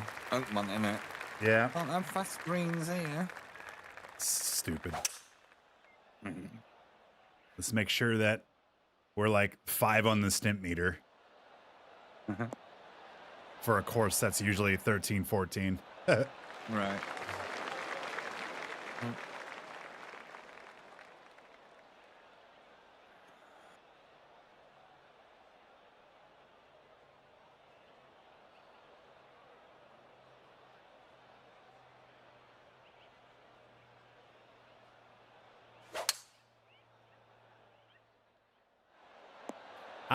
I'm not sure I agree with going for it there. I feel like you keep the Panthers in the game by going for this play. I think that's stupid aggression, in my opinion. I mean, they just muffed a punt. Just take the points.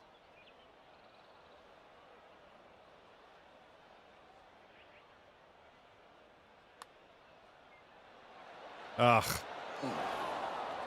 Yeah, the slow greens are just killing me. Yeah.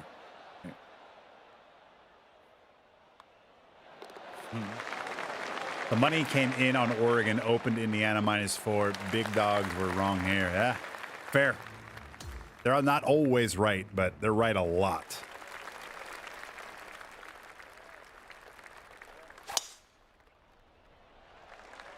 God damn it.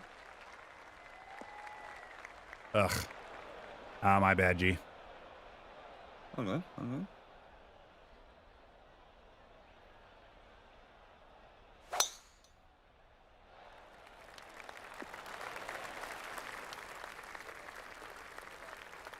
Yeah, they get the ball after half, too. I mean, that's just stupid.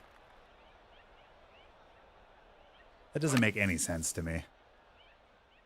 I think that just shows me that the Rams have absolutely no respect for the Panthers, and they know they're going to win this game no matter what they do. So I hope the Panthers realize what that call means.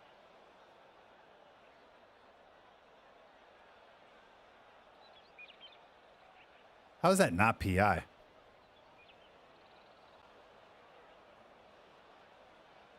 Oh, it was. My bad. I didn't see the flag. They were just showing the replay of it.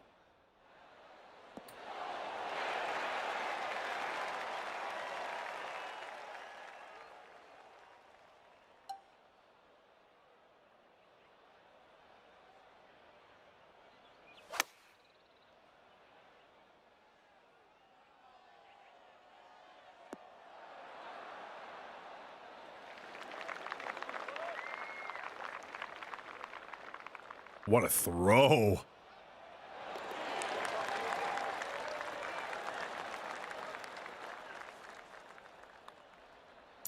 Oh, please score a touchdown here, Carolina. Wow. I would love that so much. Alive. Somehow, somehow. We'll take it. Yeah, man. Good shit, man. Whew. How about that W? Yeah, that's good. I mean, it wasn't even like it was close. It was a landslide victory. Game. Blouses.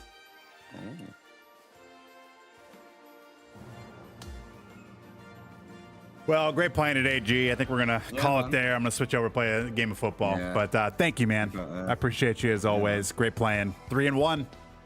We'll take it. Yeah, man. I think everybody we beat had a higher rating than us, too, today. Yeah, so, true. Yeah, man. Cool. All right. All right, buddy. Soon, man. Yes. Take care. You too, man. Thanks. 3 was our winner here, guys. Oh, we didn't even do a bet. I'm an idiot. I thought we did a bet there. Okay. We're going to take a quick break because I have to switch over my capture card to the PS5. We got to load up the PS5. I hope we don't have any like patches and shit. I haven't turned it on in a couple weeks to play some college football. We have a Zipper Rippers game. I honestly don't even know where we're at. I just know we're undefeated.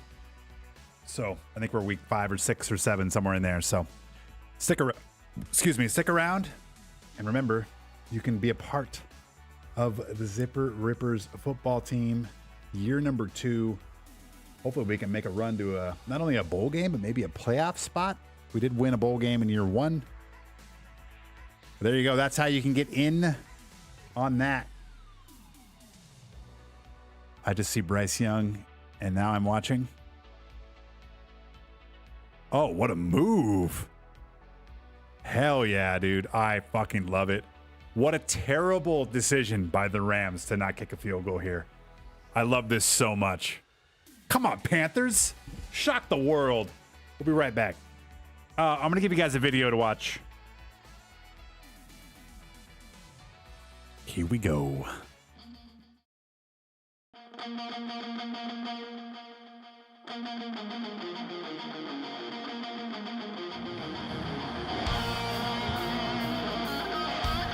to run this back. Oh, yes, go baby. Holy fuck, this is so big. Get to the end zone. Touchdown, Washington.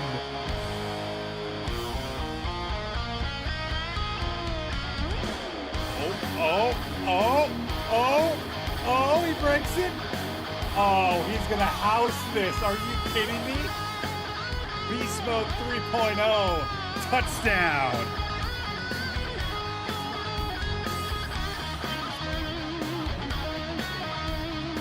Oh, he caught it!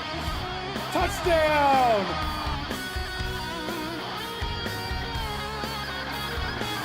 Or we just fucking take it to the fucking house. Touchdown, Washington!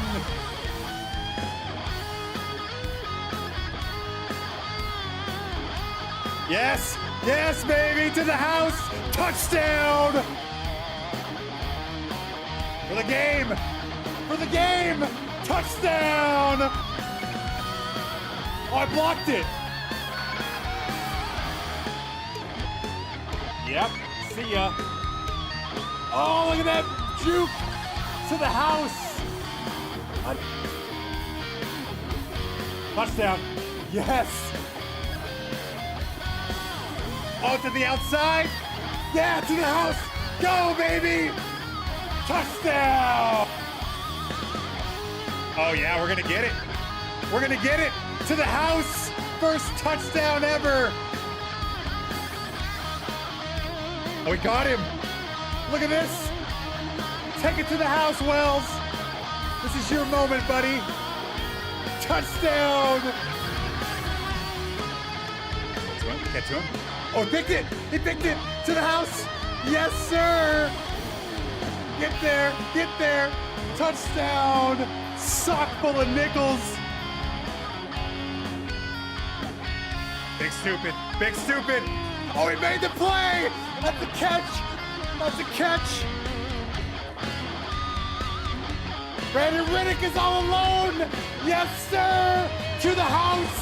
Touchdown. Zipper Rippers. Brandon Riddick.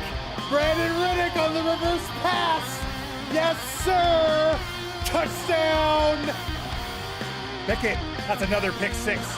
Are you kidding me? His second of the day. Touchdown. Come on. Touchdown. Guys, trying to catch him off guard to the pylon. Yes, sir! Touchdown!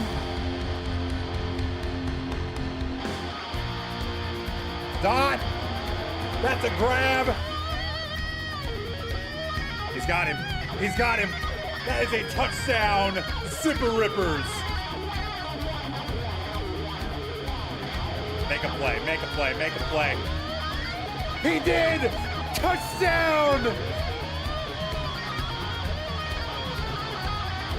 Bang. He's still going. Touchdown! One more play, defense. One more play, Jordan Russ with the sack. Ball game. Oh, he picked it. I picked it up. That's a user pick. Go, baby. Go, go, go. Oh, my goodness. What a play. To the natty we go, baby. Touchdown, Washington. Yeah, let's go. Your son, you will forever be king by the king. You let the best be the best. Right? Okay.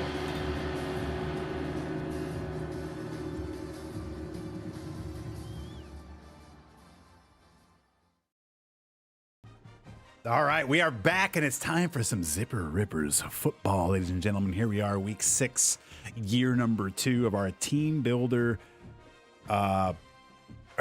dynasty. We started as a cupcake. We had a rough opening season, although we did win a bowl game and did win the Mountain West Conference. So here we are, year 2. We're starting at 4-0, and yeah, we're hopping right in. We're just going to go directly into this. San Jose State on the road, in the middle of 3 straight road games here. We won our last road game. We have a road game this week, and then next week we have a road game, and then we come back home. Some real tough ball games. So if anybody wants to pick our uniforms, you can do UniWatch right now. And jump in. I just saw that Puka drop. That's amazing. Ooh, we have a redemption. Brandon Riddick, UniWatch. All right, Brandon, what are we wearing? We got our away unis. Home. Away. Our green unis. Our gray unis. And of course, our Zipper Explosion unis. What are you feeling? All white unis, black cleats. Okay, okay. I like it. Black. Do black socks.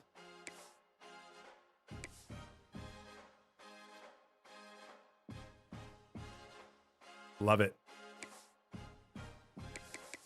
All right, let's get it. Let's get a bet up here before we go too far with it. Oh, guys, change the game we're playing too. Hang on.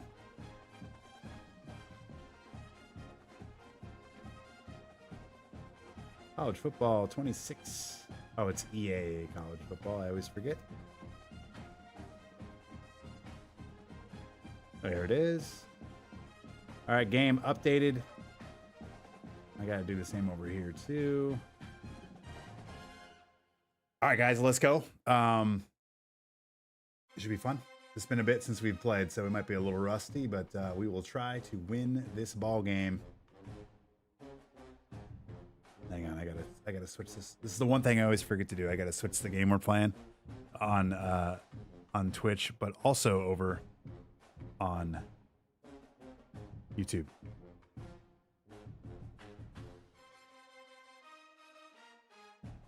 There we go. That's updated. Okay, cool. We're done there. Now let's get the bet going here. How many rushing yards you think? Or no, who will score first? Let's do the who will score first.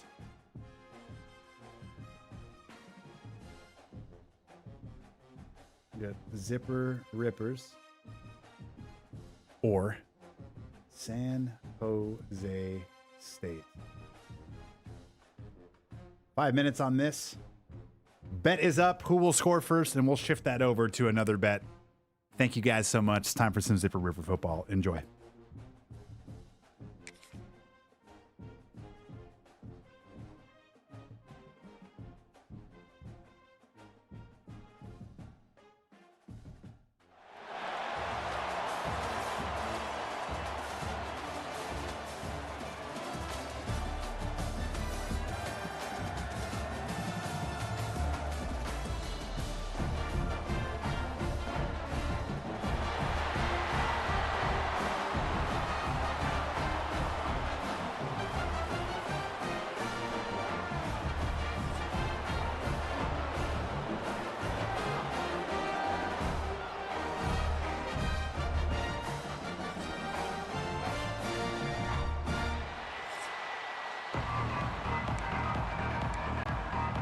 All right, we win the toss, and we will kick off.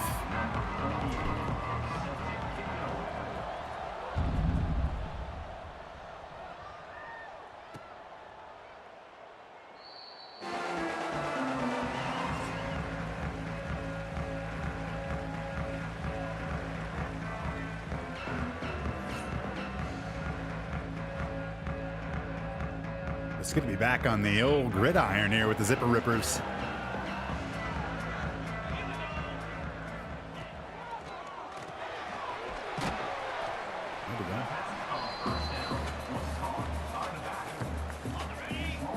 Oh, I may have done it early on in 25, and then I think we switched it to 7 or to 6, and we took away the accelerated clock a little bit. I think that's what ended up happening, but that was pretty early on in 25.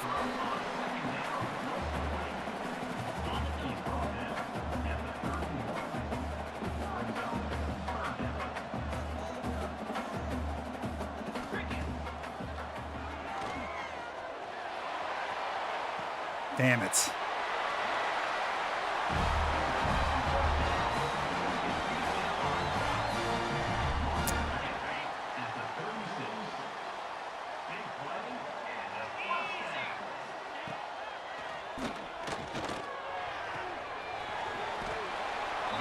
Okay, here we go.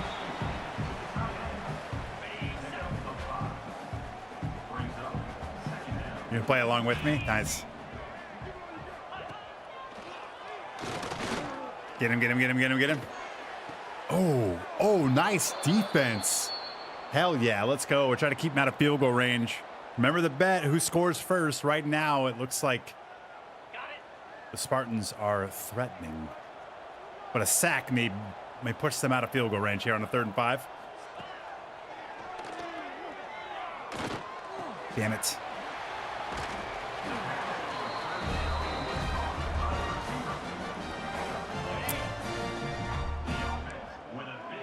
Not trending well right now.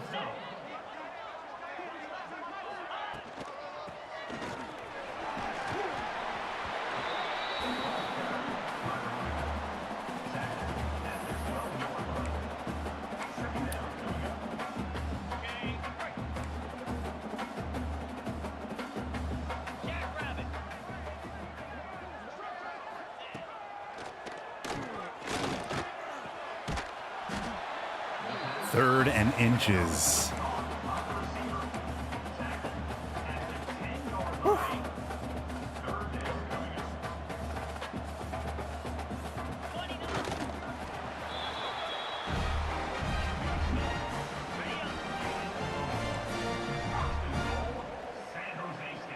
Need a turnover.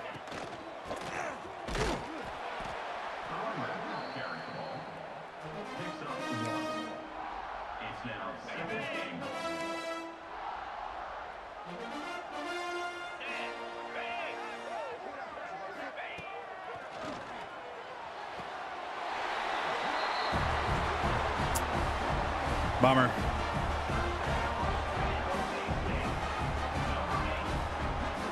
Well, San Jose State drives right down the field. That's a hell of a throw right here by this guy.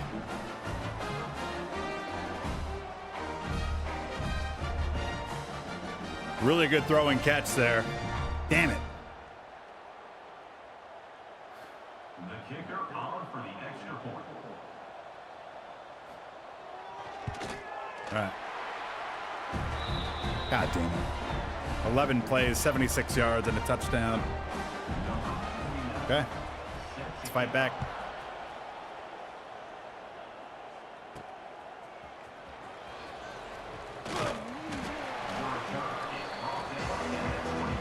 Coach Holden McGroin back in the saddle here.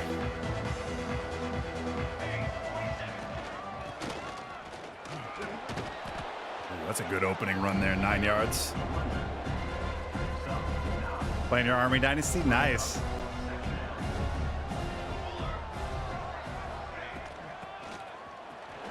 Boy. I mean, I'd say up the middle is open right now. We're just going to keep running it until they stop it. And that's good enough for a first down.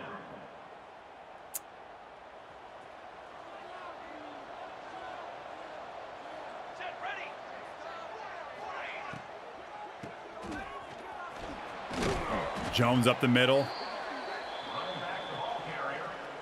Gain of 9. Second down coming up.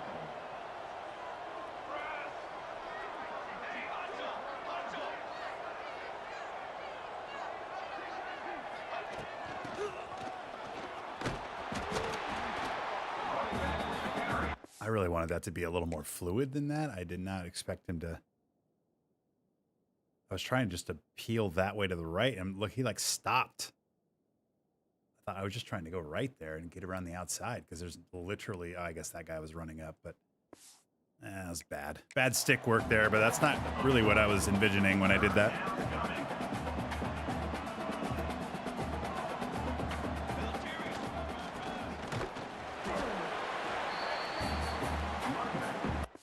I don't understand how that's a 4th and 3. What?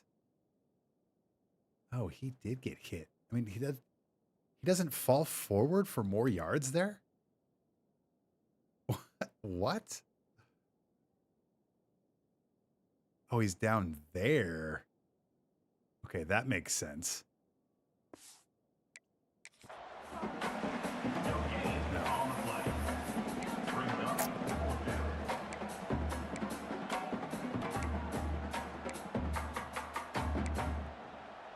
All right, big play here, guys. Need a 4th down conversion.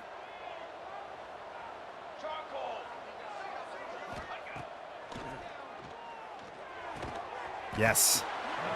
Yes. Big. Tackle is made at the 39. That's a first down for the offense. Just a pancake there on the left side. Come on. He's brought down at the 23-yard line. First down for the offense. Oh, I was trying to get off the outside there.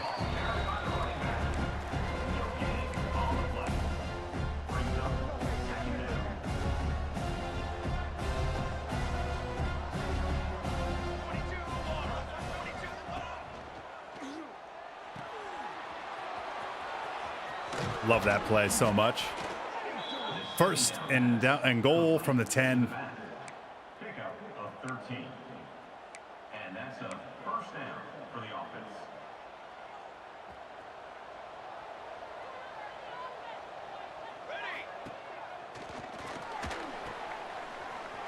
That should be a walk-in touchdown for Jones. Tie ball game. Let's get it. First touchdown of the game.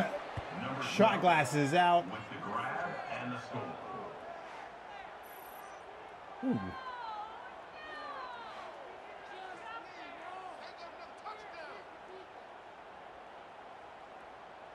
And that is some zipper ripper football right there. Big 4th down conversion. Great drive. We answer. And it's a tie ball game, 7-7. I just realized I don't have another bet that's up.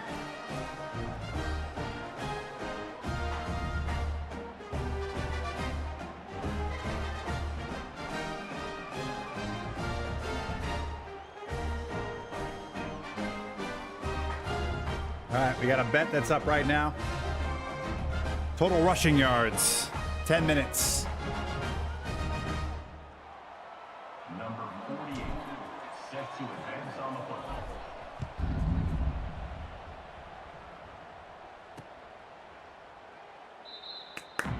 Let's go.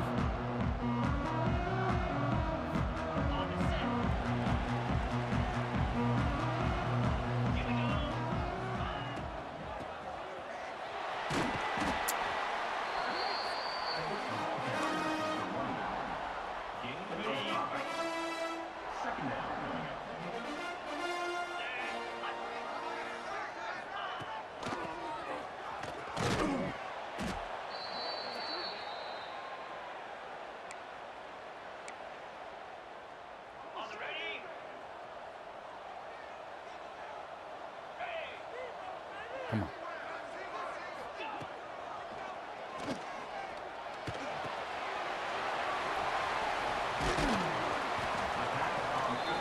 Just wide open. And that's a first down. Let's go.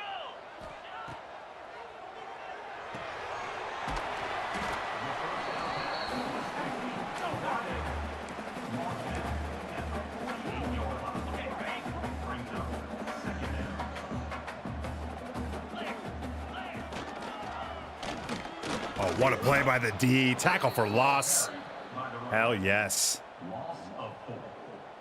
Brings up 3rd down. I wish I could put the names on everybody, because I always forget the numbers and the names.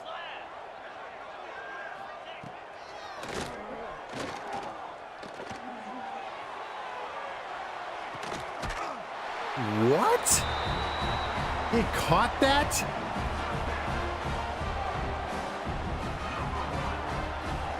Oh, man, that's frustrating.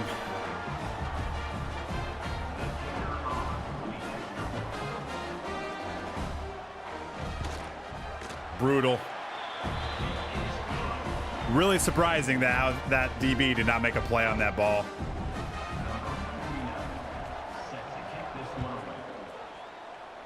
Okay. An eventful first quarter here.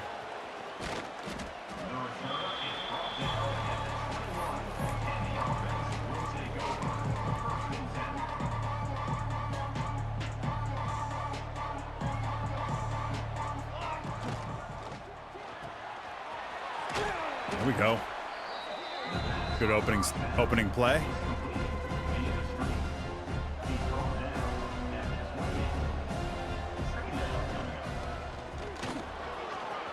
Ooh, man, I'm just loving these holes up the middle, you guys. That is how we end the first quarter. Down 14-7, but we are driving, and things are looking pretty promising here for the run game.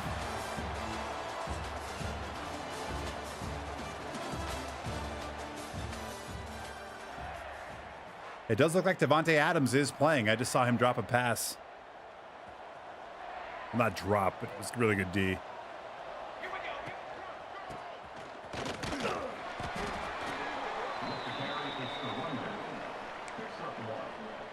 Brings up 2nd down.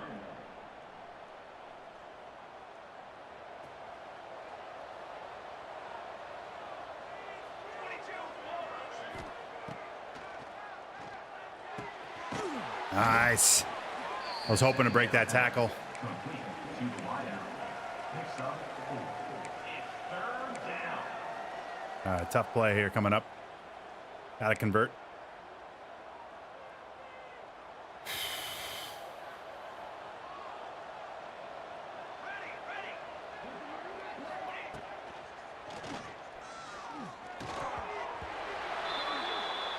Dropped it. He dropped it, and Matty Ice is injured.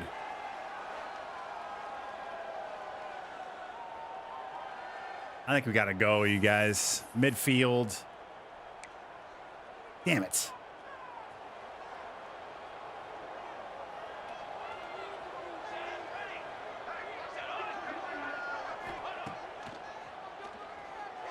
Get it.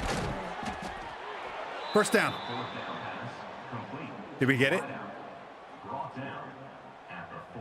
Yes. We convert. That is huge. Cheers.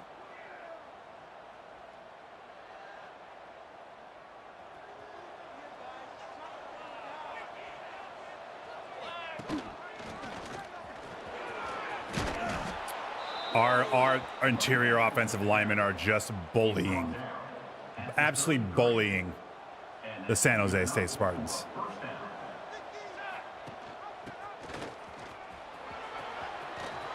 Oh, I just missed that cut. Running back the ball carrier. Brought down on the play at the 11-yard line. That's a 1st down for the offense.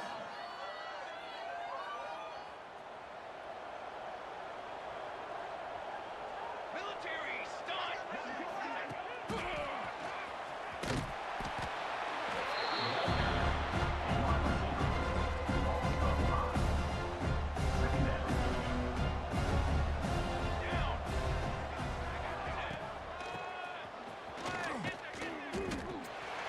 Damn it.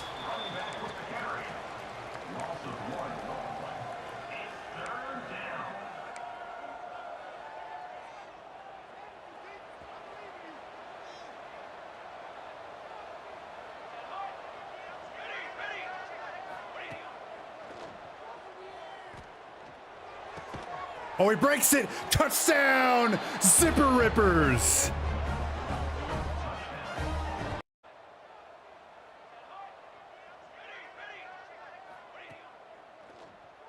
Why not? Clutch third down play. Touchdown, Zipper Rippers.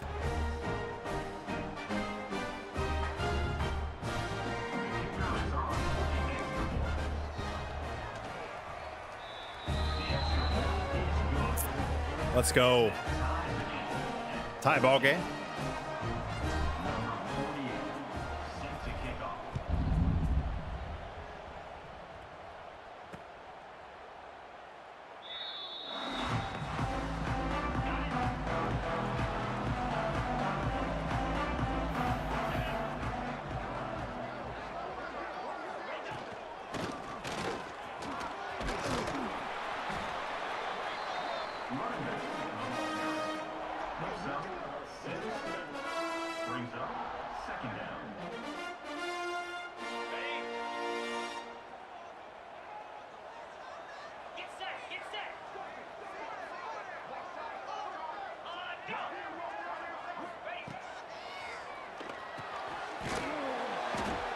We need a defensive stop here, guys. We have not been able to stop them.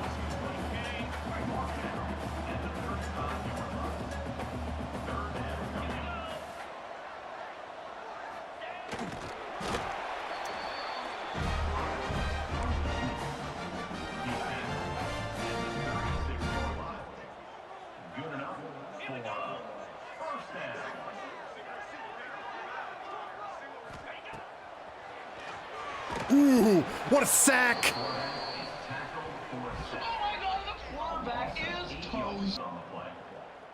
Little stunt there. That was amazing.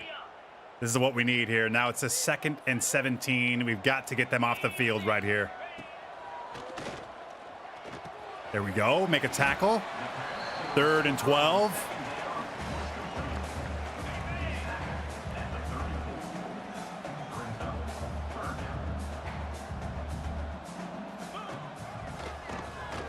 Oh no. Oh no.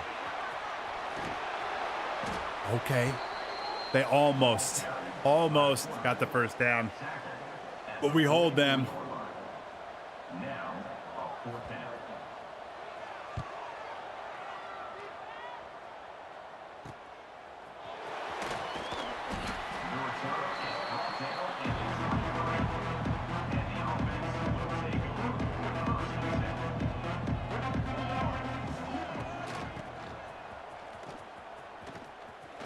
Oh, woo, baby, this run game today. We are riding it. 2-minute warning.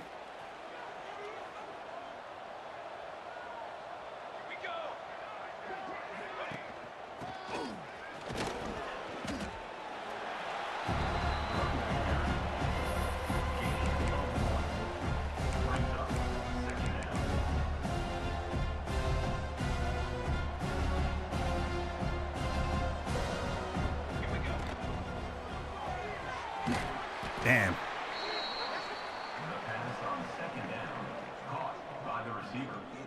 Loses 1. 3rd down coming.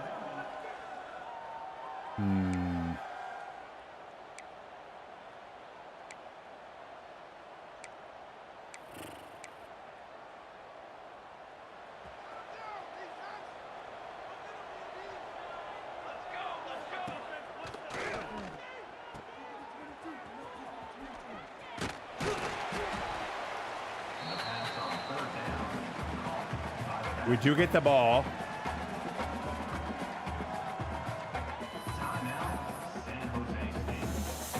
I'm leaning towards punting this.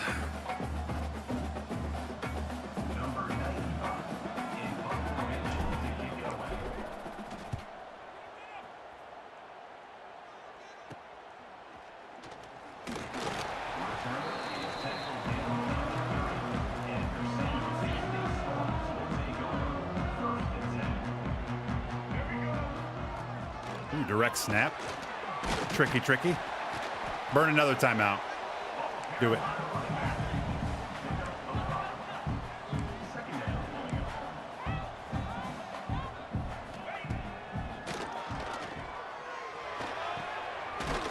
Wow.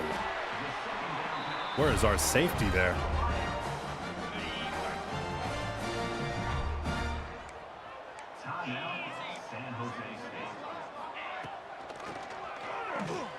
Get him, get him, get him, get him. Tackle him in bounds. Love it. Tick, tick, tick, tick, tick, tick, tick.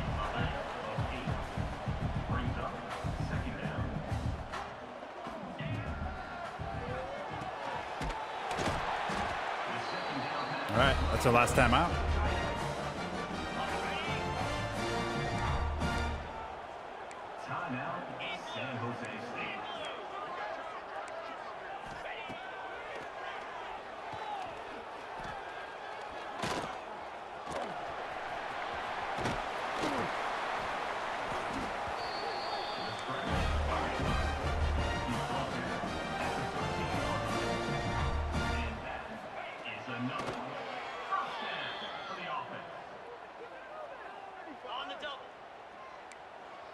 Wow, that's a huge play. Come on. We tackle him in bounds here. This is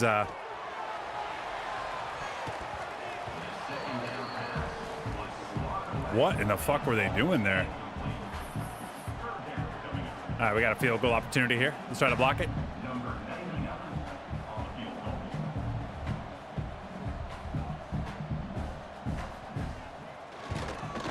All right.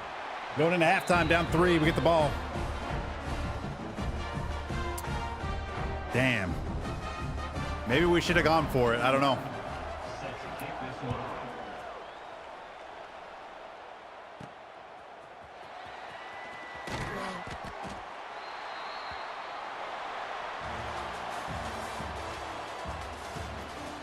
Okay, we're in a bit of a dogfight here.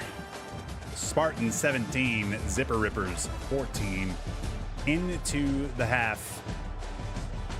It's really just the defensive side. Our offense has been pretty solid. Just can't stop them right now.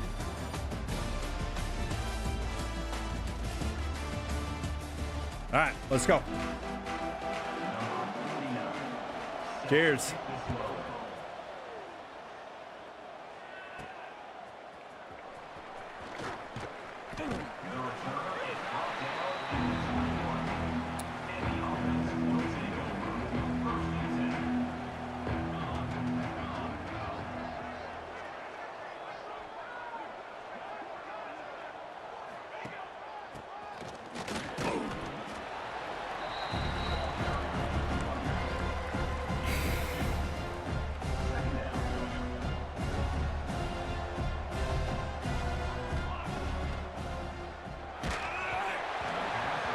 Damn it.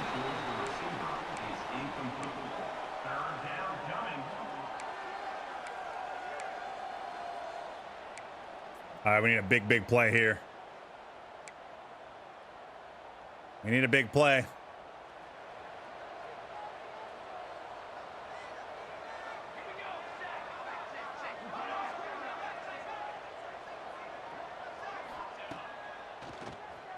That's picked.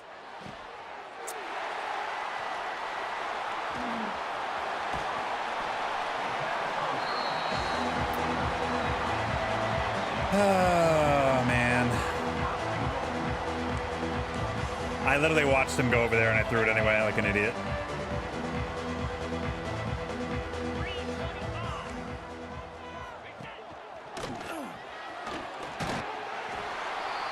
Fuck.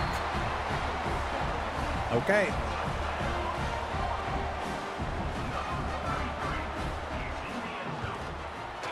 All right, here's the good news. We've got a lot of time left in this ball game, but we have to play real good football here, and it's important we get points on this next drive.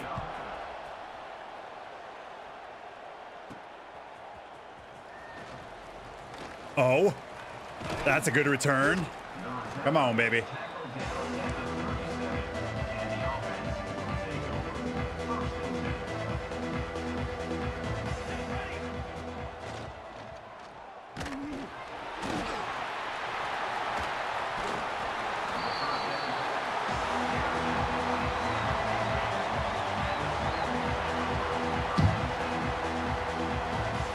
Wow. That's unlucky.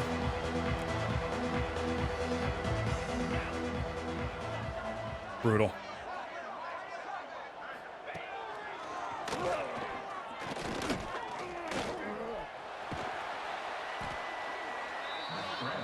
Very unlucky there, man. That's so brutal. God.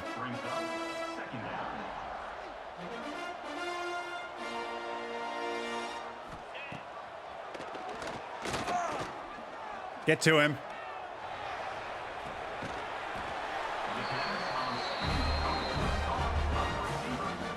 I mean, you mean to tell me this guy here just let this ball go right over his fucking head and didn't do anything? Look at this. Like,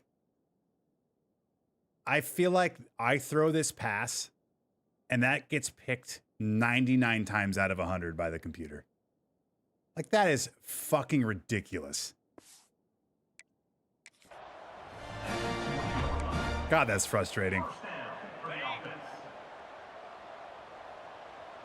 Yeah, I mean, and it wasn't like he had a second and a half to, like, you know, to react to it. It wasn't like it was a laser beam or it was thrown a foot from him. The ball was in the air for like a second.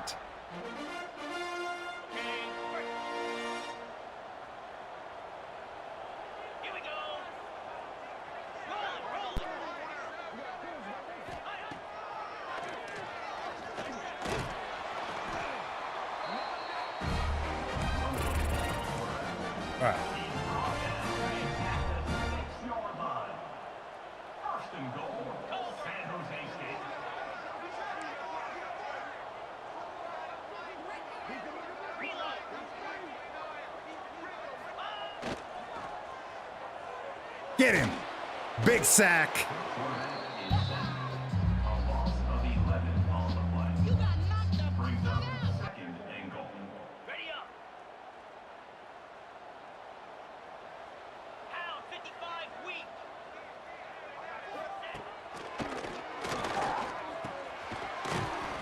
Okay, here we go. 3rd and goal. Got to hold him to a field goal here.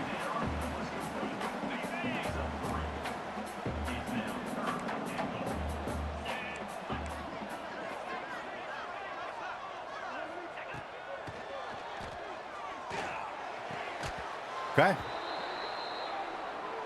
Maybe we can get a miracle here and block it. But holding them to a field goal here is huge because we're still only down 2 touchdowns. Number 99 on the field goal.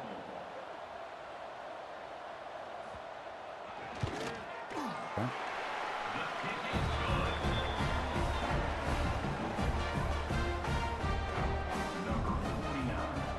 We still got a lot of time left here, but we've got to get a touchdown.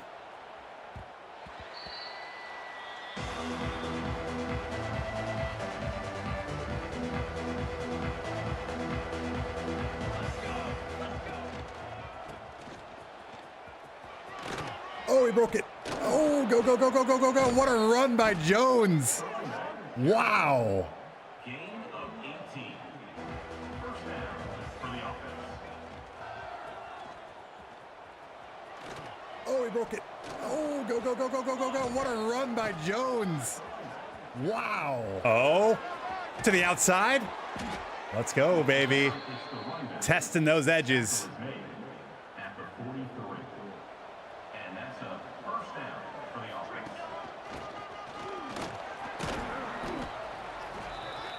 Running back with the carry. He's brought down at the 34. Brings up 2nd down. Phase 27 jump. Look at this play.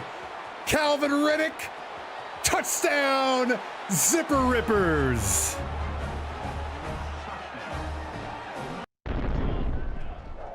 Cheers. Look at this play. Calvin Riddick. Touchdown. Zipper Rippers. What a play. That was a fun one. Okay, let's go. We're down 6.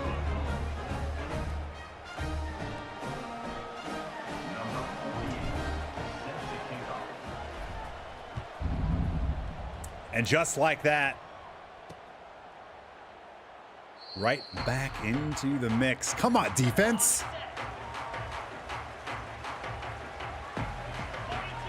We had a turnover.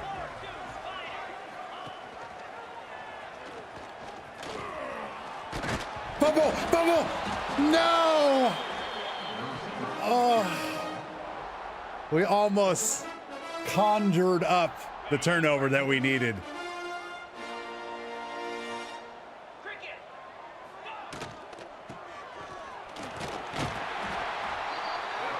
The defense. The defense is laying some lumber right now, ladies and gentlemen. I can feel the momentum right now switching. We've got to get them off the field.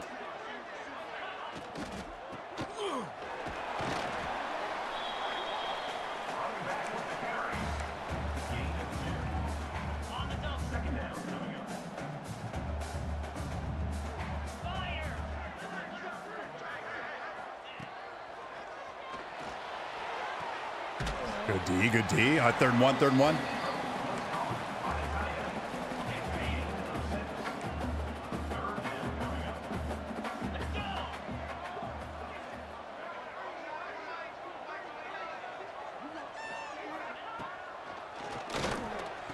Damn it.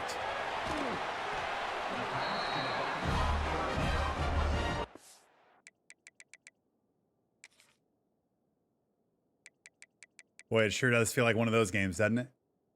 19 of 22 passing.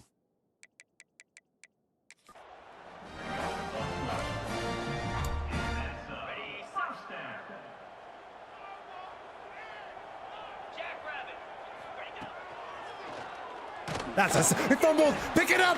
Huge play. Zipper Shrapnel Jr. with the recovery. Shot glasses out. The turnover when we absolutely needed it, ladies and gentlemen. Wow. Cheers.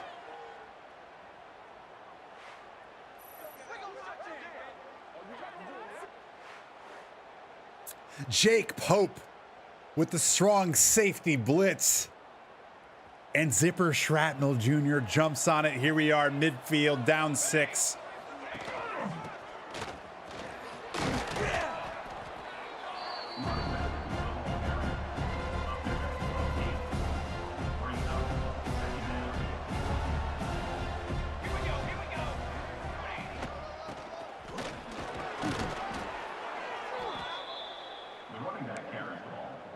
Tackled on the play at the 39-yard line. Good enough for a first down.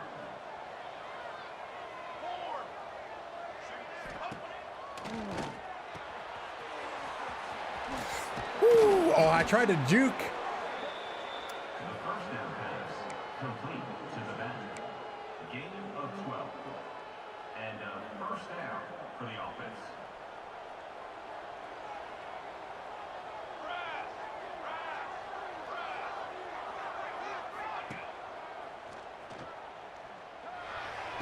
There's a great throw right there. Complete to the wideout.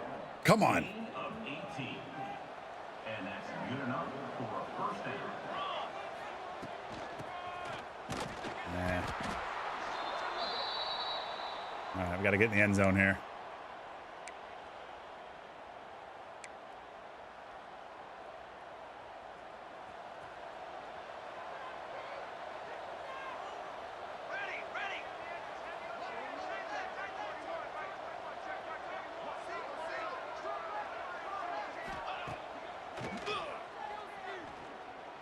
Get in!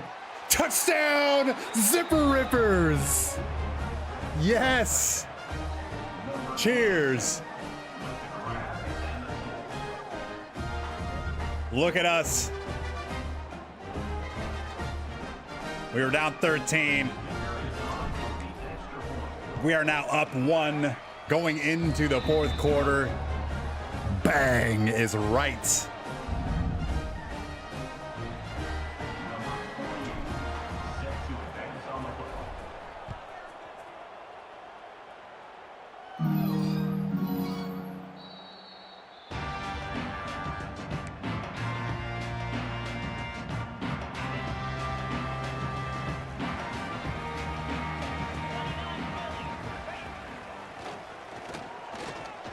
That's a sack. The quarterback is chased and sacked. A loss of 9 on the quarterback is toast. Down coming up.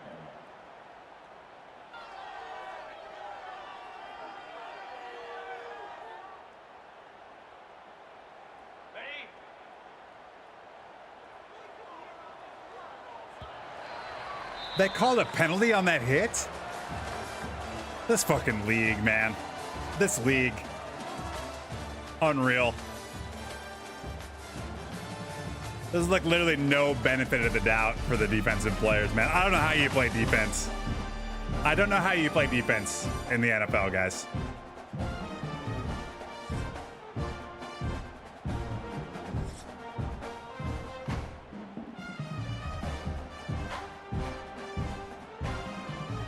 Stupid.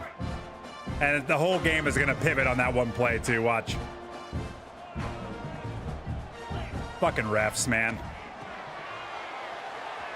That's so bad, dude. No, they just, like... They take the letter of the law, and they lose the spirit of why the rule was invented.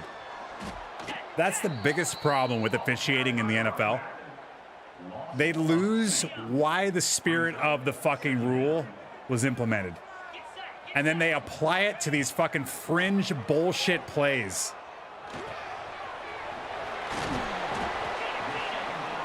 And then they use that to completely change the outcome of football games. Oh, I missed the gifted.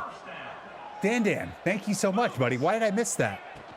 I'm sorry, man. Thank you, Dan. All right, we got to focus in. We got to win a ball game. Let's go.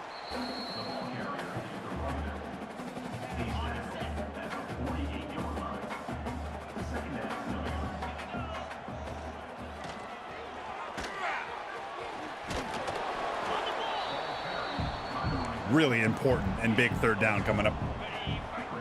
The name of your sub? I'm wrecked. Amazing, dude. I love it. Thank you, buddy. Ah. I took the guy out of the play.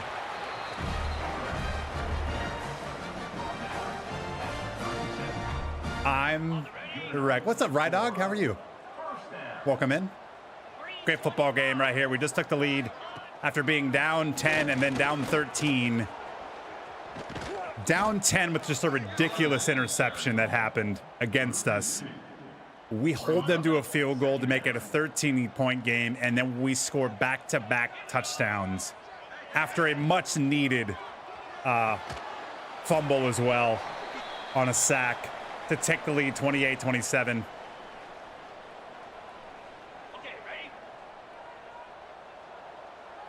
Oh, cool. The refs just gifted them 3 points, so that's rad. Pick it. Okay, 4th and 9.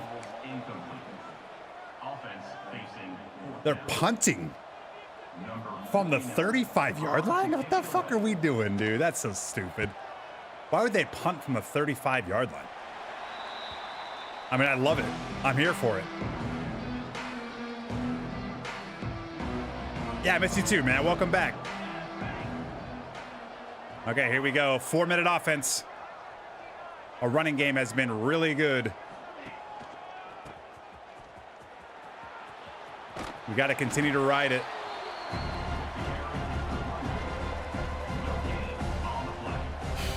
All right, we need about 3-4 yards right here to set up a shorter first third down. Oh, no. Fucking blitz. They blitz the run there. Okay, we need a big conversion.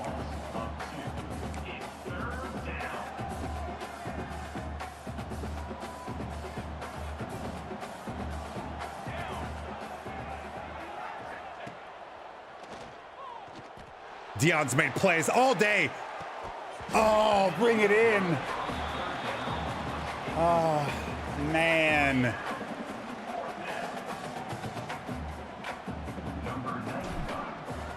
I mean, he's made catches all game, and then he just can't reel that one in. And then we have to punt. They're already kind of in field goal range. We need a sack. That's what we need right now.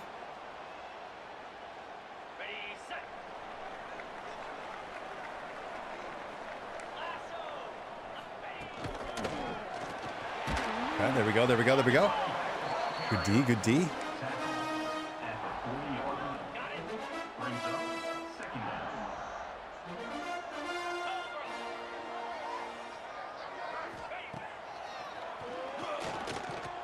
Good D. He dropped it. 3rd and 8. Big call right here. Big call. Big call.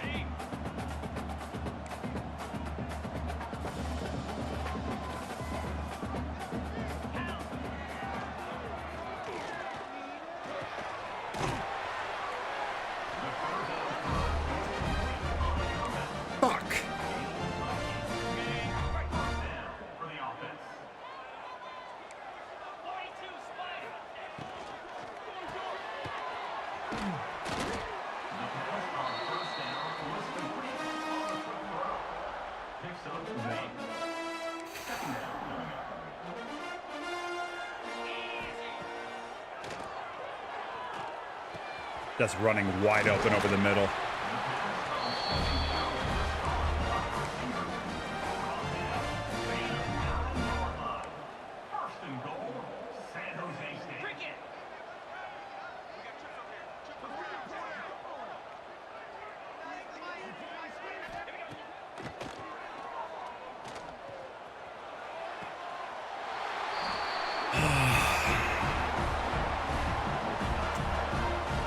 All right, so we got 2:30 left. We need a touchdown to win it.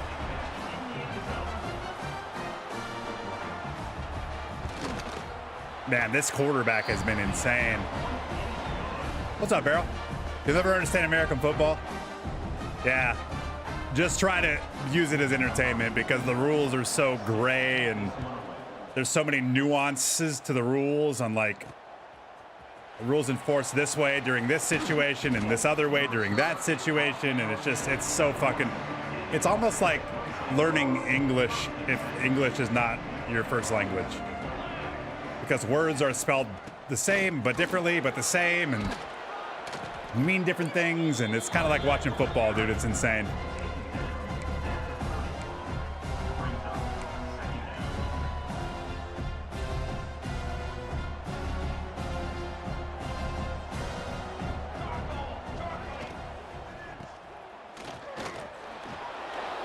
Dude, Jones is a beast. Okay. You're English?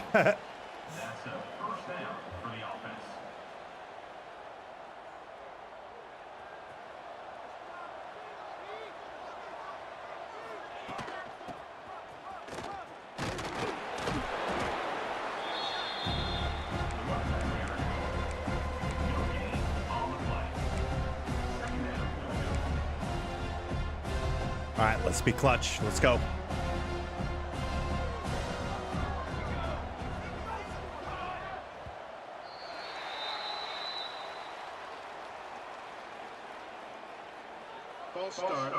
Open.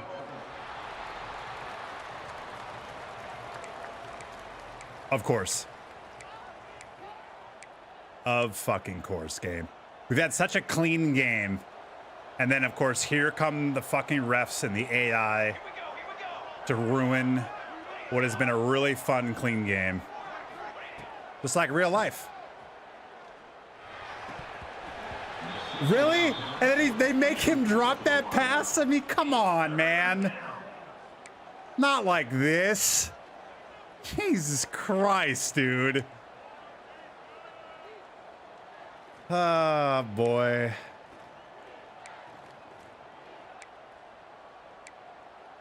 Dude, that's so frustrating.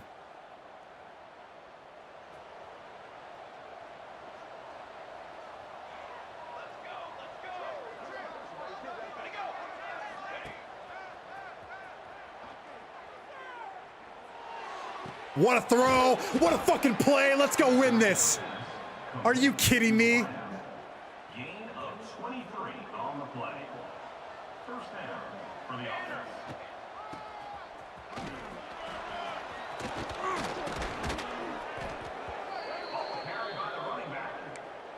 What a fucking play.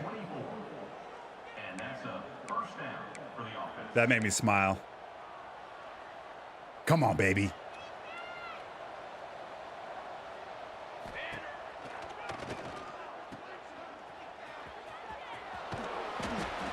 going to call a timeout here just to give our guys a rest.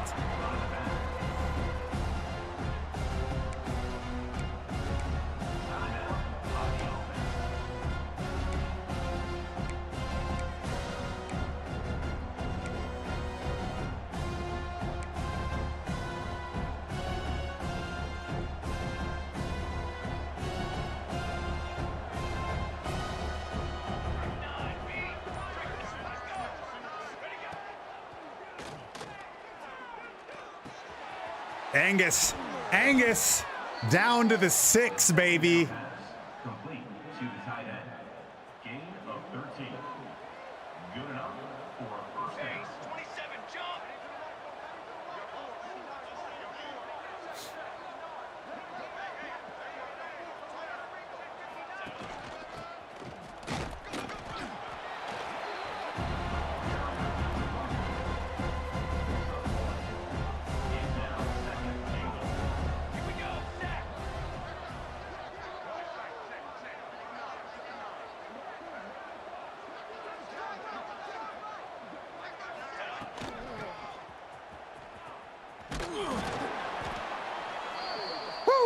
Carried by the running back.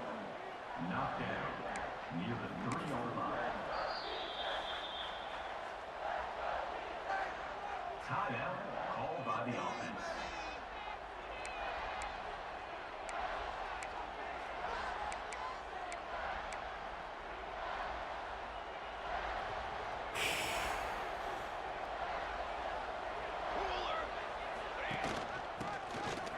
Touchdown, Zipper Rippers. Let's go, baby. Get the shot glasses out.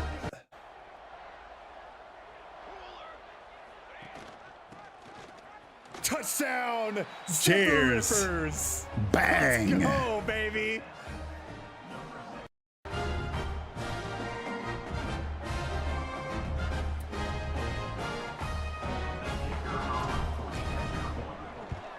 We take the lead with 15 seconds remaining in the ball game.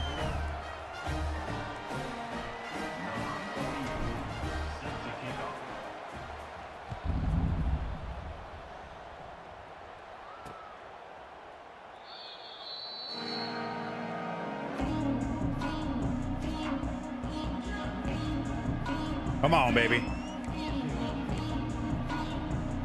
Come on, D. Come on, D. Get him! That's a sack! Oh my God, the quarterback is toast. Timeout, San Jose State.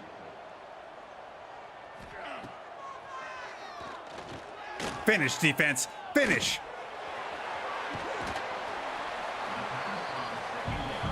All right, final play of the game, barring a defensive penalty, which we have seen before, so let's not pop the champagne quite yet.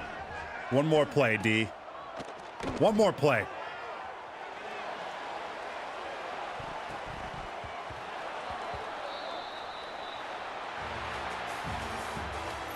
Ball game.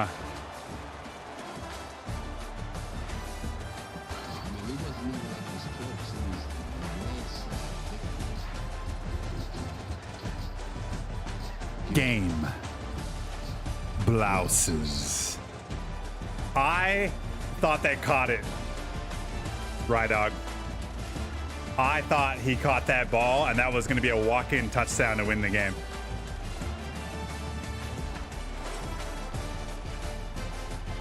Ooh, pick. Love it. Come on, Carolina. Go win that game. What a ball game here for the Zipper Rippers. A tough road win here. Going into San Jose State, we had 384 yards of total offense, 262 yards on the ground. That is how you win ball games, ladies and gentlemen. 200 plus rushing yards is the betting winner. Wow. What a comeback. Down 13. We outscore them 21-17 to win by 1. Man, what a game. That was awesome. Let's take a look at our stats here. and then we'll wrap up things. Seamount 13 of 19, 122, 2 touchdowns, 2 picks. Rushing side though, this was the story. Cornist 26 for 158 and Jones 7 for 70. Even Calvin Riddick with an option touchdown rush. And then the receiving side, some clutch catches. Dia Johnson had a massive game. 2 huge touchdown catches from him, both on third downs. 6 for 76 and 2. Yes. What a win. Let's go. Victory shots. And then we'll do roll call and get you guys on with the rest of your Saturday. What a day. What a stream. What a game. Cheers.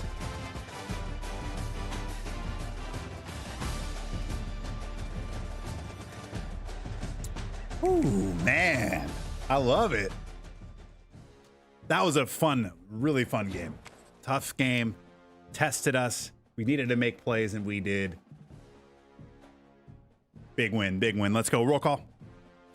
Actually, let's, before we do that, take a quick look here and see what we have on the slate for Tuesday night.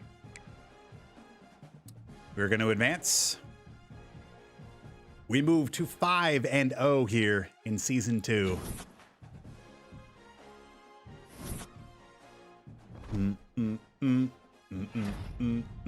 Colin Gill is our defensive player of the week. 7 tackles and 2 passes defended. Hell yes. Great shit there. We have another road game going to San Diego State, right in Catcherman's neck of the woods, baby. Okay, roll call, and then we'll get you guys out of here. Woo, what a stream, what a day. A ton of fun here, so thank you guys for hanging out. I want to give everyone some love here that made some noise in the stream today on the side of Twitch. Starting with our most recent gifted sub, Dan Ketcherman, gifting a sub to I'm Erect. I gifted a sub to JB because he was watching ads while we were having a very good conversation. Samo Man, welcome back. 54 months. Jers with a huge raid. Thank you again, Jers. 43 people on the channel. Appreciate you. Again, be sure you guys go follow Jers. Literally Brent, welcome back. 3 months. Gumby, welcome back. 49 months. Thank you, Gumby. Great to see you. Stro with the gift. Oh, I'm sorry. That was on Tuesday. So that is all for roll call. Whew. I had a ton of fun. Hope you guys enjoyed the stream. We'll be back on Tuesday night, 5:30 Pacific. We'll be getting going with TGC Tours Golf. And then, of course, we'll be capping it off with a game of Zipper Ripper football. So if that tickles the loins, be sure you roll back through. Thank you again, as always, to all of the mods today. Thanks for taking care of everything, keeping me in line. Let's take a quick look and see who we will raid. Let's see if we can take care of our own first. Eeny, meeny, miny, mo. Eeny, meeny, miny, mo. Man, I kind of want to... I want to raid Fenla right now, but he's on dinner mission. On dinner mission. He's doing his subathon, day 10. I mean, they are playing Words with Friends, so maybe we roll over there. Let's take a quick peek at what he's got going on here.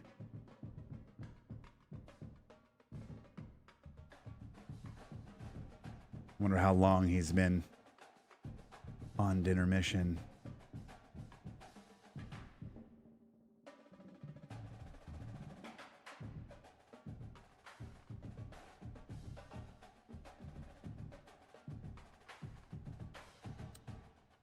Let's head back. All right. I think instead we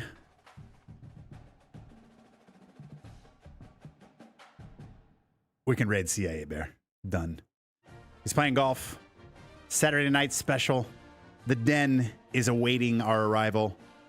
There we go. That's what we'll do. If you guys can stick around for just a few more minutes or the rest of the night, if you like what you see, but if you can just stick around, we'll give CIA Bear a nice, warm Seamount hello, a warm hug with a little tickle to the loins. Thank you guys again. Enjoy the rest of your weekend. Enjoy the football. Thank you. We'll see you Tuesday night.